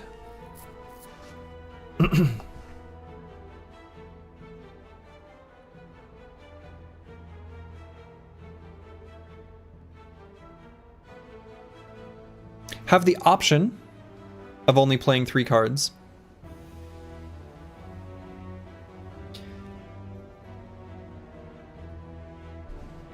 Could do something like Deceive Reality, play the safety. Then just do Fear No Evil, or Just Lucky, or Simmering Fury.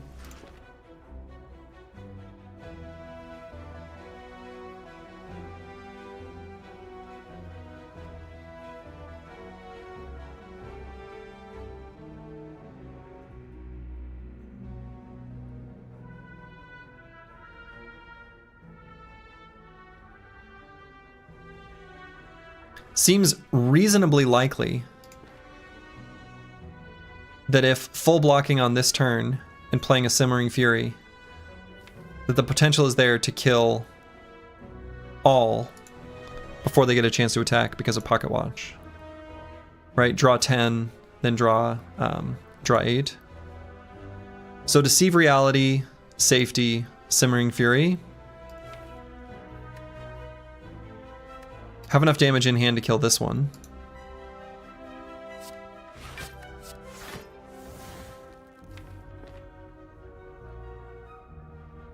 Had.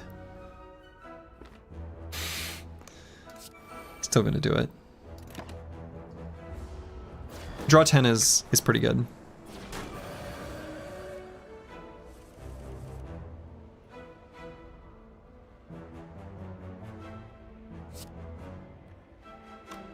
So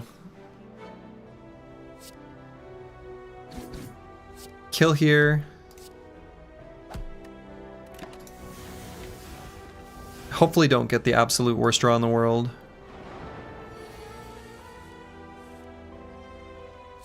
Did not get the worst draw in the world. Okay. Meditate looks alright here. Meditate plus Simmering Fury is like a cute... That's a cute combo to play on the same turn. I like Meditate. I like Meditate alright. Third Eye is also okay, but I think Meditate is good. Anything to change our disposition. So Just Lucky Strike, Meditate. Which one do I attack? Maybe Acid Slime.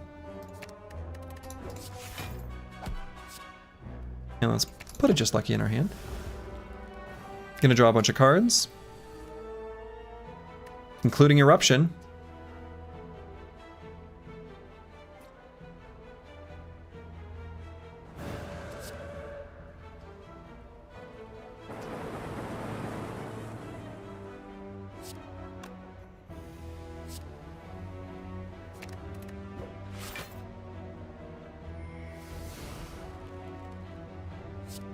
Can't quite kill him.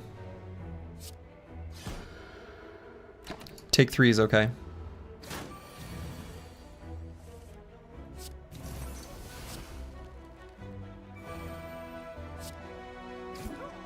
Build up just a little bit of Ink Bottle. I don't think Sanctity is necessary. I don't think Flurry of Blows is super great. Crescendo is fine.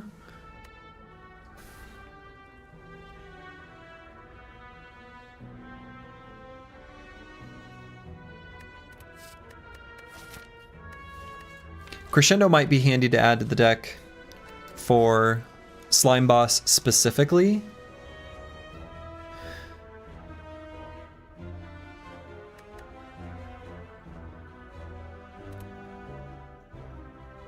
Not super cozy with Pocket Watch though. I think I might skip.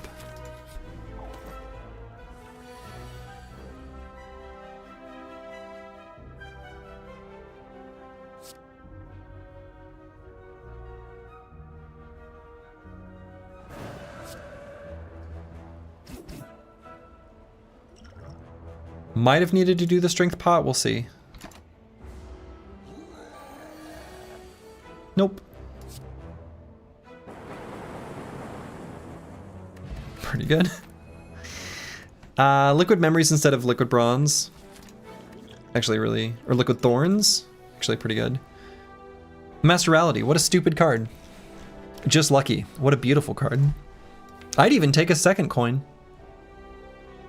Maybe not, though.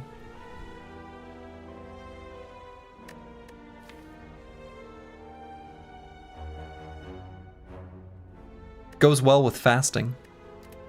If that ever presents itself to us. I like it. It's cute. I'm gonna take it. Apotheosis. Apotheosis seems pretty good with basically no upgraded cards right now. Sling of Courage, also reasonable, but not something I'm willing to grab right now. Thinking Apotheosis card remove.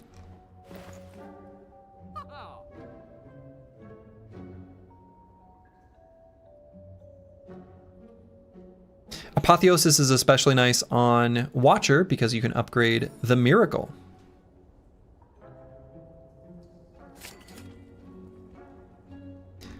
So normally with Watcher you want to remove Defends.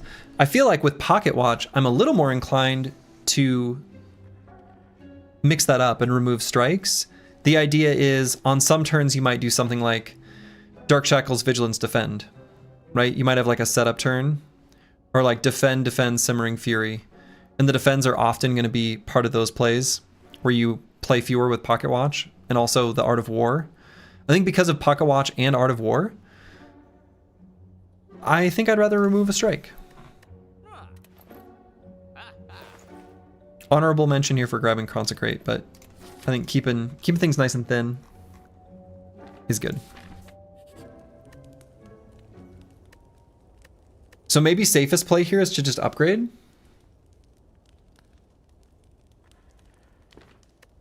Excuse me, rest. And not upgrade. Might rest. Just in case we get a terrible Slime Boss Big Slam. Oh, this fight's gonna go really well.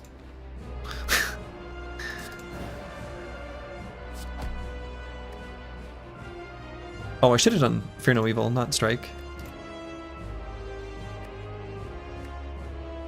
Well. Can't take it back. Alright, so we're gonna be doing a Ragnarok on him next turn. So...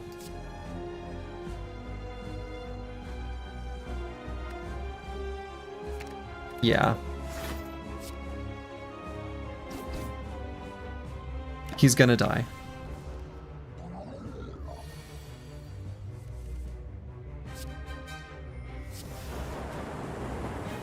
Cool. Good fight. Good fight, Slime Boss. Alright. Well, that was pretty straightforward. Not interested in Alpha at all. Blasphemy is fine. Establishment's kind of cute with Meditate. It's also like okay with Deceive Reality. It's not crazy good or anything like that. I mean, it's either Blasphemy or Establishment. I'm a big fan of the Meditate Establishment. That sounds like a thing. The Meditate Establishment. But yeah, I think that's all right.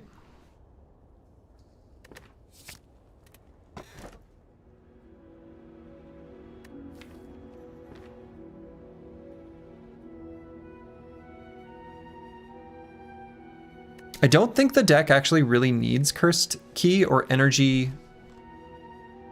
Really? I'm kind of inclined to either grab Black Star or Empty Cage. The deck is pretty okay for the Act 2 elites. Not insane.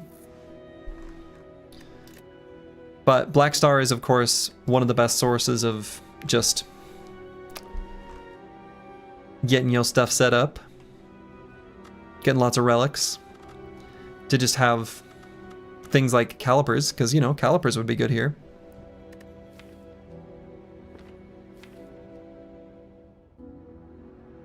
Card remove also pretty tasty. Just gets things set up nice and clean and easy with the pocket watch. Basically the same idea as what happened in the Ironclad run. If the Slime Boss is any indication for Act 2 Elites. Act 2 Elites are like harder than Slime Boss though.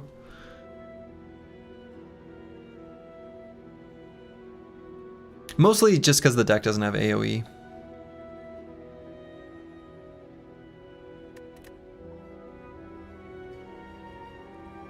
Right, because the deck still can't like OTK Slavers or anything like that.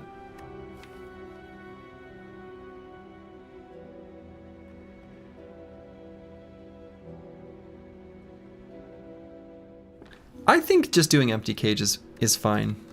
And I would just remove 2 strikes. For the reasons described earlier.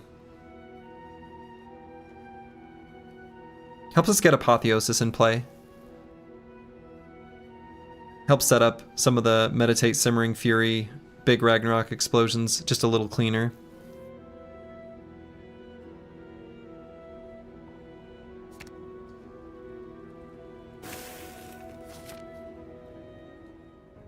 Okay.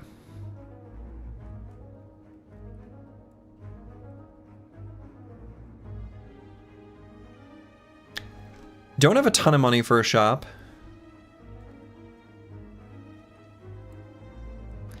Two shops right at the beginning. A little bit awkward. The route on the right seems fine.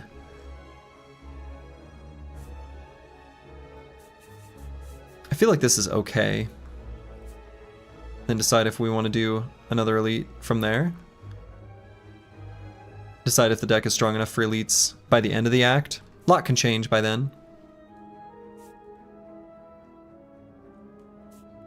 Yeah, I guess.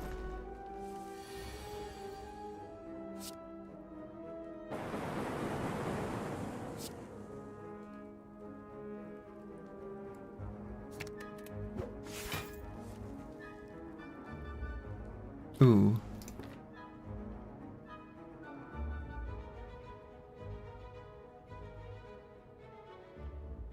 Might play more than 3 cards here.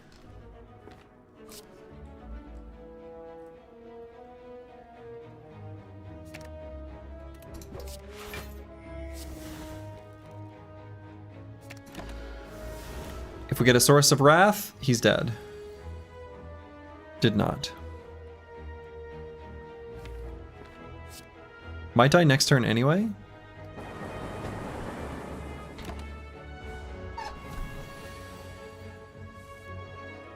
And will. Not, because I'm weak.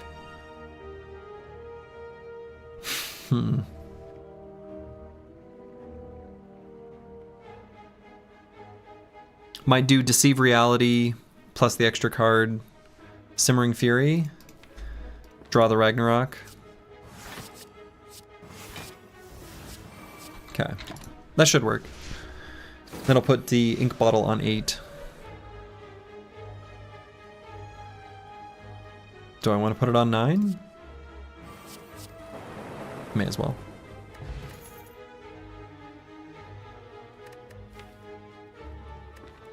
Any world where Battle Hymn wants to be added? I don't think so. Nope, don't want any of those. Bowling Bash.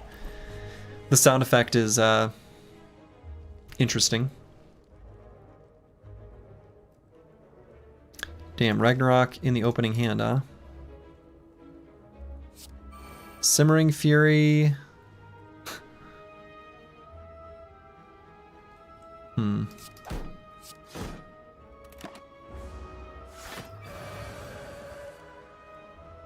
Oof.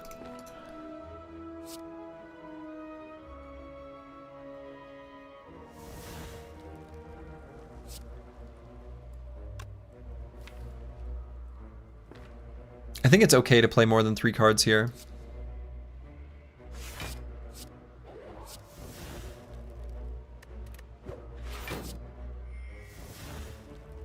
Alright, so I'm going to keep the safety. I'll just play... Well, no, maybe flying sleeves safety.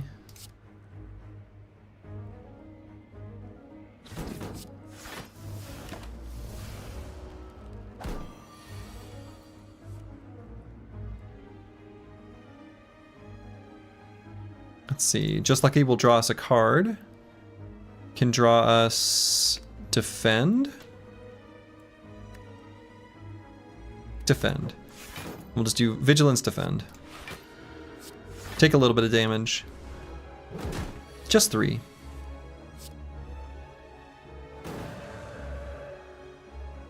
Alright, so play some cards. So flying sleeves can finish. Right, so we'll do defend. Strike flying sleeves. Oh, Mental Fortress and Tantrum. Why are you both here? Why are you both here? Oh no, what do I do? Mental Fortress and Tantrum are both here. Both of them are very good for the deck right now. Like really, really, really, really good. I feel like Mental Fortress is more necessary for the deck to perform successfully, more than Tantrum, I think. Source of block is pretty important.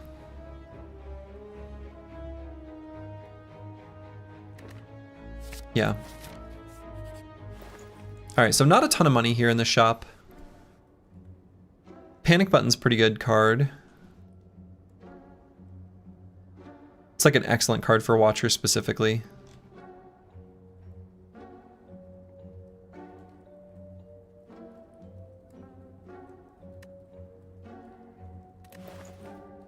Maybe it's just Panic Button. It's probably better than card remove. Like actually. Panic Button's so good. Goes really well with the Pocket Watch.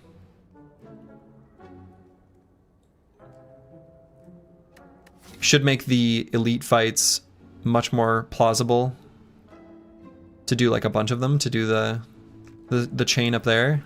Yeah, I think Panic Button helps a lot. Definitely.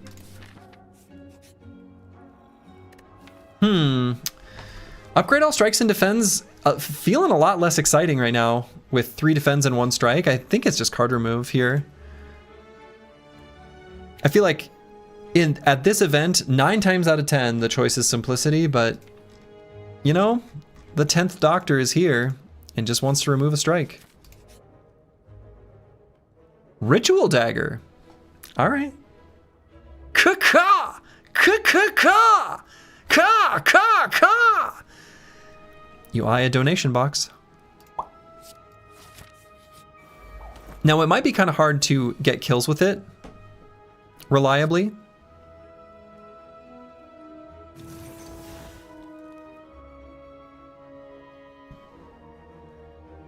Might play the defend just to put it in hand with meditate. Play 3 cards. Yeah, unfortunate that it's just lucky. I would like to play that, but I think Pocket Watch proccing is more important. Okay. So Panic Button Ragnarok, excuse me, Eruption Ragnarok is here. We can Panic Button if necessary. And then kill next turn.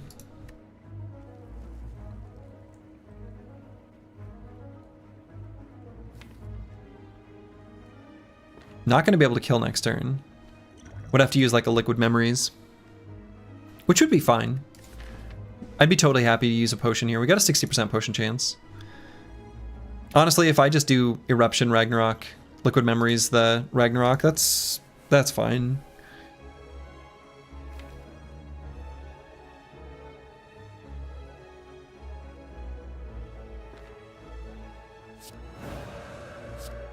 And yeah, that's right. As far as Ragnarok's considered, we've got the Apotheosis, so true.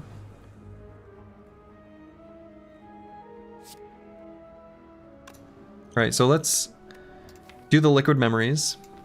So that'll be 72. So Flying Sleeves, Miracle, Fear No Evil, yeah. This is enough.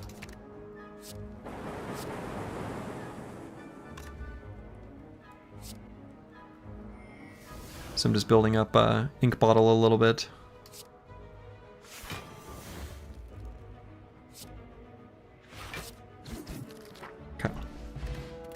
Torii. All right. It's a nice one. I don't think I want any of these. No need. Bird and Chosen.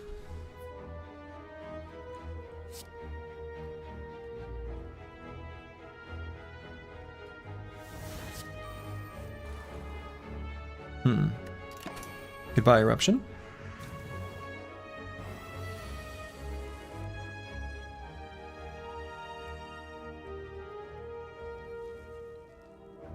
Could Ragnarok to see if we knock the bird out of the sky.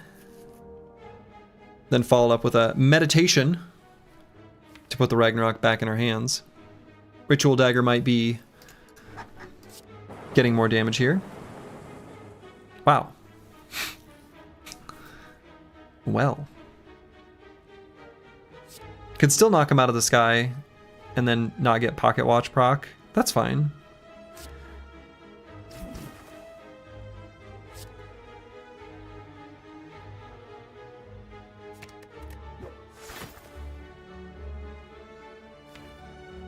Okay, so can put Ragnarok Eruption in hand for next time.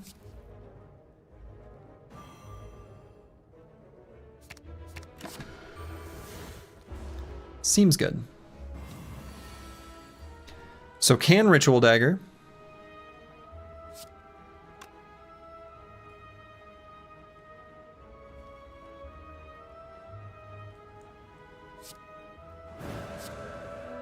So just will. And then may as well build up Ink Bottle.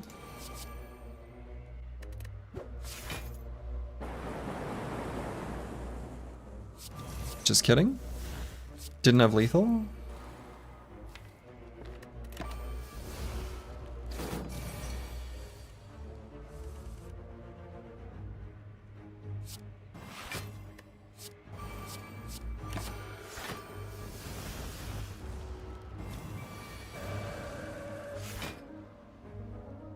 Okay. Play a bunch of cards. Finish with Flying Sleeves.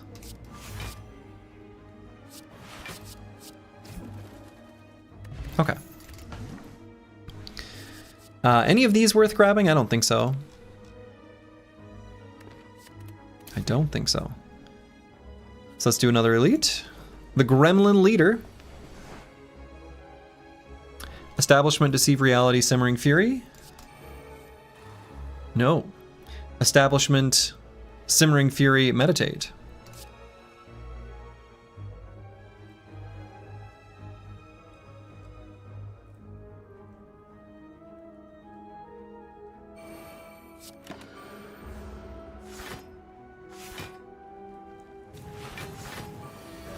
So he's going to do a big attack. But we can Darkly Shackle. Unfortunately, did not draw the Ragnarok. It's fine, I accept it. It's all right. Simmering Fury is kind of like Pocket Watch, if you squint.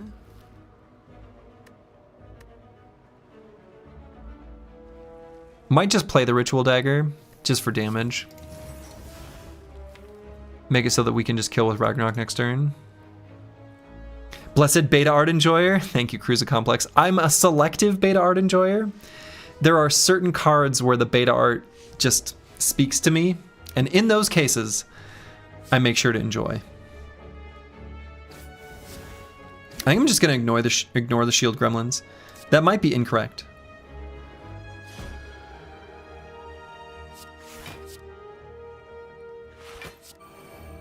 Okay. Putting Ink Bottle on 9. Deus Ex Machina comes to mind. Ooh, I think I've got the beta art for that one, but I don't remember offhand what it is exactly.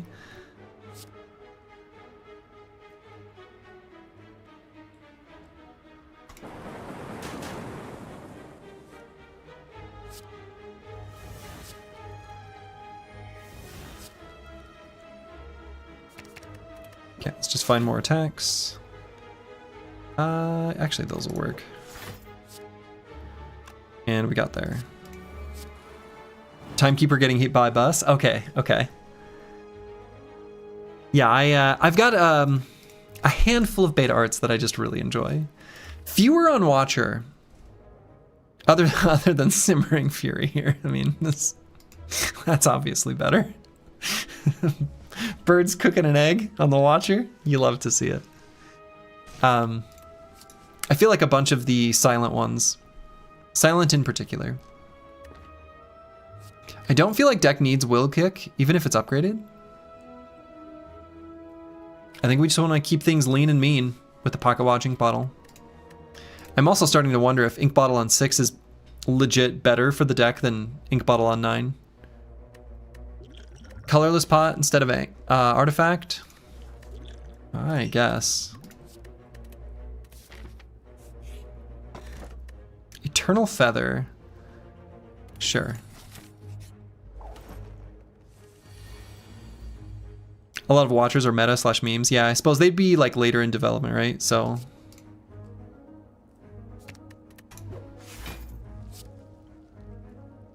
Okay, leaving Vigilance on top I think is fine.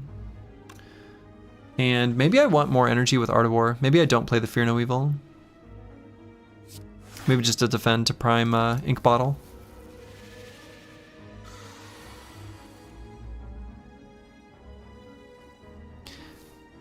Well, I've got Eruption Ragnarok here.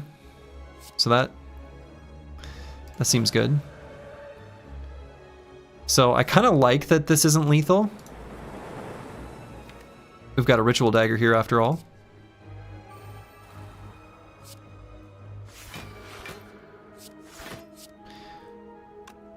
So let's play the Simmering Fury to ensure what we're looking at. What a snacko. I know. Delicious. Delicious and nutritious. We can Apotheosis so that the Ritual Dagger gains even more. How blessed. I can play Establishment to put Ink Bottle on 9 instead of 8. It's probably better. We don't want any of these. And can fight more elites. Deck's pretty strong.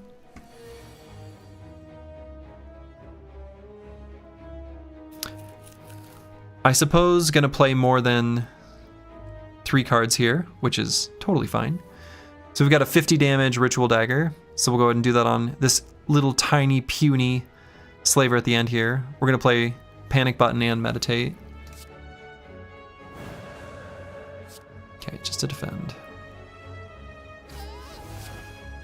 Took him right out.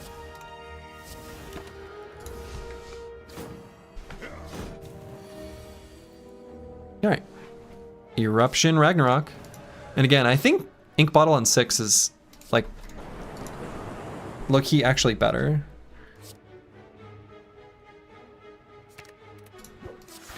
If we have to go over, we will.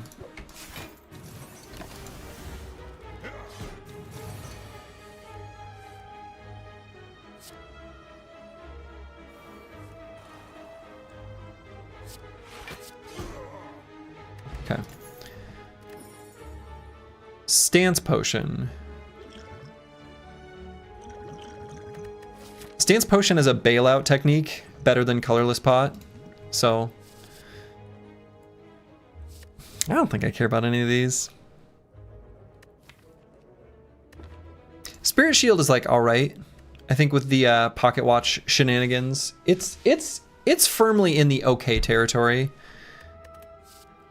Right? It's reasonably often gonna be like gain 30 block. Which is good. It's not crazy.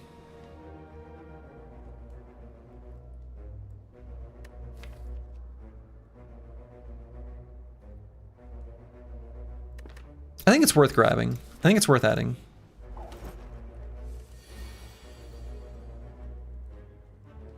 Ugh. Defend, defend, defend. They're being mean. Torii, reducing the damage to 1. Hell yeah. 2 energy Panic Button, ew, I'm right. Yeah, pretty accurate. Okay, Apotheosis. Dark Shackles brings this guy down to 0. So could simply meditate here. But don't even know that I need the Mental Fortress. Actually don't. Can just erupt Flying Sleeves, or actually can save the Miracle. Erupt, will meditate and put Ritual Dagger and the other eruption on top.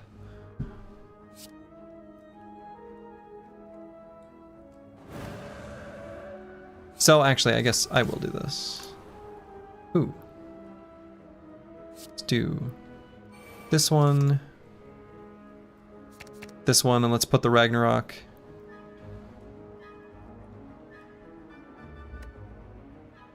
In hand.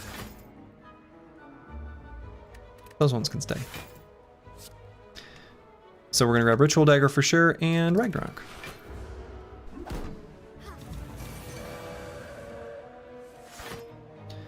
So we'll Ritual Dagger the Mystic.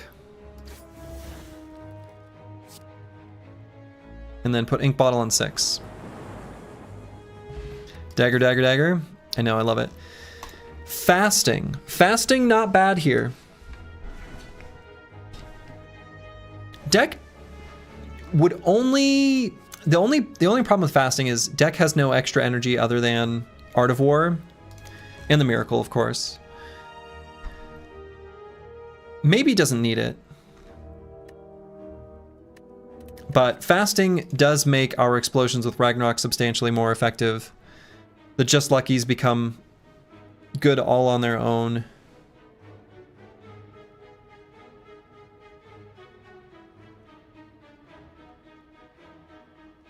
Not really relevant for like this upcoming fight, but could be one of those cards that we want to add before going into Act 3. And like feel pretty okay about it.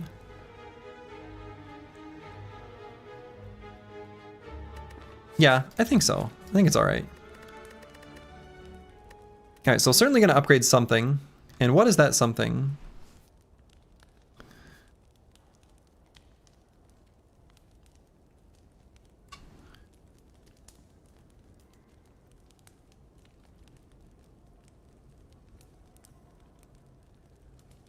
I mean, usually Apotheosis is...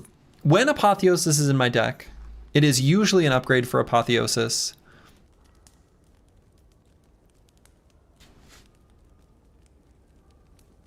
It's either Apotheosis or like Mental Fortress.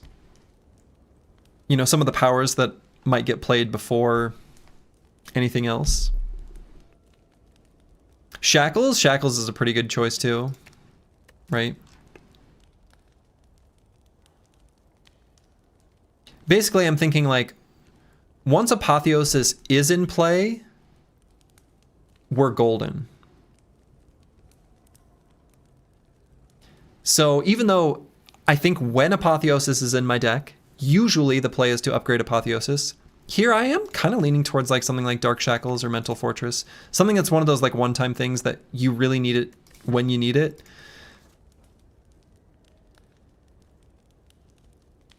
And then if it's, you know, underneath Apotheosis in the draw order, then it's already upgraded. I think I'm kind of leaning towards Dark Shackles. Does Meditate give more retain? Yeah, retains 2 cards. Retains 2 cards, which is also really good.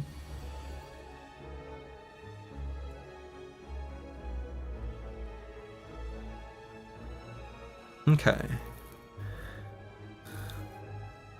So here I'm thinking...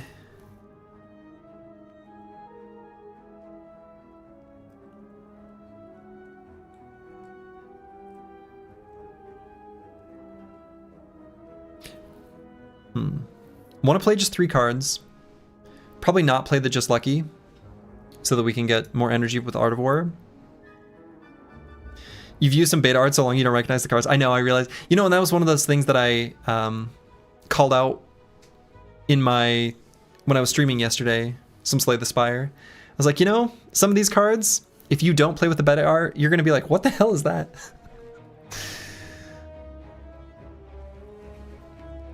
But yeah, I understand what you're saying, Cruise Complex. I really do. It's like, yeah, what is this? What's this giant hamburger? Oh, that's feed. I just like the hamburger.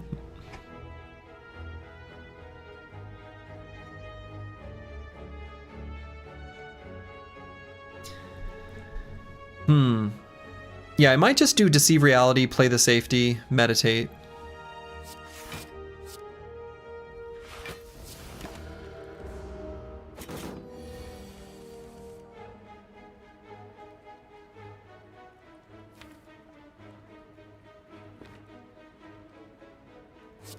So, gonna play the Mental Fortress. Background gnome spotted. Oh yeah, I've got a cute little gnome. I decorate, and there's also Christmas lights that I put up every year. I like them. They make me happy. They spark joy.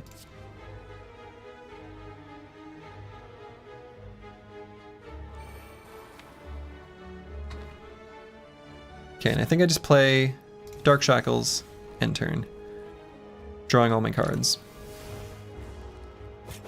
Truly a shame that Slay the Spire 2 will likely not have the glorious beta art Slay the Spire 1 does. That's true. It probably will not. And I'm sure I have lethal here.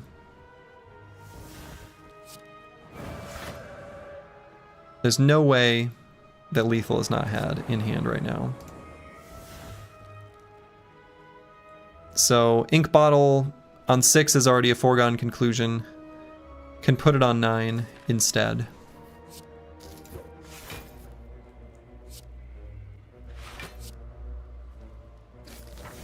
Ritual Dagger becomes stronger. Rushdown. Weirdly enough, I feel like Rushdown's not even that necessary right now. I think I still take it, but it weirdly, for this being like one of the best cards, feels oddly unnecessary.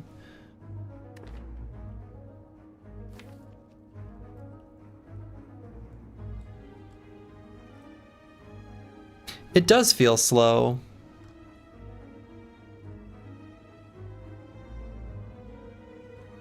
The benefit to Rushdown is, so Ritual Dagger is already getting to pretty high levels, and it's only going to get higher and higher.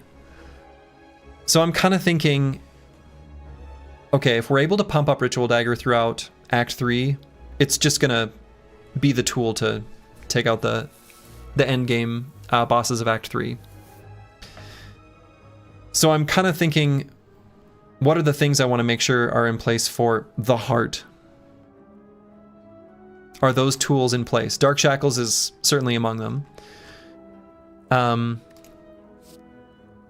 honestly, Rushdown might be okay for that fight.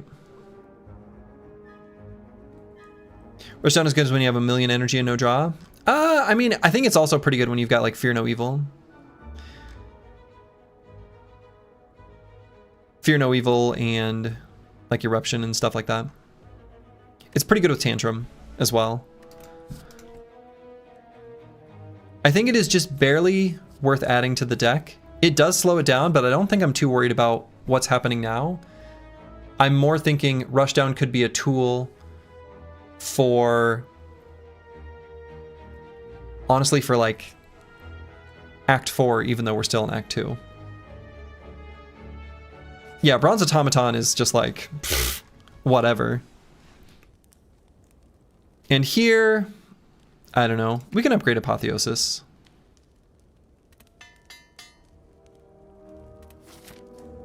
It'd be nice if we had like, you know, could lift weights here. Vigilance, Simmering Fury. Seems like a pretty good way to start this fight. Bronze Automaton's gonna summon some little dudes, some little orbs, and they're all gonna die.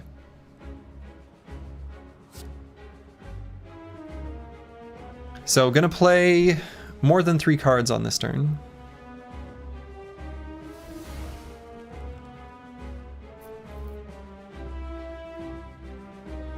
I do want to try to kill him with the Ritual Dagger. I think should be able to. Ragnarok in the discard is sad. We can meditate to put it on top though. No way to go into Wrath though, so maybe I don't care. suppose I could put a way of going into Wrath in with Meditate as well. Big brain plays. So I'm going to go ahead and use the Dark Shackles just to get it out of the deck. Doesn't really do anything for us. So this will be enough block, because he's only hitting us for 16. So let's put Eruption and Ragnarok in hand.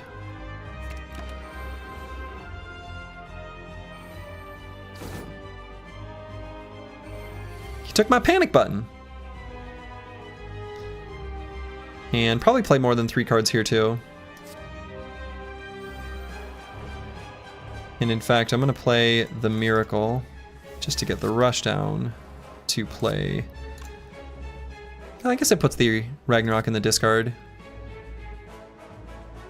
Which maybe I don't want, but it's probably fine. Spirit Shield, reacquired.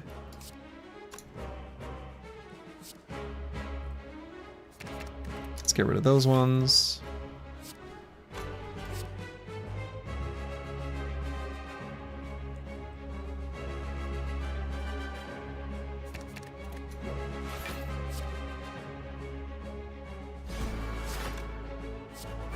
Reacquired the panic button.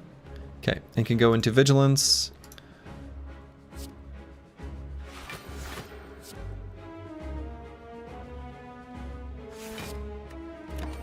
Okay.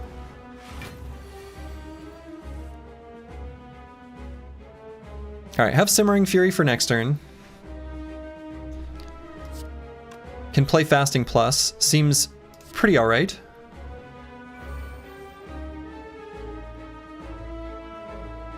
Probably just play a bunch of cards here now. Oh, cannot play Fasting Plus. What am I doing? Because then I can't meditate. I want to meditate.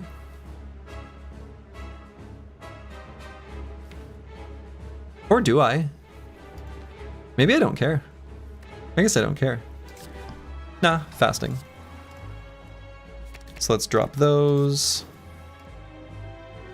Those can stay. Both of them.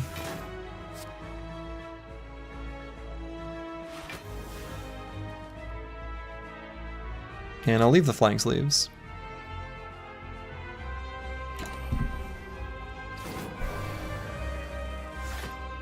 Okay, how much damage is Ragnarok doing?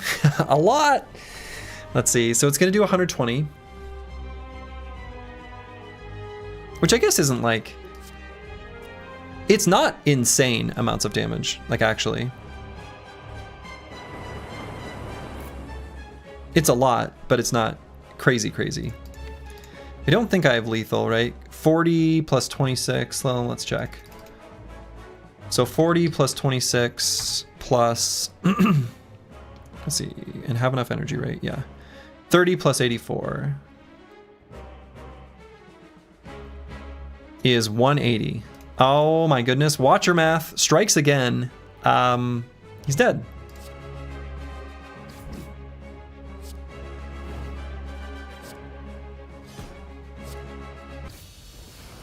Putting Ink Bottle on 9? Wow.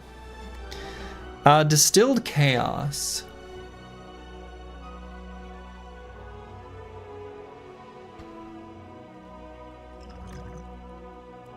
I mean, Distilled Chaos could be like a tool to get into Calm if Terrible Shuffle or Draw only has Wrath or something. But we've got the Stance Potion for that, and I think Strength Pot could be more useful. I think probably not Distilled Chaos. It's good with Scry. It is good with Scry. Right, and we've got the 2 Just Luckies.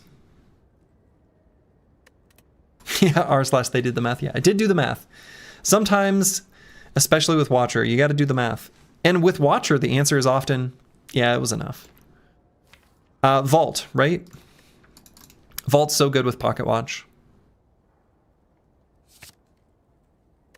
And I think I leave the Distilled Chaos behind. I think the Strength Pot more likely to be relevant. Although I guess maybe Distilled Chaos instead of Strength Pot, just to keep Stance Potion or Distilled Chaos for the same type of emergency bailout.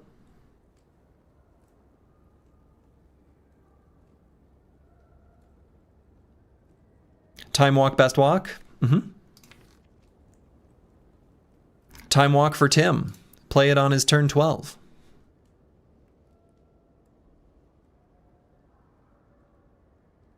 No, I don't think I need the distilled chaos. I'd rather have the strength pot. I think this will be better. Okay, a little bit of energy. Slaver's Collar seems good. Astrolabe could do that for the 3 defense, but I don't need to add random stuff to the deck. I think the deck is pretty clean. It's pretty clean and mean. Pretty clean, mean, and lean. Just a little bit of energy. Pretty good. No need to grab Busted Crown. I think there's a handful of cards we'd still add, like for example Vault, if offered. And I'm not worried about the hallway fights at all.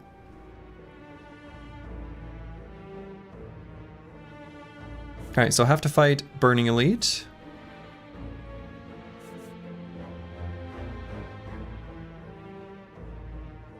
So have shop there too.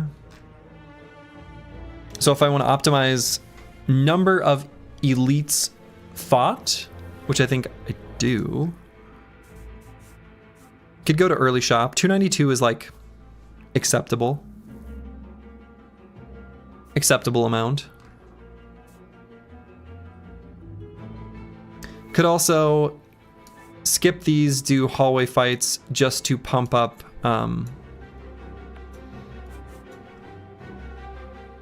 our dagger. Would be reasonable, and then go to a shop later instead of this elite. Also fine. Maybe later shop gives us more choices for things.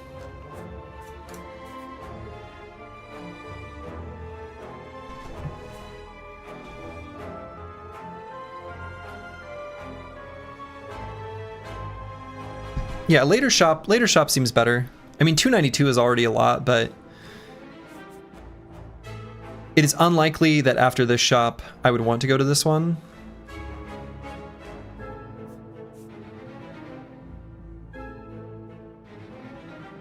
So, losing out on one elite.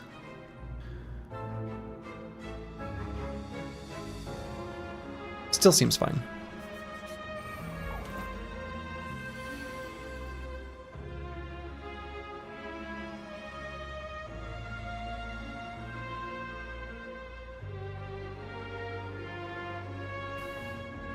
Could Ritual Dagger this Repulsor right at the beginning? Seems alright.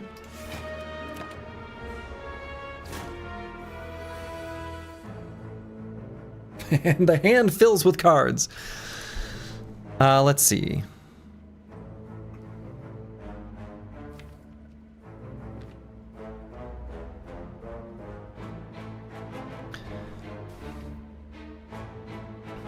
Mental Fortress, Miracle Vault, or Mental Fortress, Meditate.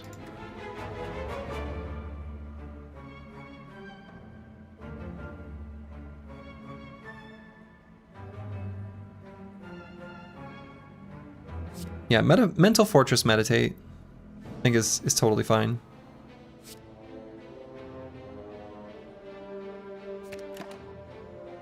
Way to get into Wrath with Mental Fortress up. Okay, Apotheosis is here. So now we're going to play a bunch of cards.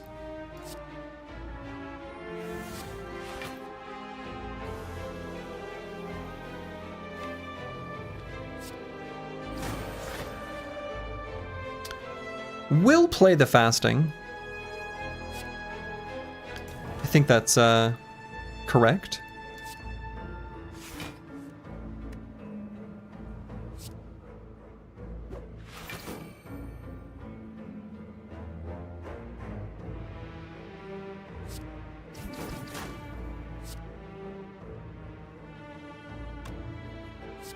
You know, let's just put the safety in hand.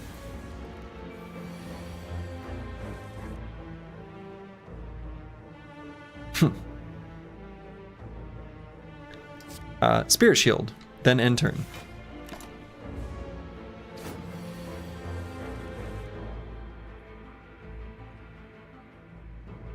Okay, Simmering Fury and Meditate. And then we're good. And we'll put Spirit Shield Ragnarok in hand.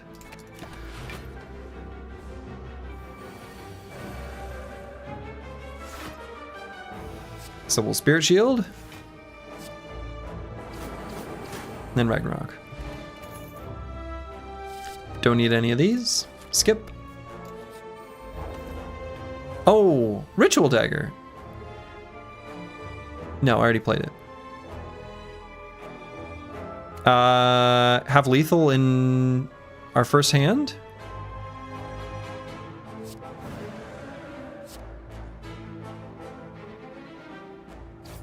Okay.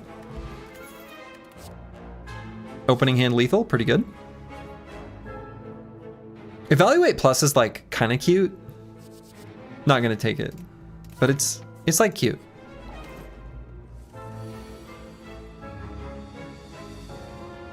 Rushdown Miracle Vault.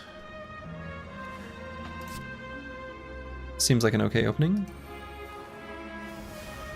Who's the boss? First boss will be Donu Deka.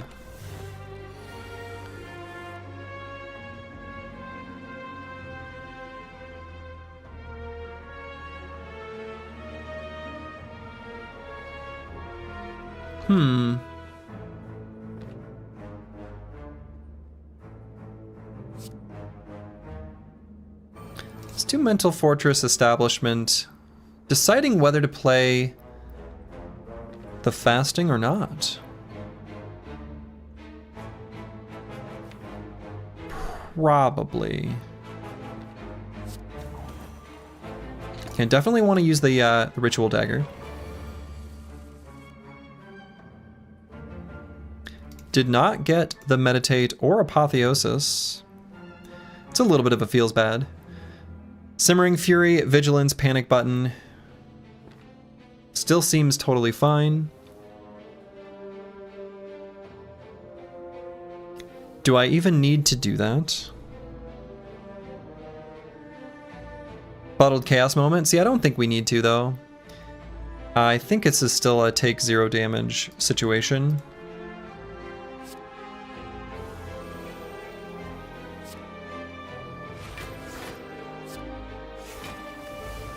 And then he's dead next turn.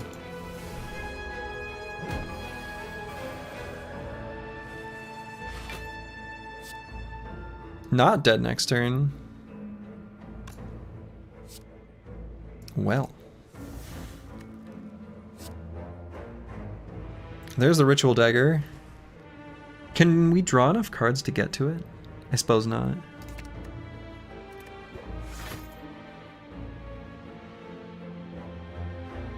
So we'll take some damage here. Can put it in discard just to grab it with Meditate.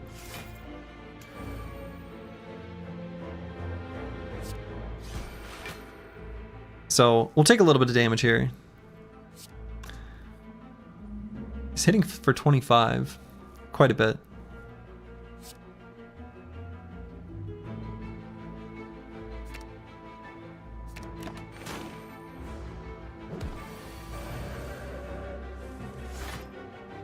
Okay. So we'll do this one. This one. This one.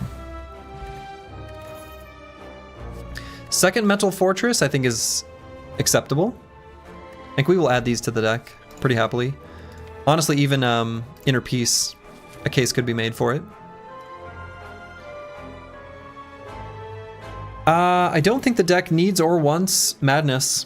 I think we just retrace our steps and lose 4 max HP. No need for the Madness. We can use Establishment and Meditate to lower the cost of cards.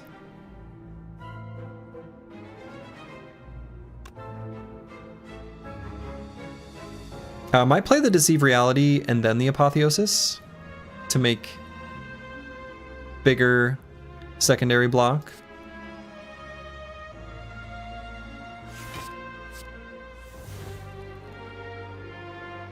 Yeah, so probably play more than 3 cards here. Just a full block. So what's more important, the Mental Fortress or Establishment? Probably Mental Fortress.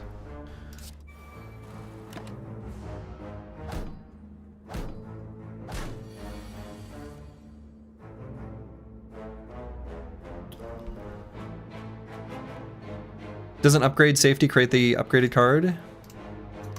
Like Deceive Reality? I don't think so. Yeah, no. It just makes the base card give more block.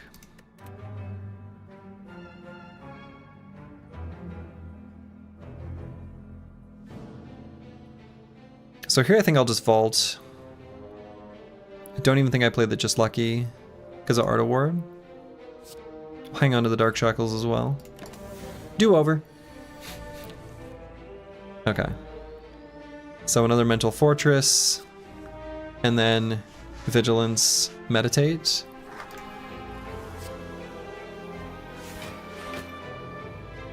Still taking a little bit of damage.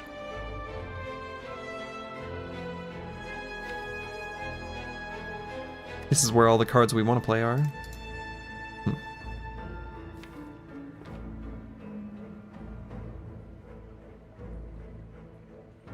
I don't know, I could be convinced to just play another defend. So they're hitting us for 36.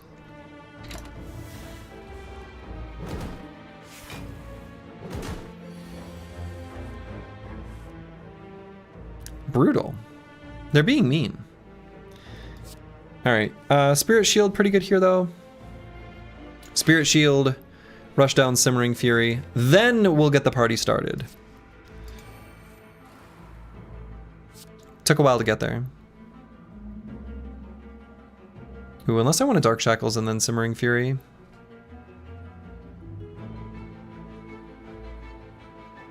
I don't want to take any damage. So I think that's fine. Still gonna keep energy for Art of War.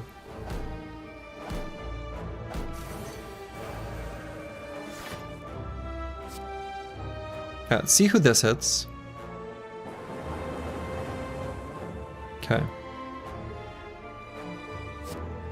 Can I kill the back one? Yes. Guess I can leave those there. And then I just meditate in Ritual Dagger and away into Wrath.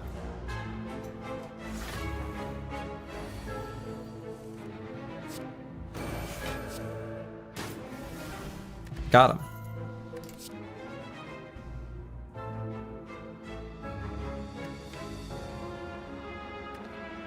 Would deck want Deva form? Not really, but not really.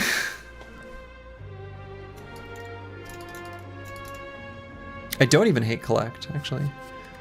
I think it Deva form makes the deck slightly better.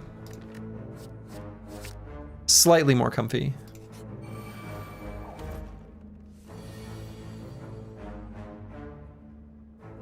Speaking of things that aren't comfy, Reptomancer. Half tempted to go into Wrath right now.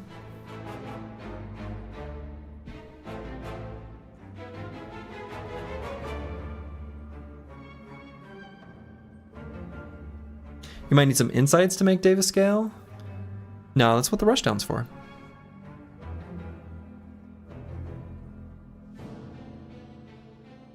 I'm gonna play Mental Fortress. Okay.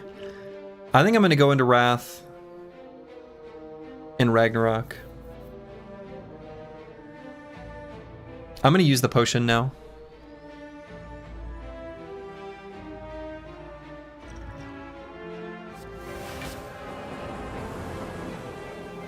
Really? Kinda can't afford to play another card. Need to keep the pocket watch low, so I'm gonna play this one here. Yeah, drop that. and take a chunk of damage.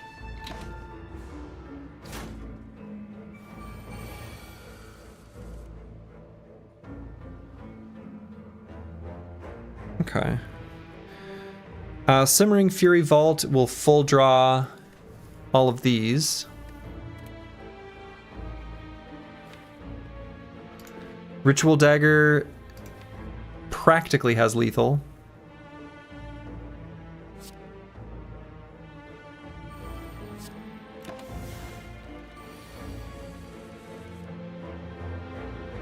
Does have lethal.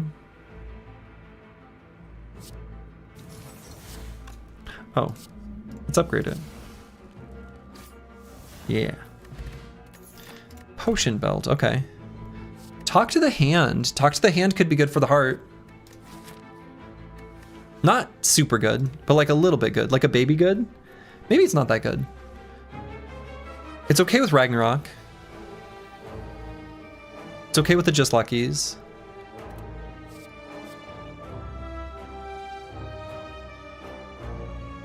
Sure. Good enough to add to the deck.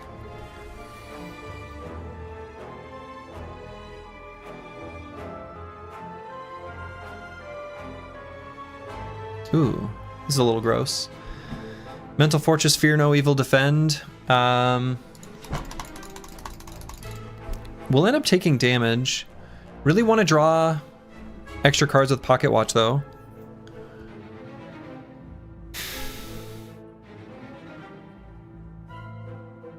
Could also play the Miracle. Miracle, Fasting, Defend, Fear No Evil. Could make the next turn scary, though. Doesn't make it like a quite guaranteed. There's a maybe pretty low chance, but not impossible way we could just like whiff the next turn and die.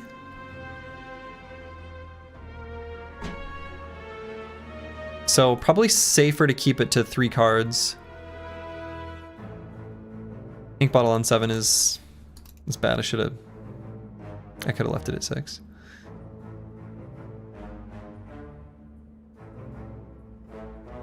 But that still leaves us taking a decent amount of damage with the Mental Fortress, Defend, Fear No Evil.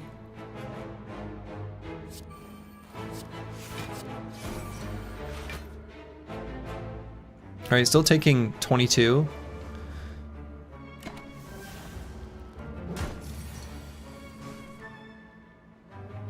Okay.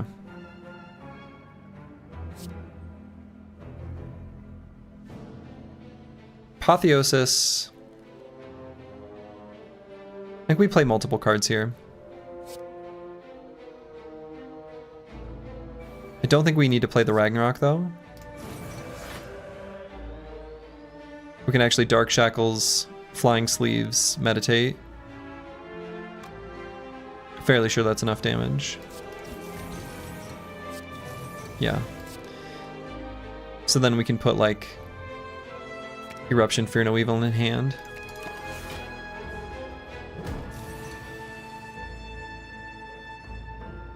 Any world where I could take out the Transient with the Ritual Dagger, boy, that would be pretty damn cool, huh? That would be pretty cool. Is it feasible?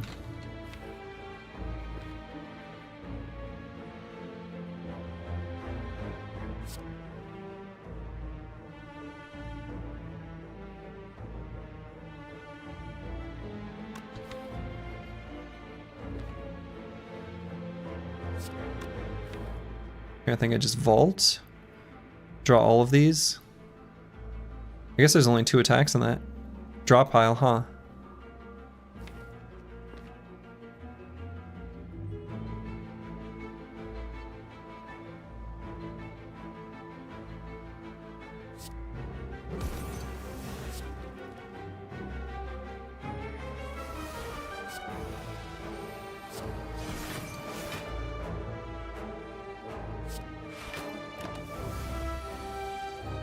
Okay.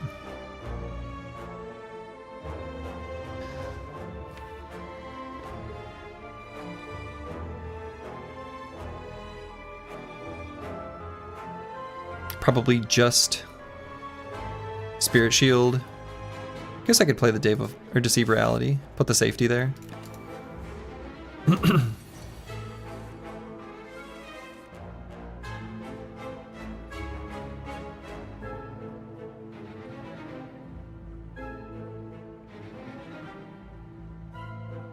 Have Panic Button.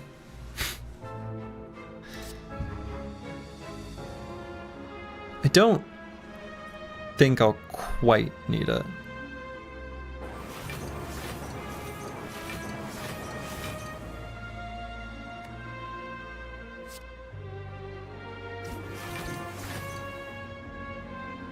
Yeah.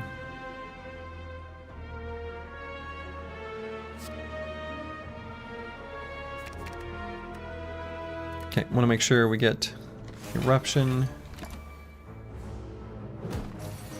I think the Dreams of Daggering him down is pretty low. Looks like you cut the tail end. How have the runs been? The first run as Ironclad was a lot of fun and very successful.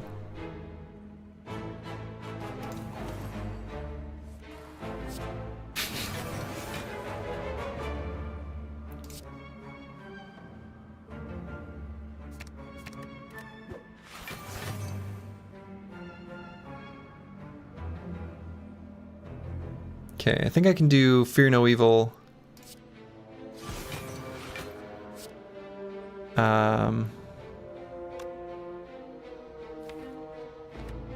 As long as I put the Eruption in hand, totally good. Let's get rid of this. And in the draw pile is a Vigilance, so.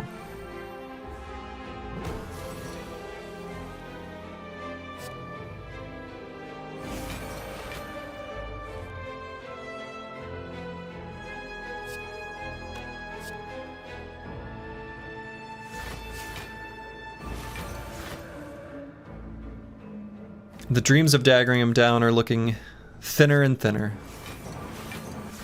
Slimmer and slimmer. I guess I'll just leave it at 9. Ink bottle, that is. Don't need those. Wave of the Hand, kinda okay. But I think I just want to get to this shop.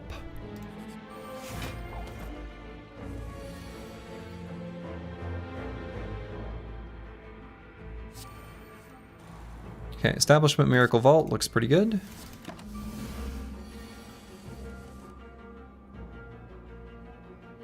Apotheosis for sure. Simmering Fury is gonna happen. Okay.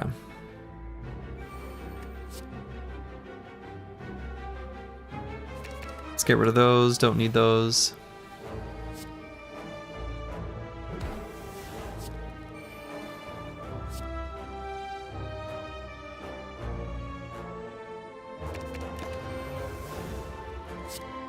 Okay, so we're going to draw a whole bunch of cards. Not our Ritual Dagger.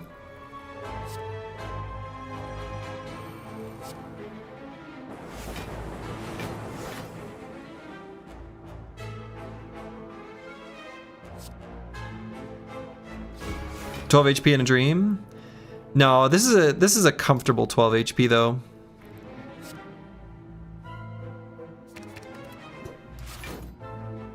This is a pretty cozy 12 HP.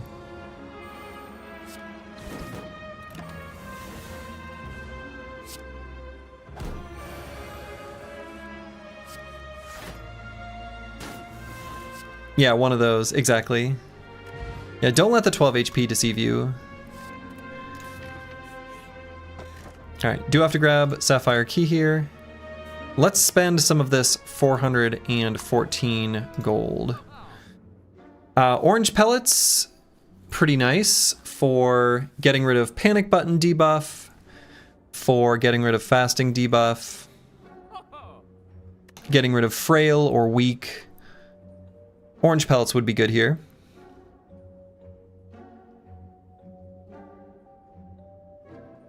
Otherwise, I think grabbing like a Distilled Chaos, now that we've got the Potion Belt, is is pretty nice. We can get rid of a defend.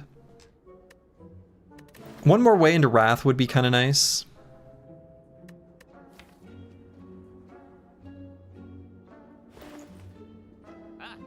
There's not one here, but... yeah, so I think Orange Pellets, Distilled Chaos cards remove. And just getting rid of a defend feels pretty good.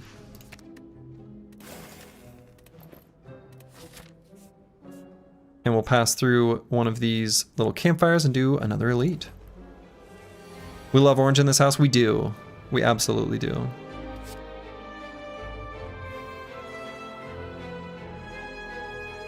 Okay, I'm just going to play the Spirit Shield. We're going to keep Art of War, Arton, and Warren.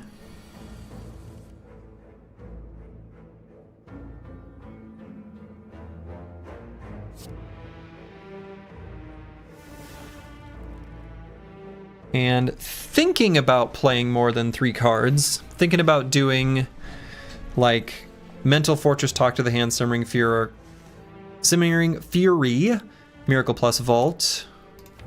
Still have 2 ways of getting into Calm in the draw pile. Ooh, does that change things? It might, but not in a bad way. Because we can get rid of Frail, which doesn't actually do anything for us or care about, but we can. Orange Pellets are almost an auto buy for you because their potential to break the game is high. Yeah, it's pretty good. They're pretty good.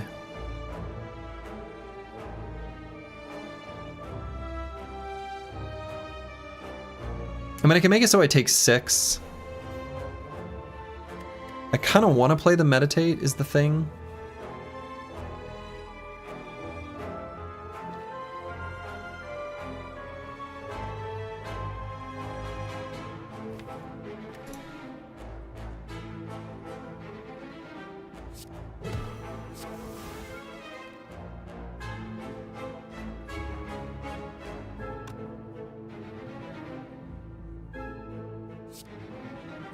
No, I'm gonna do the vault. Okay, well.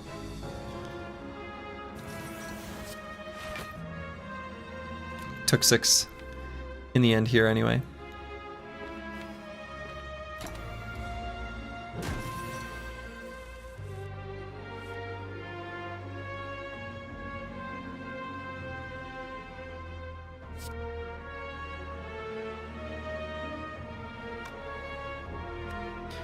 Rushdown, Vigilance, Fasting, pass turn.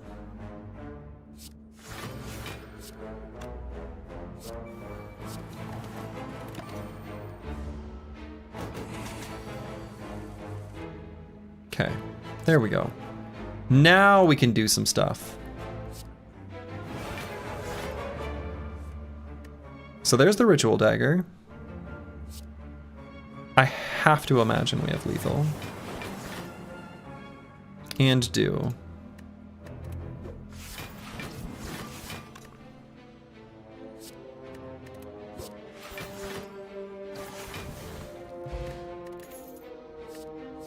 Tranquility Plus is okay.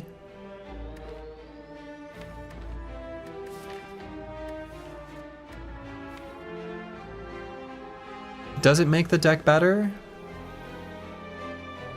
That dagger's getting pretty strong, Mr. Streamer. It really is, isn't it? It's a pretty serious Ritual Dagger.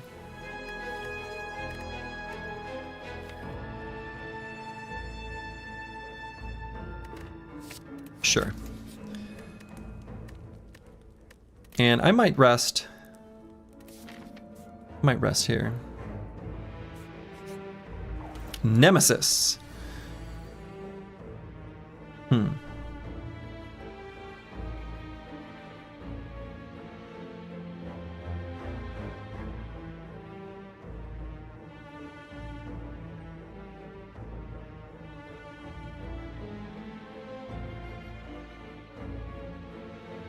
So Simmering Fury would be a way of drawing cards. Is there even a single setup of cards that we could get killed with next turn? If they were all 10.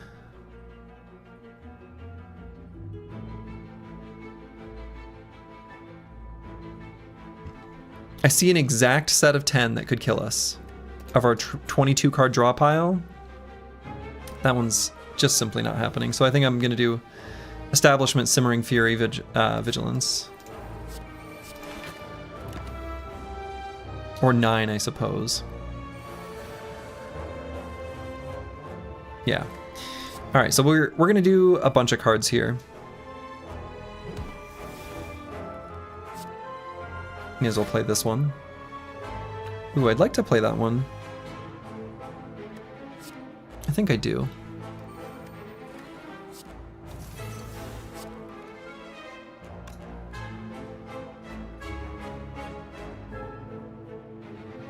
And I've already played an attack, right? I must have. What attack did I play? Oh, talk to the hand. Yeah. All right, we like the rush down. We'll leave that in the draw pile. And then we'll simply meditate. Where on top we will put fasting? He said as a question.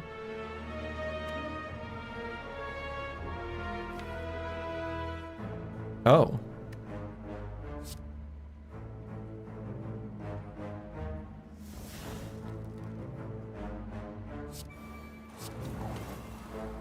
Let's draw our first card, see what it is. Mental Fortress. Nothing from Distilled Chaos could screw us over, so I think we play that.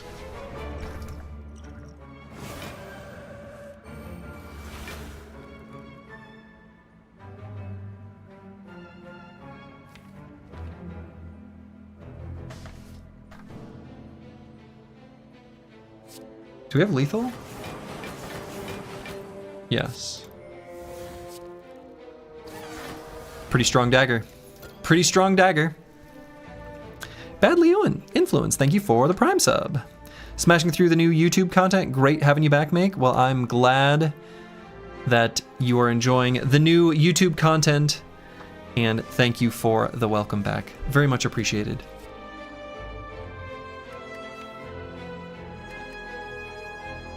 Don't need a second rush down. I think just skip.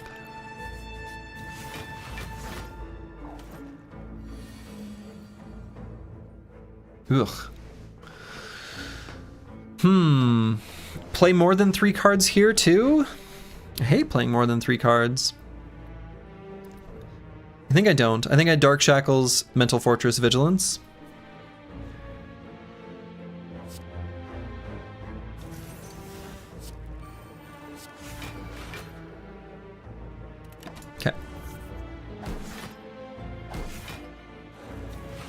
And draw a bunch of cards. Let's see. Should be able to do something with this. That's Apotheosis.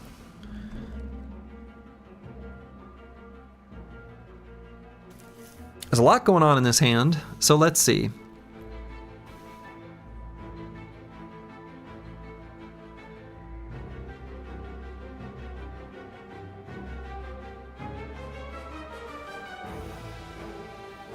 What's the line?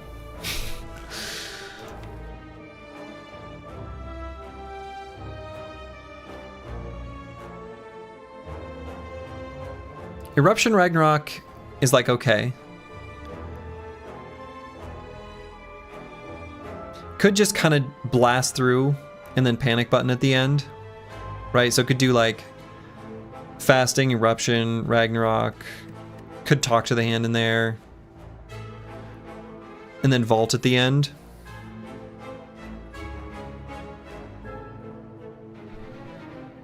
I mean, fasting after with Ragnarok is nearly killing all of them.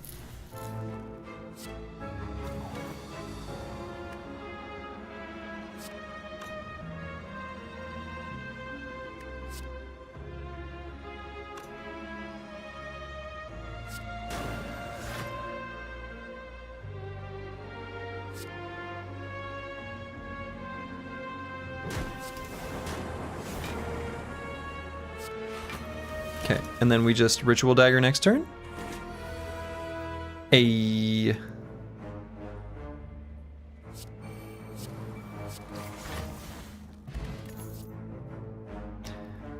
Don't need any of these. Okay, we'll grab the key. And then fight Dono and Deka. +1 Badly Influenced, thank you for uploading the YouTube content. You're about 1/3 of the way through the Battle Brothers series. Wonderful. Well, I'm glad you're enjoying.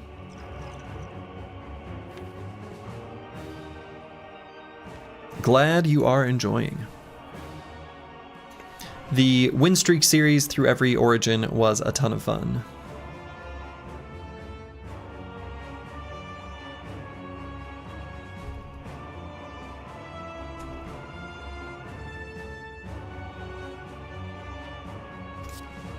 Let's do this. Could draw a fasting, could play a fasting. That would be fine.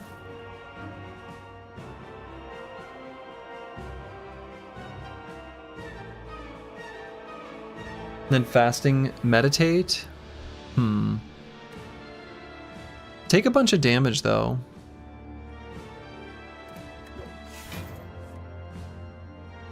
Kind of want to do the Swift Pot now.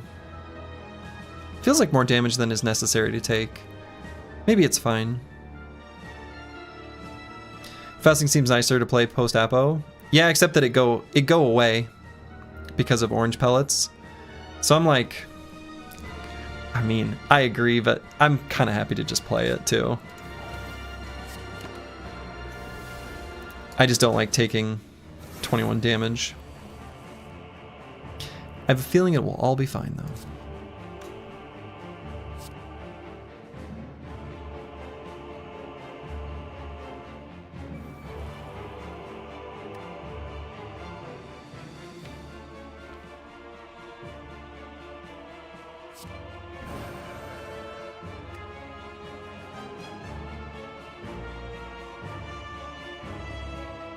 Is there a resource / creator you would recommend for learning Battle Brothers? Like things I wish I knew before playing? So I watched a Some Weird Sins and Deductor co-op playthrough. And it's pretty old, but it still holds up.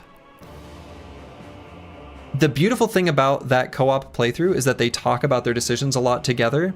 And so you get that dialogue back and forth of them sort of explaining what they're doing instead of you just simply seeing it and not understanding why. And I feel like that video is such a good proxy for like an over-explain style run that nothing is ever going to top it. I know that there's someone out there, I think their YouTube handle is Daddy Don't Miss, putting out new player series that I have not vetted, but I know that's at least recent and the titles sound like they make sense. So those might be a good like absolute beginner start, but I think that Sins / Deductor playthrough is like primo, is super good.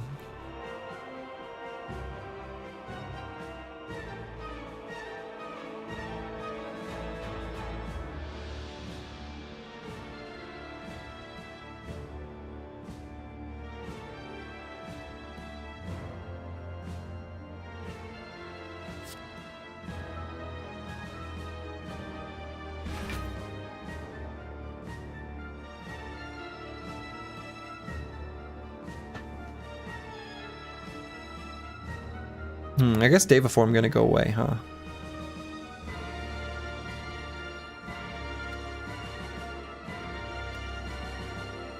That's okay.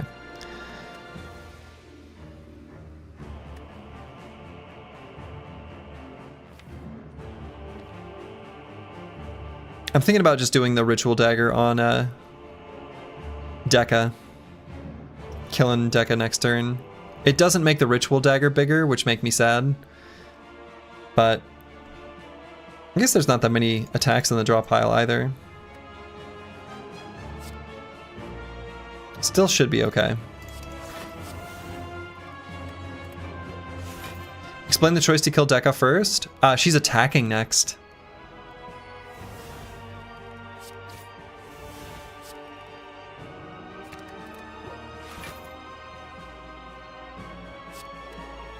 Nothing more complicated than that, really.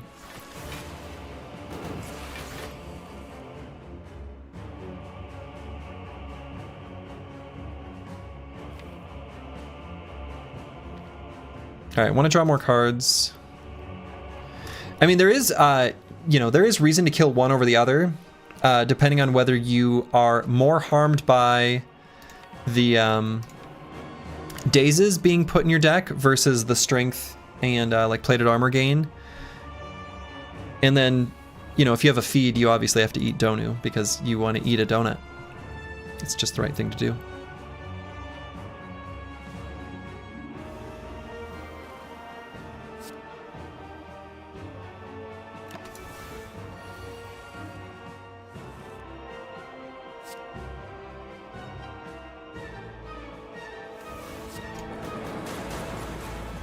All right. Have lethal.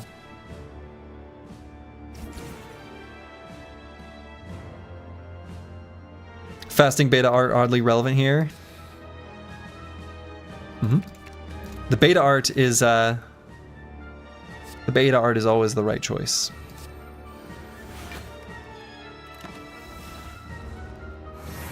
Having a snack. So unfortunately, we already played our ritual dagger.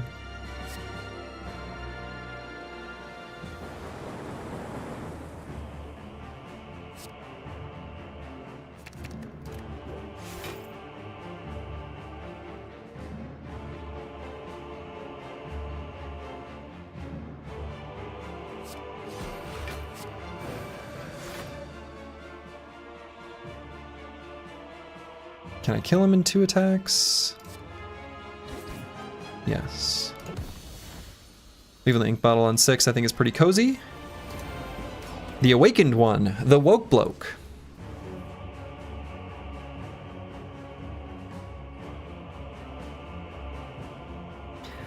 We'll take a little bit of damage in turn 1, as seems to just be the case often.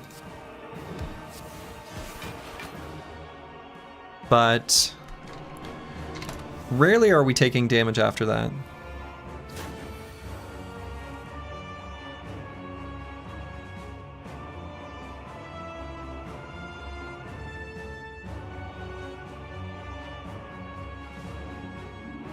Okay, let's play the Apotheosis. Spirit Shield.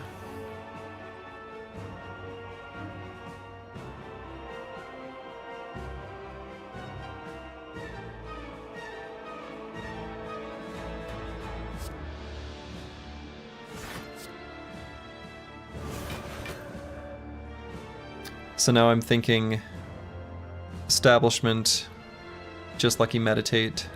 I think that'll be the play.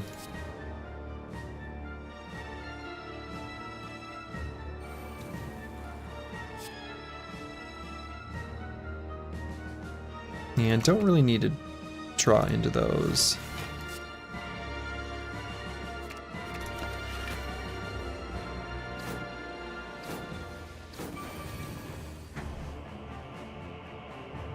Okay, definitely want to get the rush down in play.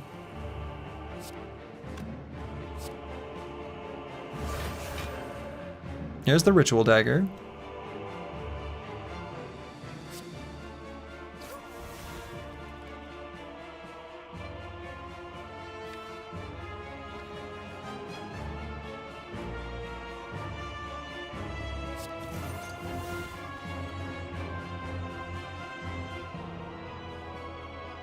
Probably play the Deva form.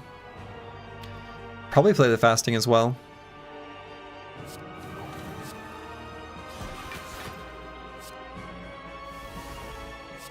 I can leave the other Mental Fortress unplayed.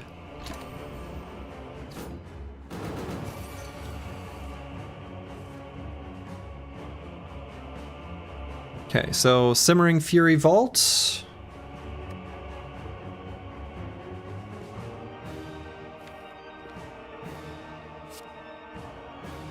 Or do I want to try to save the vault? I guess I kind of can't.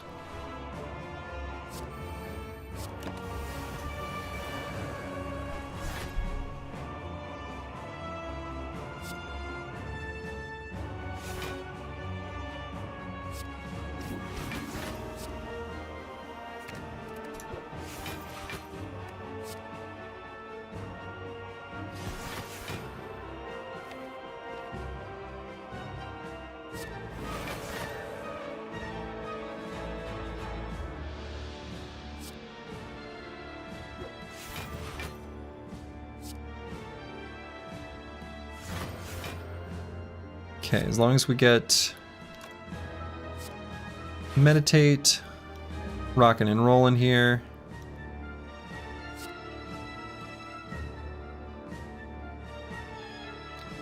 And I think we always grab eruption and a way into calm. I'd like to play Simmering Fury each turn.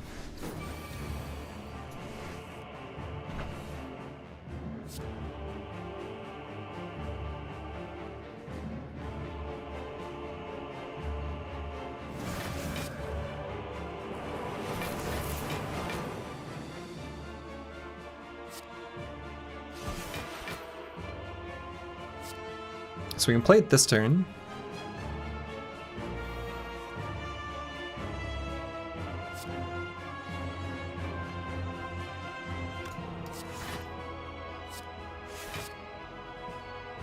So if I'm going to play it this turn, I can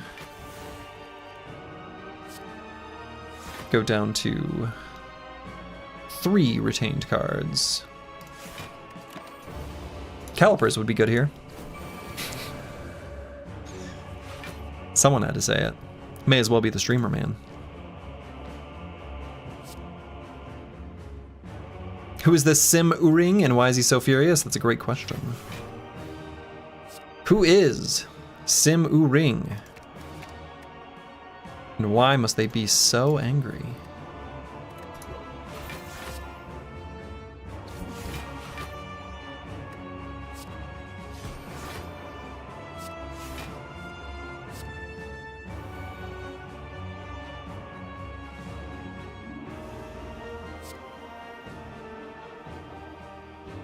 So, playing the Simmering Fury this turn. So we'll be nice and angry at the start of this one. So we can play the Mental Fortress. Oh, I should have played the Spirit Shield first.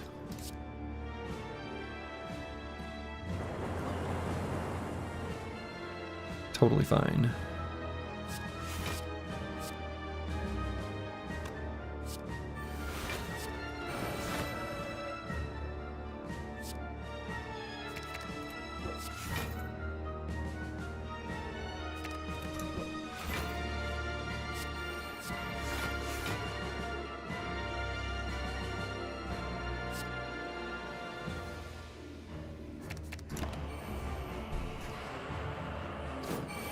Alright, this should be pretty cozy from this point on.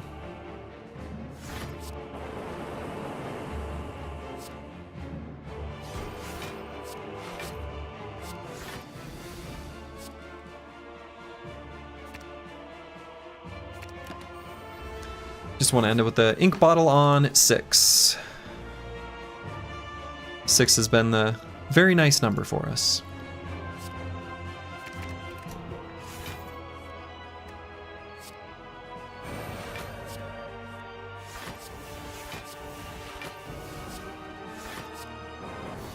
Okay. Very nice.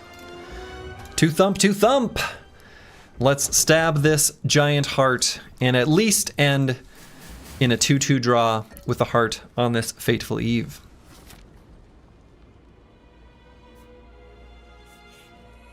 Healed up to full. Just need to decide what to upgrade.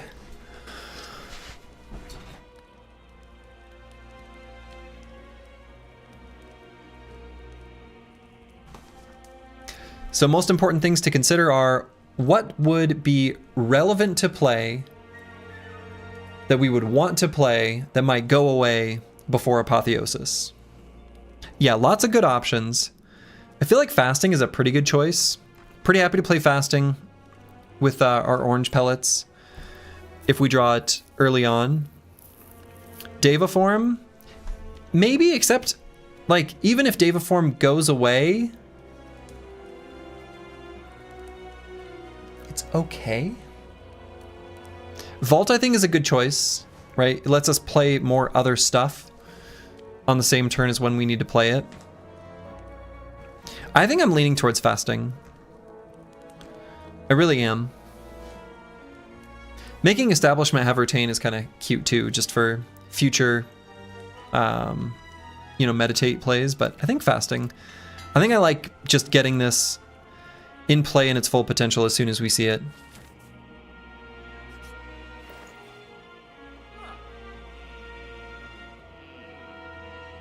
My button's broken. I don't know why I can't click on bag of preparation. So let's see. Now, I could buy a tantrum, but I'm kind of looking at this cultist potion, like thinking, it's a little bit of a nice caca for the heart, right?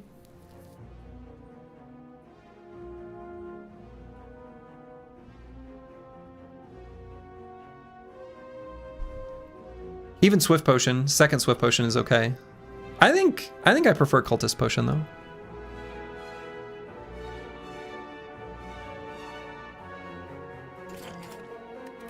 Yeah.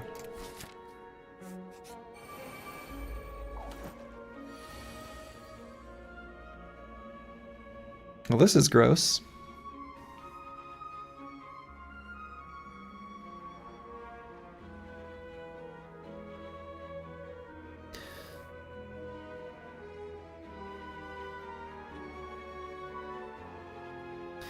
You wish they did this facing combat more in earlier acts? It is weird that it only appears here.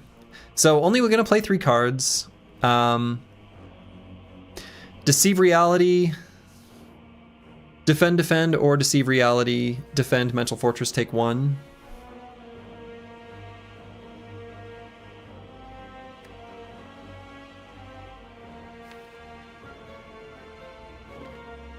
May end up needing to use the Swift Potion on the next next round of combat.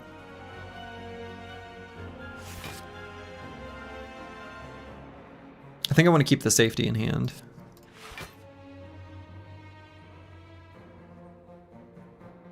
I'm going to greet it out and play the defend. Try to take 0.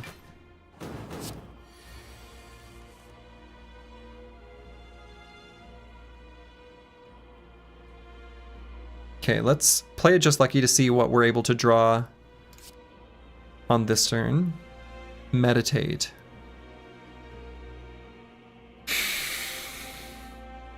Meditate's kind of good, except that we have a Fear No Evil in hand. So I don't think that's the play. I don't think that's the one we want. Spirit Shield, however. That one's pretty good.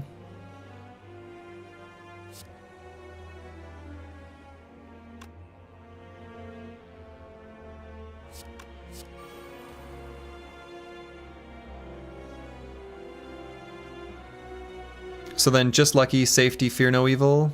Takes a little bit of damage, not too much.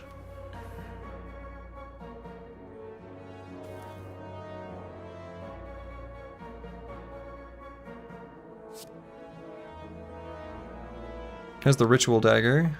Might have a kill next turn.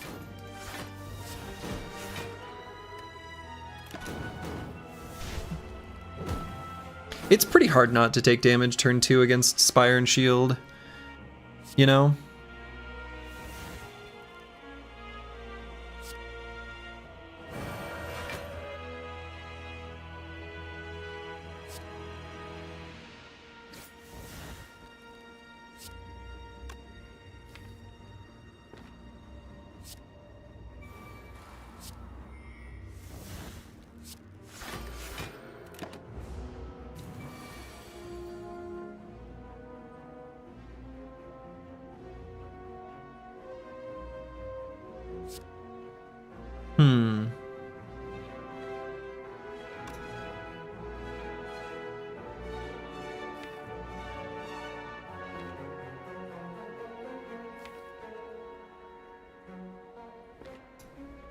Deciding whether to play the panic button on this turn. Or just vault. Just do like establishment, fasting vault. Maybe that's better. We'll draw enough cards, right?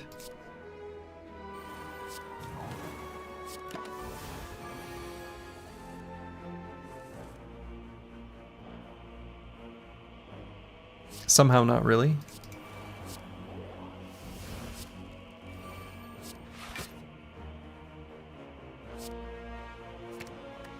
Ended up alright though.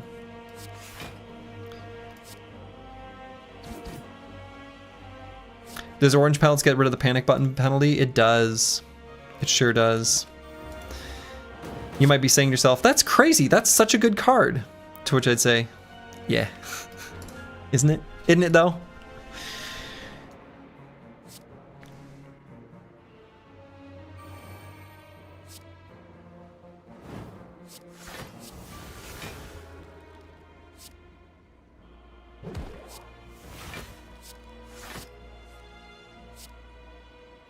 Want to make sure we can play that Ragnarok next turn.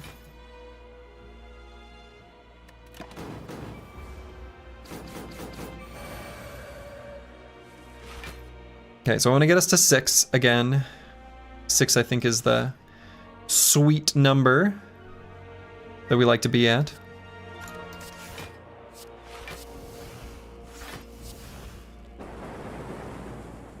Very good. Bottled Tornado. Ooh. And what I want a 3rd Mental Fortress. I need to pee. I'm gonna pee. I'm gonna do that before I make these decisions. I'll be back in just one moment.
I have returned. Baron Von Pone, thank you for the raid. That's right, raid into BRB Classic. Those who are coming on in, we are approaching the very final fight of the game. I don't think I take a colorless pot. I think the Cultist, Swift, Strength, and existing colorless pot are sufficient. Bottled Tornado, totally reasonable. That's right, we're having a heart attack.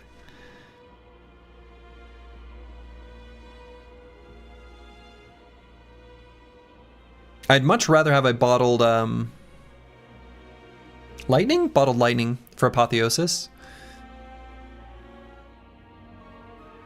Or even Vault. And deciding if I want to grab another Mental Fortress. The Stance Dance is pretty nice. But maybe another Mental Fortress is not really entirely necessary.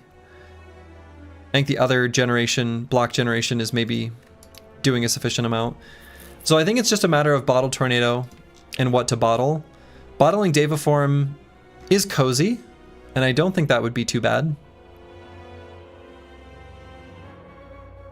That's likely something we would want to play if we had it in our opening hand. Best of luck against the heart, you gotta go sleep. Well, good night to you, Baron Von Pone.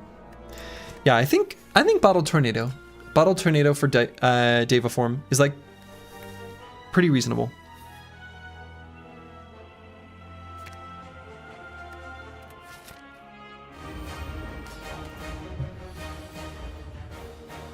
Okay.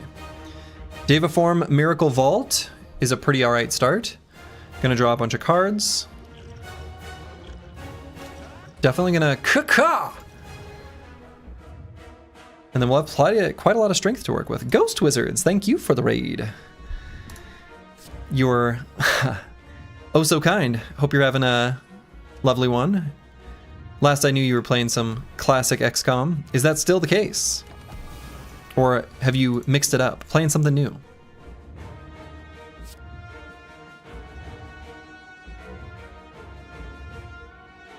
Alright, so definitely gonna Apotheosis here. In fact, I can even Panic Button now and not take any more damage because we're gonna get rid of the debuff.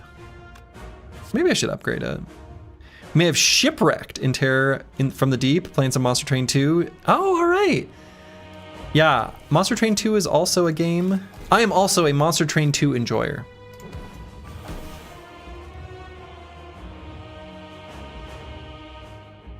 Seemed perfect to raid more cards, right? Indeed, indeed.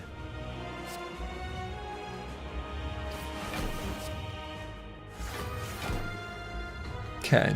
May end up needing to use the Swift Pot on this turn. We'll see, we'll see. We're getting all these debuffs put in our hand. Yeah, I think a Swift Pot before just using the Spirit Shield is reasonable. Could even consider using the Colorless Pot to put one more card in hand.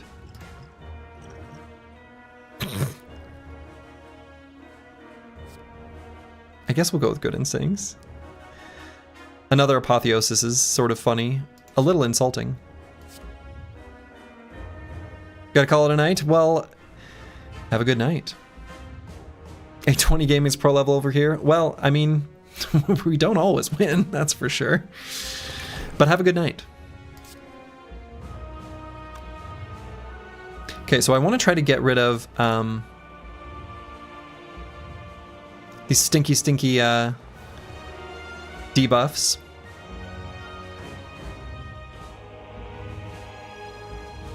So probably play the Fear No Evil just to get rid of them. And then Fasting. Then can play Good Instincts. And is it worthwhile to meditate, or should simply play the Defend?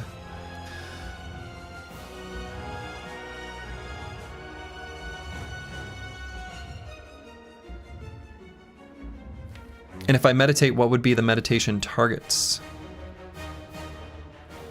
Spirit Shield Eruption, maybe?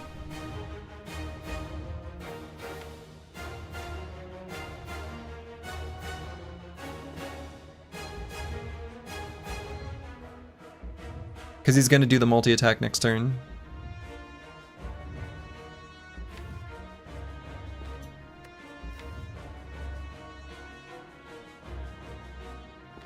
So maybe it's Dark Shackles. Maybe that's just obvious. And I don't need to think that hard. Just Dark Shackles Eruption. Oh, Simmering Fury, my beloved. Ugh.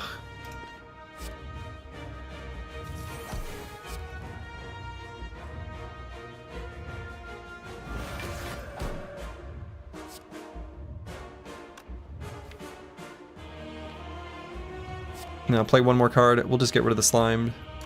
Or maybe better to just play the Flying Sleeves. Try to get more damage. I think that's probably better.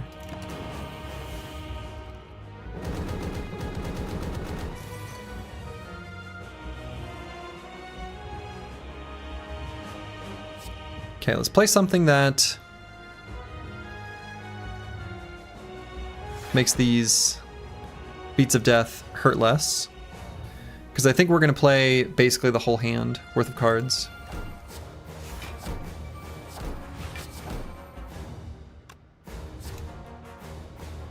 Ooh, let's play a Simmering Fury.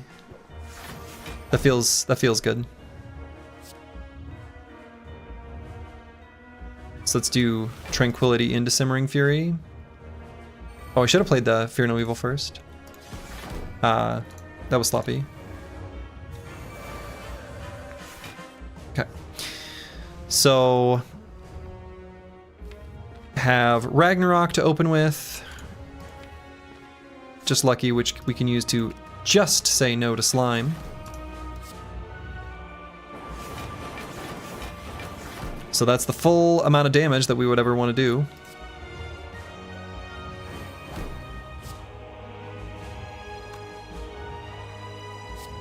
So I'm not going to play the Eruption, because I don't want to draw cards and make it so Meditate can't grab things. Remember, kids, also say no to Slime? Yes. Children, say no to Slime. So I think the Meditate target should be like Spirit Shield, Simmering Fury. As long as we just make sure we play Spirit Shield.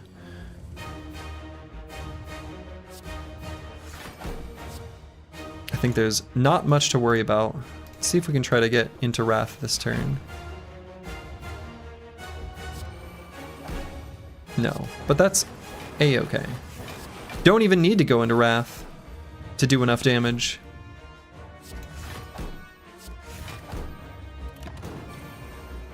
Okay, hopefully should be able to finish him off this turn, and then, well, Mr. Hart, I suppose that makes it a draw.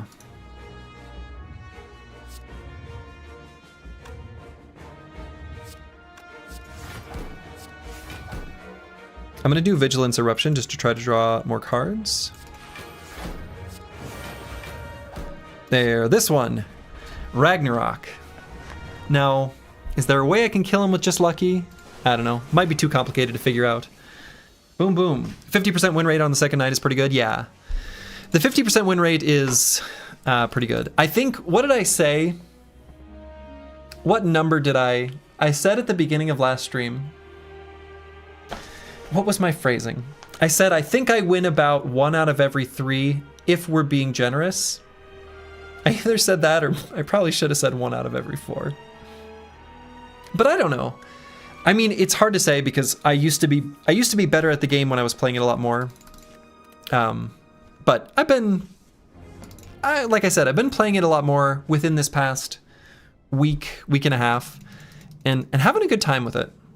Getting kind of pumped for Slay the Spire too. I don't think I'll like keep playing Slay the Spire that much, and I don't plan on streaming it a ton for now. But definitely just prior to Slay the Spire 2, you can bet I'm going to be playing a lot of this game. It's so good. It's so good. But yeah, GG's. Pretty fun runs though. That Ironclad run, I really had a good time with the Ironclad run. Picking up the 3-cost attack. Bludgeon. Picking up Bludgeon from Niao was pretty sweet. That made this nice and comfortable. Good old Bludgeon.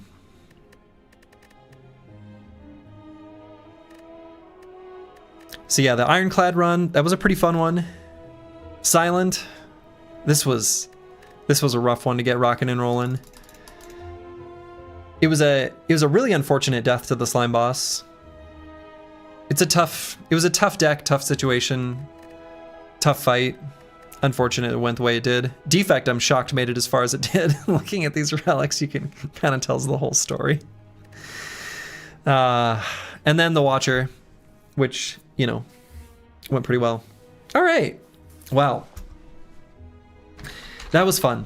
That was really fun. I will be returning to Battle Brothers doing the Reforged Hardened Challenge run with rules to be announced here soon. There will be a video that I'm putting out in the relatively near future for my thoughts on Hardened, but I've still got one more challenge run in me. Information will be in the Discord for those who are new here. If you like Battle Brothers, you should join the Discord and check out the next run. It's going to be a ton of fun. It's going to be a ton of fun. So let's send you guys over to Paparazzo 18 playing some Slay the Spire. It's robot season. And so that's going to be where I'm going to call it for the evening. Not going to be streaming for the next couple nights. I've got things going on, stuff to do. Got to finish editing this video. And so, to all of you, wherever you are in the world, thanks for joining. Have a good night or day.